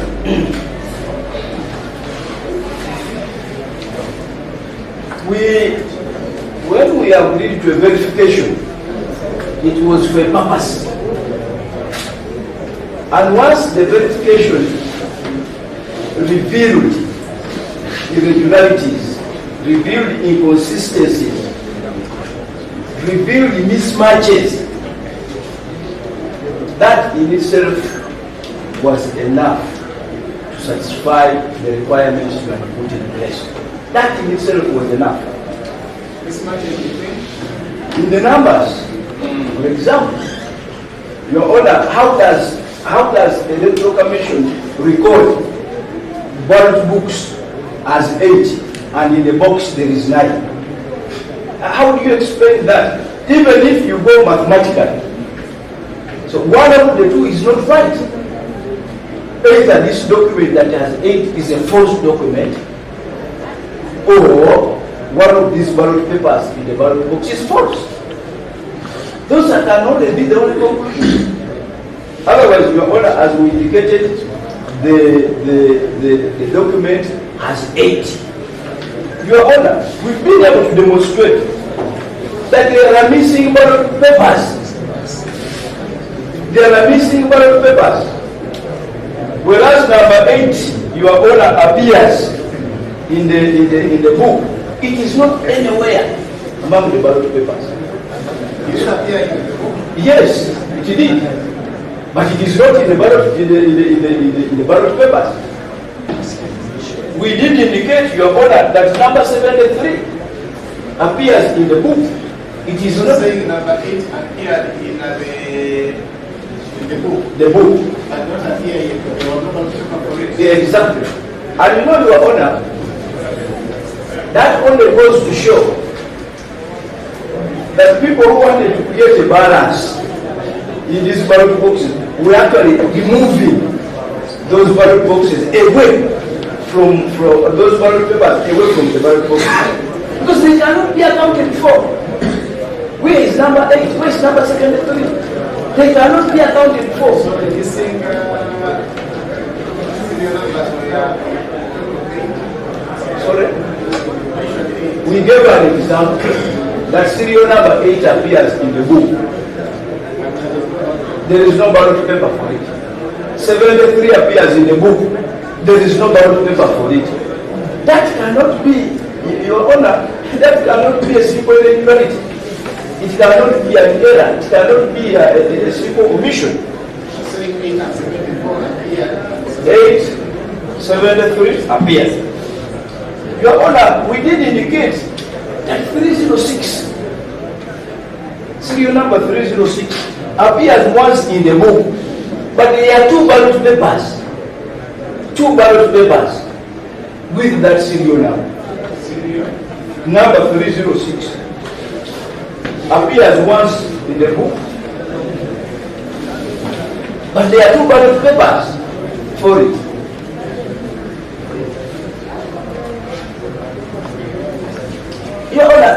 are not the normal mistakes that can be attributed to the returning officer or the electoral commission, especially where we are questioning the integrity of a ballot box. This cannot be minor. Your Honor, we want to confirm that contrary to what the returning officer said, there are no records of seals in the ballot box. And that goes to the core of this case. Once there are no serial numbers, that in itself constitutes tampering. Because as I indicated, serial numbers are not there for fashion. They are not cosmetic. They are not decorations. They serve a purpose. So once they are missing, once they are not recorded anywhere, we submit that that in itself constitutes tampering. Finally, Your Honor,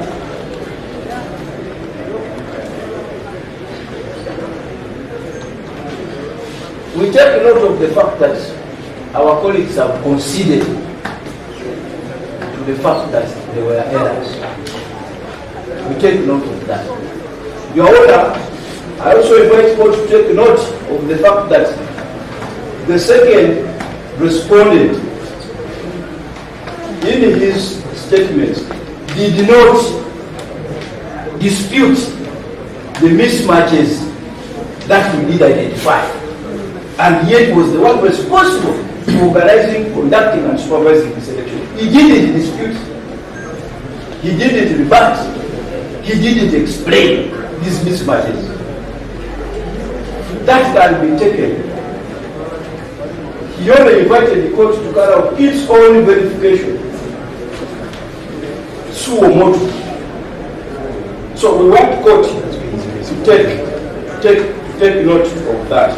Finally, Your Honor, we reiterate our plans that we've been able to demonstrate on the balance of capabilities that there are mismatches, there are glaring errors, there is tampering as described in the ruling, and therefore we pray that this is not the case, that should actually proceed to its to a recount.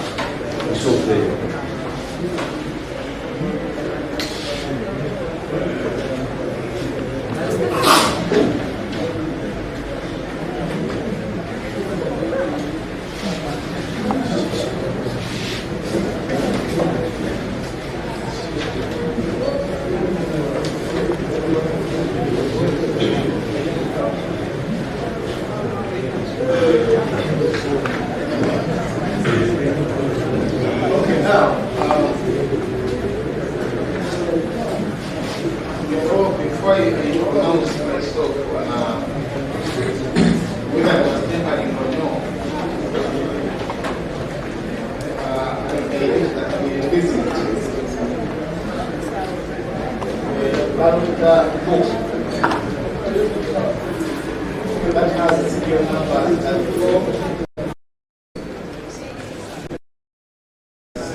That range is 1 to 200.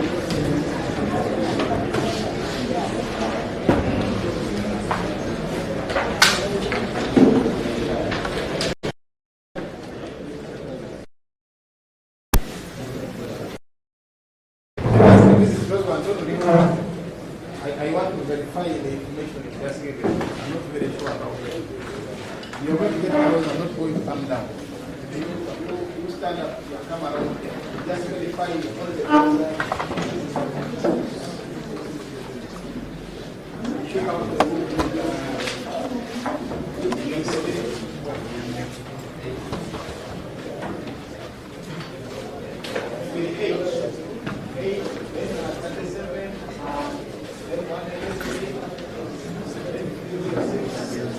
There was also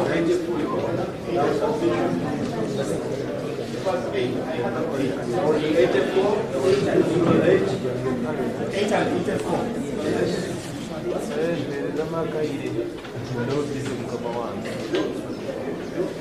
Your Honor, in our submission, we highlighted many. In the rejoinder, I think that's where you are focusing. It's okay. Let's support it. So we mentioned, Your Honor, we talked about 34. Let us start with 8. You say 8 does not appear when it appears here, but does not, there is no ballot paper for it. Yes.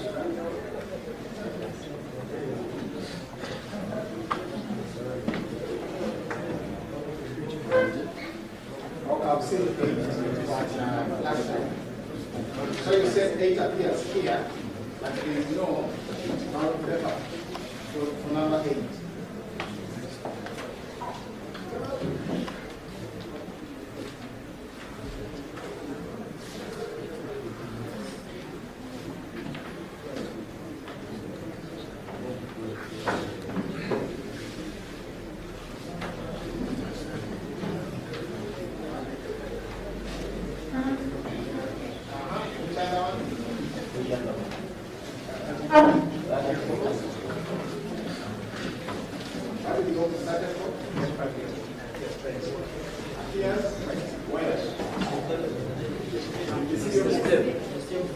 How about the ballot papers?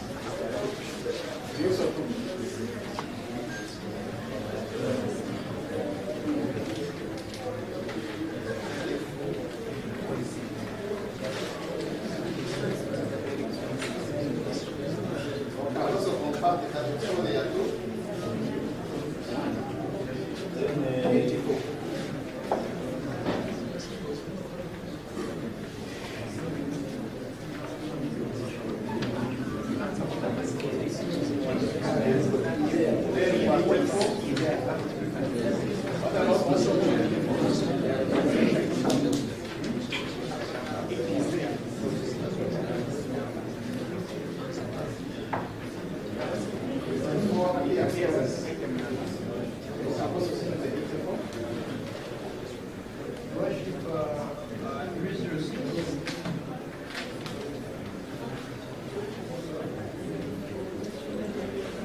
Yes. 6006.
I propose that we count that particular value. We count the stem. Which one? The 100. The one is 400. The ones that are not in the chronological order? Yes. But before that, because they have told us they are missing. 8 which they are saying is missing, it appears as item 195. Was that as the chronological flow is not in order? The one around 167. ballot box for it is about. So you're saying not in chronological order. This guy, that is the complaint on that form. But we are all there. We can't confirm. That is one. Because 150, 167, or they were just not flowing or mixed up. How is that what they were mixed up, not missing? They were mixed back. We cannot confirm the worship. Okay. What else? Then 193 still under the same. Is repeated the two ballots for 193. Two ballots, serial numbers in the book.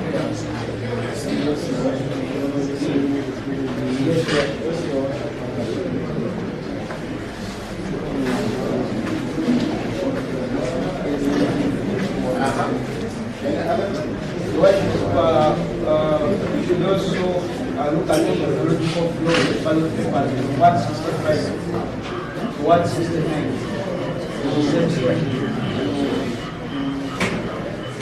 Chronological order is Yes, we are not getting the complaint. Yes, it is both. It is both.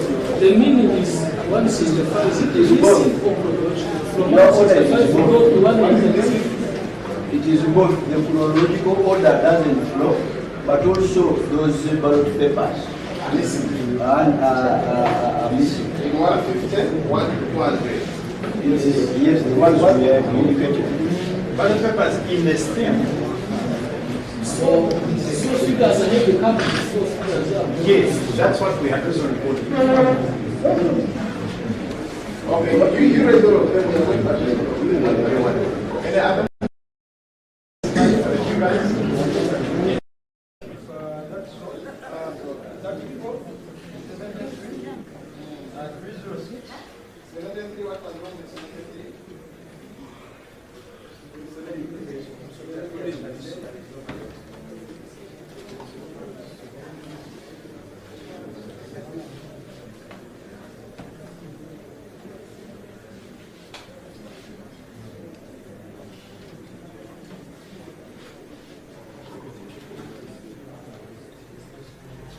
Now, I just want to find out. Can we find out how many the ballot books, ballot papers that were blacked out? They took 40 or they are less? Well, what we have not intercepted that issue in our verification process.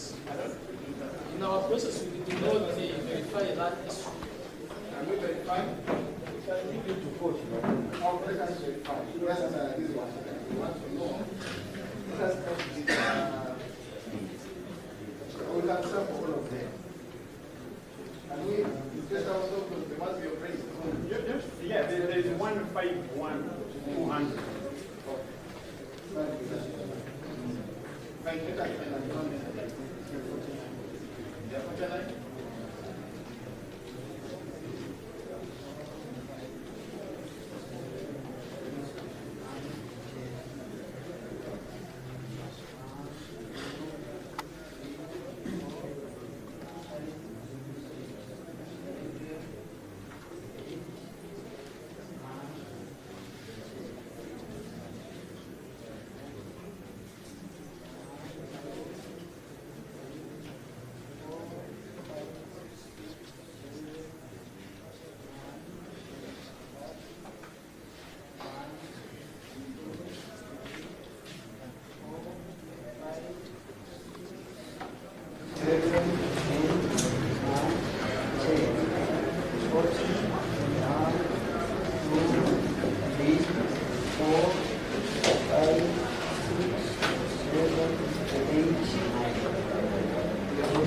Sorry, I put a line, but there is a mismatch. That means you watch one ballot paper. Yeah, one ballot paper. Which other one? A new sample? You watch split sample 34. But to me, to big clean, why you pre-count over there? It here. So we are done with this one. Let us come. Let us make sure. Because I want to compare the number of ballot papers that we are able from these books and again. This is 150.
201 250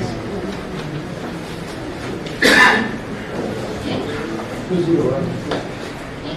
You just handle 101. There is one which is Oh, so we have 150 to 200. 200. There were 49, right? Yes. And now 200 to 201 to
300.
Okay, now we are going to end with this. The allegation of 8, serial number 8, appearing in a book, but there is no ballot paper for it.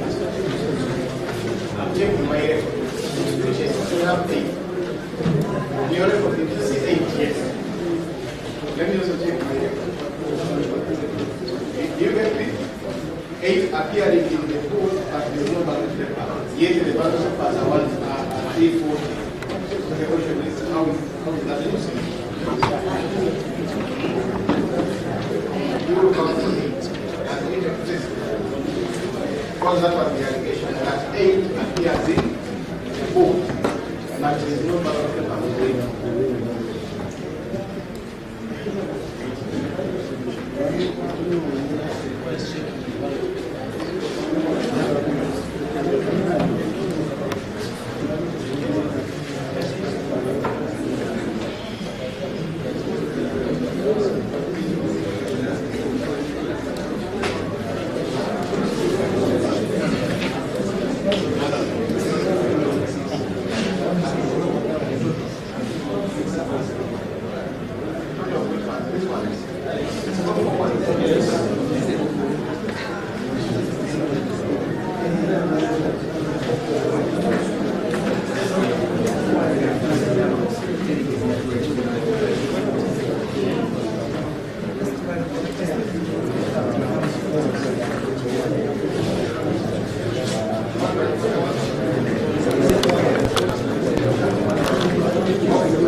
Which is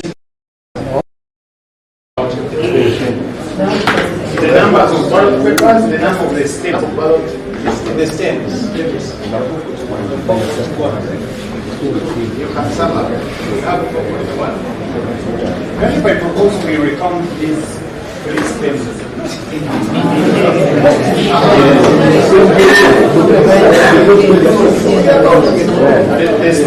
The stem for 1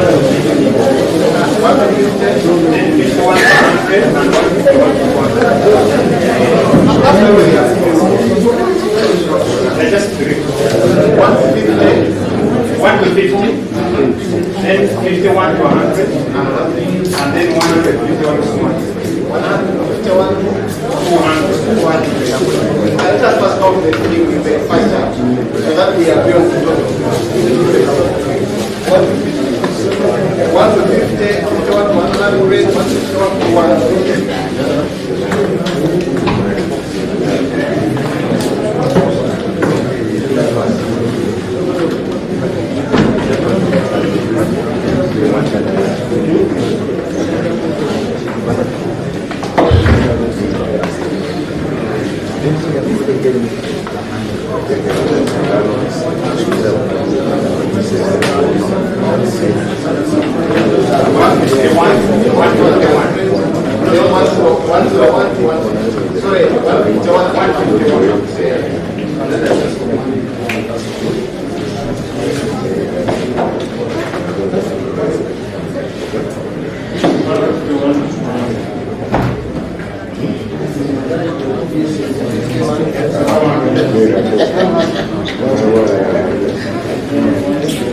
Then 151 to 200.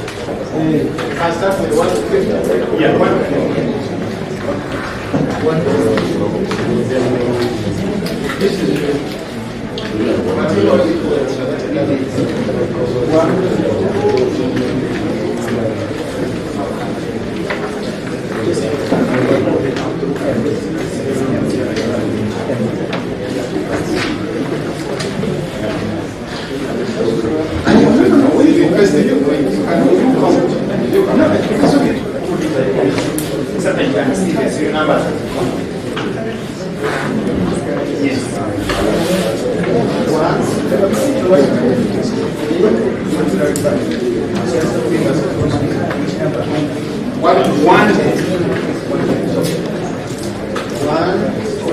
You get close.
This is 150. 151. 200.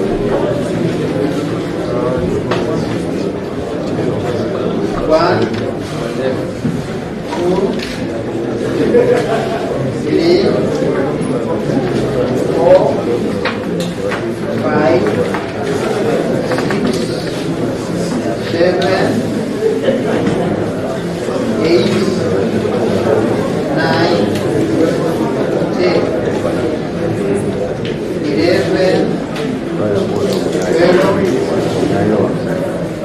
13, 14, 15, 16, 17, 18, 19, 20, 21, 22,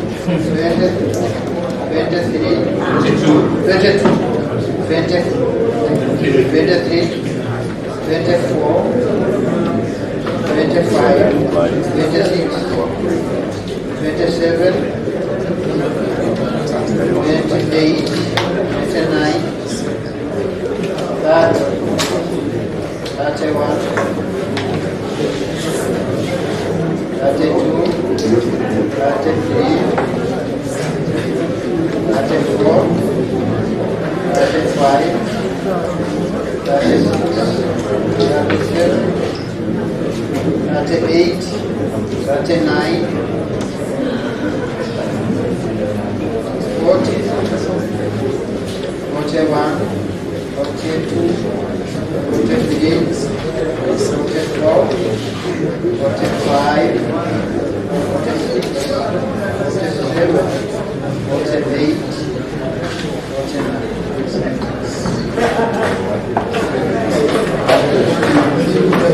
So we agree the number was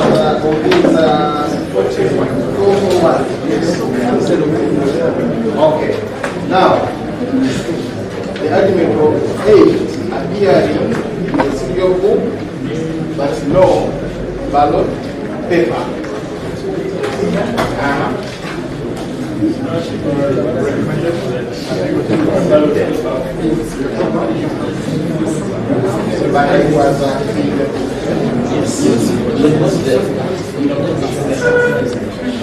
What is the other number that you talked about?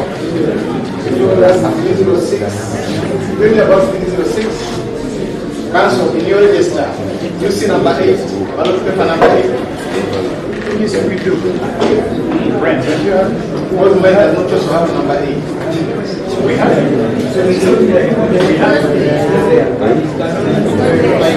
That's why we have 49 like this. That's why we have 49 sheets. Pardon? Because it's item number. Okay. I want us to persuade in those areas because number 8 tells me in the book it is appearing, it was removed. But in the ballot papers, it is not. About 306, you told me it is appearing twice there are 2 ballot papers. Yes. But I don't see this one. I try to look around and not see the twice. Which numbers?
Yes. It is 06. We have two ballot papers with the same serial number of 306. We can check yours. I record that has found the two numbers.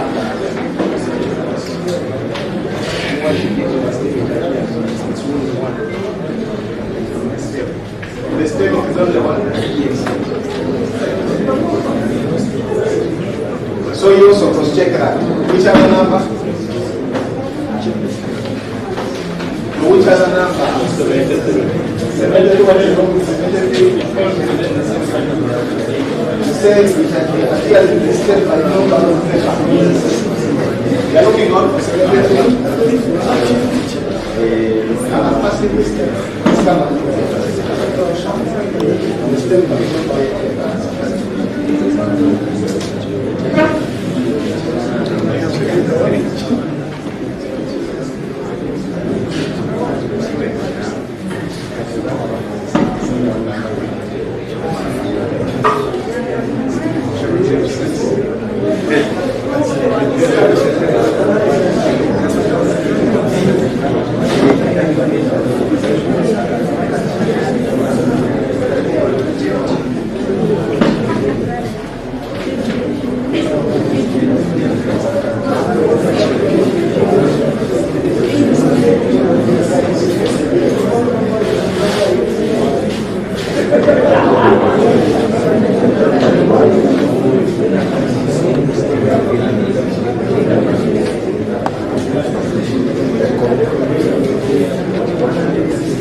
Okay, tell me more. 2 in the book and 2 physical papers. That's what it says.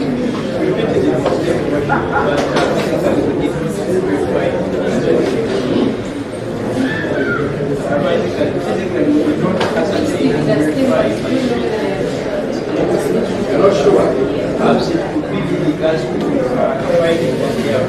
So you said you expect to do at the cross. Yes. Which other one we are going to verify here? So that we are satisfied.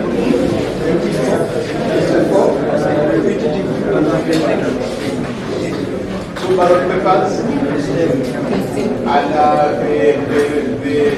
principal papers. So we check out the reason for the must be 2.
try to bring it like code, blue code. Blue code.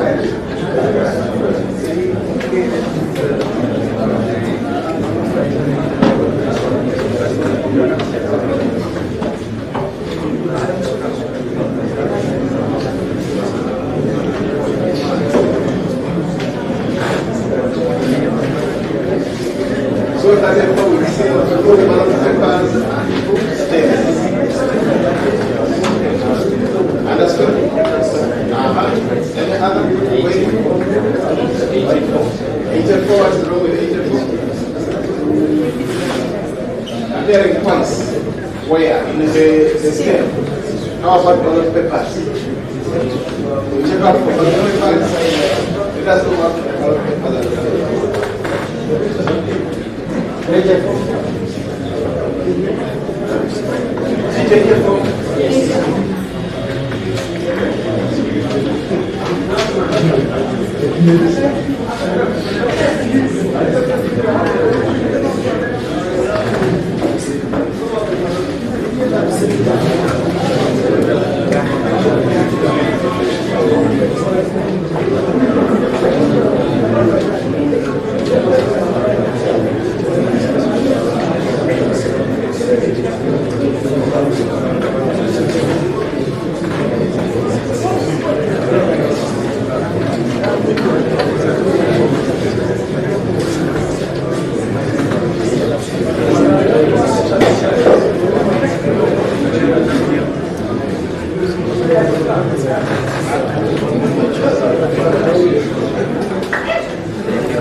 Now we've seen the DJ pose, there are two, both in the stem and the ballot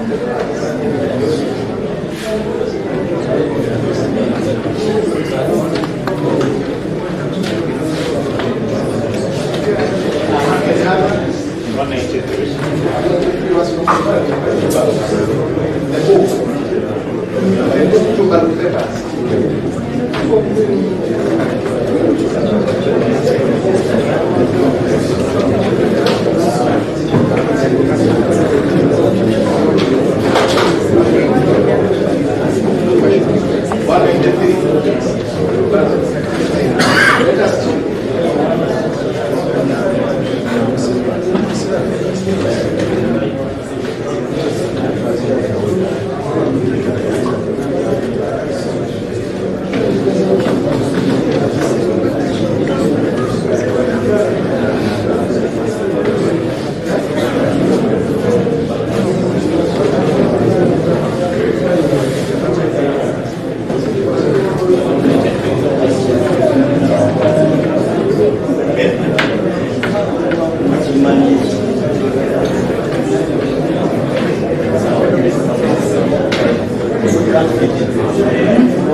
Now, 193, you say there are two Let us confirm in the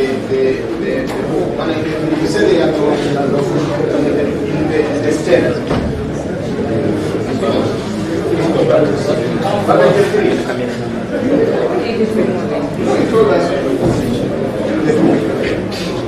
you said two balance. Yes.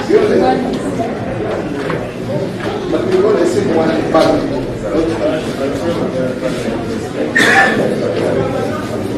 One question I wanted to clarify. We are now hearing new figures. There were figures raised in the submission. Now they are going to have verifying the same. Then I will agree on verification all of us. And this now verification, I think we have deviated to the extent that now we are conducting an audit. Maybe which figures are we talking about? We are conducting an audit. We are conducting an audit. There is no new figure. Can I first finish this, Awasaki? Okay. We are conducting an audit of how the printing was made, whether the serial numbers in the stems. But you're matching the serial numbers, you're considering the serial numbers in the stems. What we are doing is the given allegation, the following allegation is example you say that number 8 appears in the book, but there is no ballot number 8. Ballot paper. That's what you say in the book, number 8. Quoted. But that's what I'm saying. We are going to do that because we want to establish how does number 8 appear in the book. I am actually saying the court does not even have the power to do that. Yes, the court does not have the power to do that. It's the returning officer. Where is she? Okay, what you are doing is an audit. Not even the Supreme Court has the power to do that. Okay, let us go. We want to increase verification. What are you doing for the road? Okay. Say it was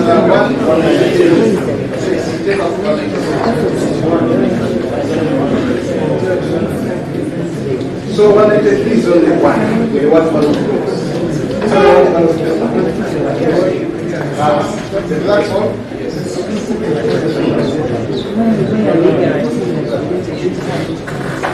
Is that all? So what I've discovered is that 306, there are two ballot papers. For 306.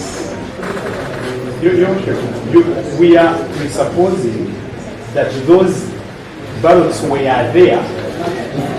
We are assuming that they were there, and now they are not there. That's why I'm saying you're connecting. No, what I'm saying is, for 306, according to my record, two ballot papers were used. Yes, it's okay. But what we are saying is, but again, do we have mistake only has one? I'm not informing you, then I write my ruling. Basically that.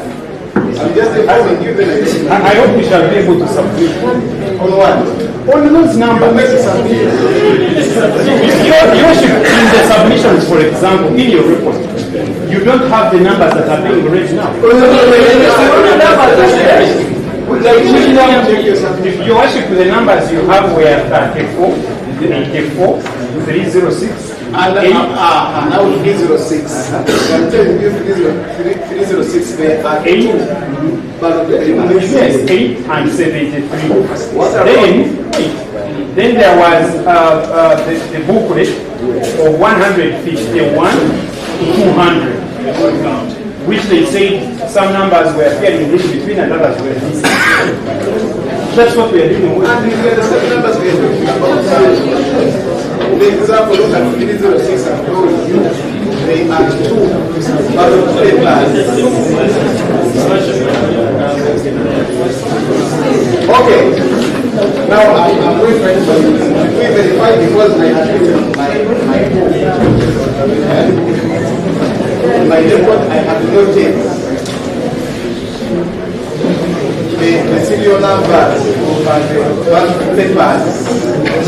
that we are matching with ballot. So I'm going to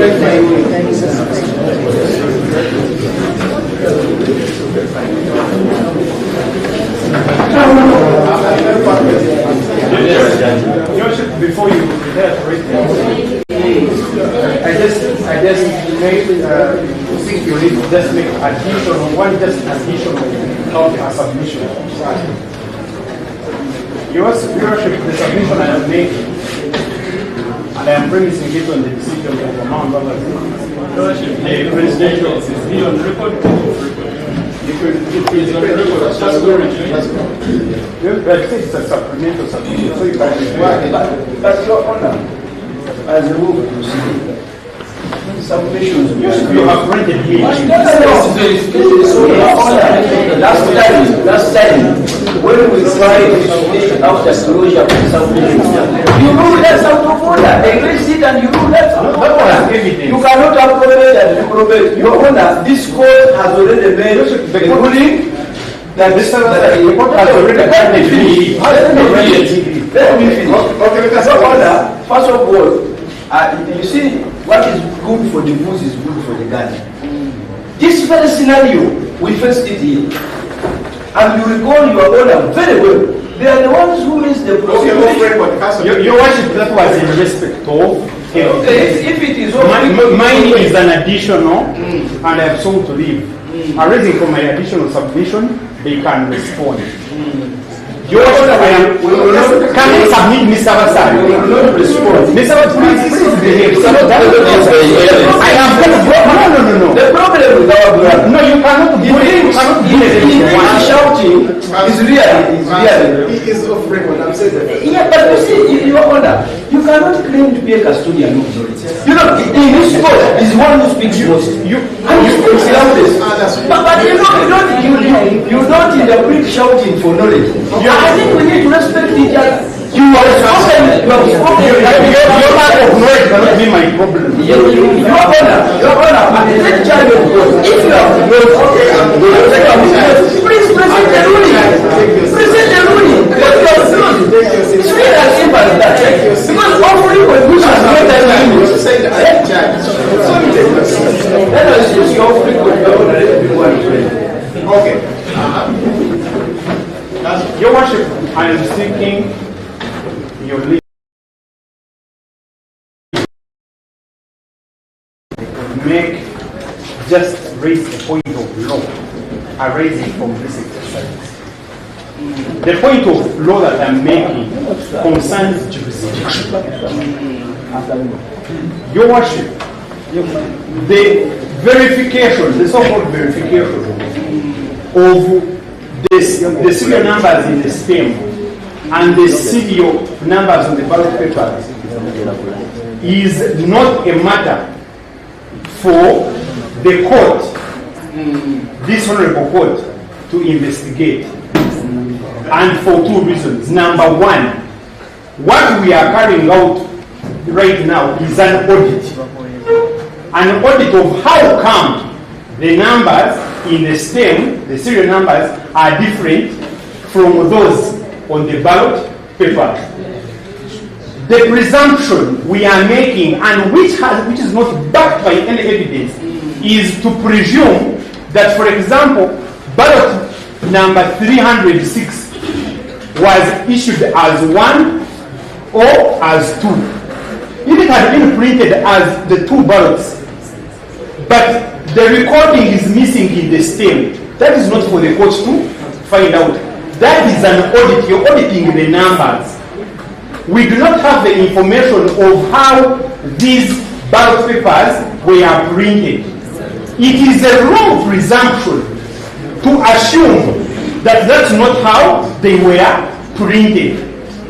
Okay, noted. So what the court is conducting in conclusion is that the court is conducting an audit, and which the Supreme Court of the land has rejected 3 consecutive times, that the court cannot audit an election process. Matters to do with how those serial numbers are created is a matter that starts with the printing. Okay. It's not a matter that starts with the counting. Okay, just a little bit before that, I will ask just one question for clarification. Take the example, we have 306, and we have two ballot papers of 306, but in the stem, it is appearing once. Yes. What would be the explanation? Or we just make it a Your Worship. To you, what would be the explanation? Your Worship. Two ballot papers in 306, but in the stem. Yes, if a number misses in a stem, wait. It is also possible that it can miss on the ballot. But we are saying at the state of printing. No, you wait. We are saying there are two ballot papers. Yes, that's what I'm saying. 306. That 34 appears twice in the stem, but does not appear twice in the ballot. Actually, 34 appears twice. Your Worship, what I'm saying is, at the time of printing, the mistakes we are looking right now, in terms of numbering, are mistakes that may be made at printing. Okay, maybe just so how did the mistake come to have two ballot papers with 306 when the ballot books or the stems only have one 306? How does that mistake come about? That mistake can come about that in printing the leaf that you pull out and the stem that remains, you have two different numbers.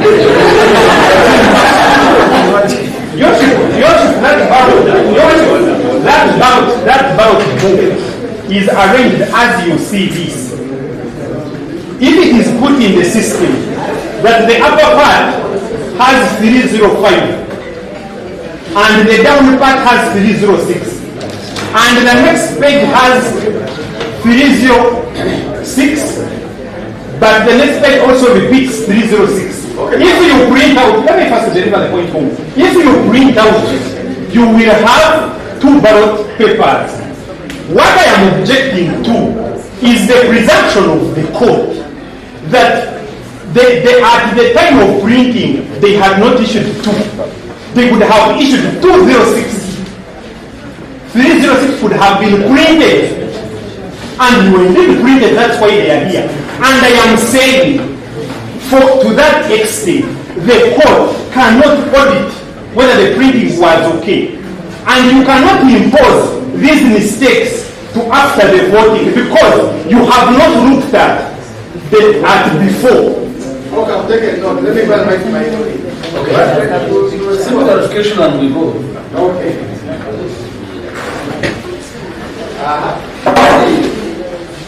One, I'm disappointed that my young brother didn't bring a video but raised none. But told the story.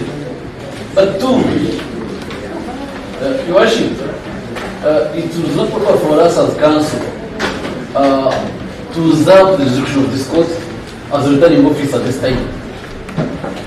The returning officer under the Elections Act, the decision is final during counting, during verification. So right now this court has full jurisdiction to carry out. You see, my brother when he applied for a recount, he made an inquest which had a very long trail, and he should have known that such things will come up which are present. Okay, I'll take it. Let me go and get my how long will I'm not that done. I'm going to leave my ruling this evening. Your Worship, the officer in charge? The officers, we have many police officers behind me. Please take charge. I'm going to write my ruling, then come and deliver it now. Okay. Yes.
the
Take your seat.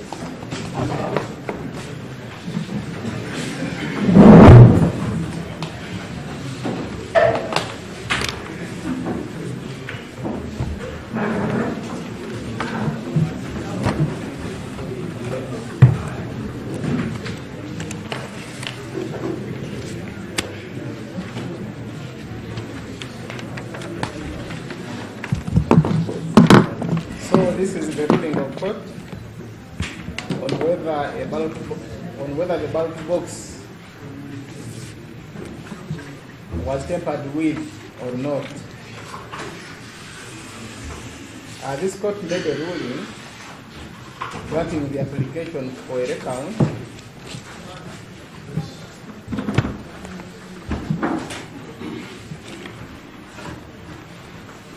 However, the same was conditioned to the ballot box and its surrounding documents not being tampered with. This court went on to determine what tampering with the box involved in the circumstances. And the following were raised. 1, it would be an act of tampering with the box if the following were found. And one is where the ballot box itself has been cut or replaced, or where its seals have been cut or replaced. 2, where the serial number of the seals on the ballot box have been altered and or are different from the serial numbers of the seal that were written down. In that case, I have noted the original record book and or the accountability register. Precisely, that the serial numbers of the seal on the ballot box must match the serial numbers of the seals registered in the original record book and accountability register. Then 3, where the serial numbers of the ballot books registered in the official report book and accountability register do not match with the serial numbers of the ballot books actually used during the election. Then 3, where the serial numbers appearing on each ballot paper do not match the serial numbers of the ballot book where the ballots were removed precisely, that serial numbers on all ballot papers must match the serial numbers of each ballot paper from the book the same one removed. And finally, that where the used ballot papers in the box are more than the number of the voters who actually voted on the 6th of February 2026, the same would be interpreted as a tampering with the box. To achieve the above, this court directed its mind to do the following.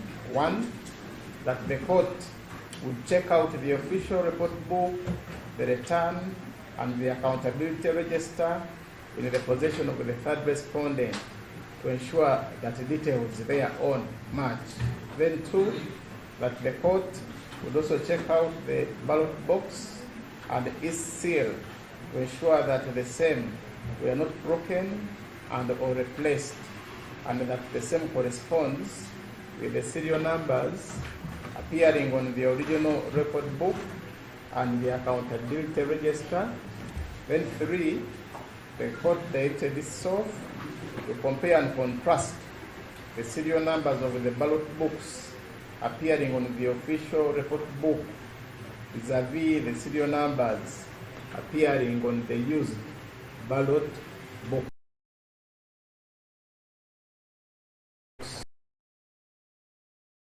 To compare and contrast the serial numbers on each ballot paper used in the voting vis-a-vis the serial numbers on the used ballot book.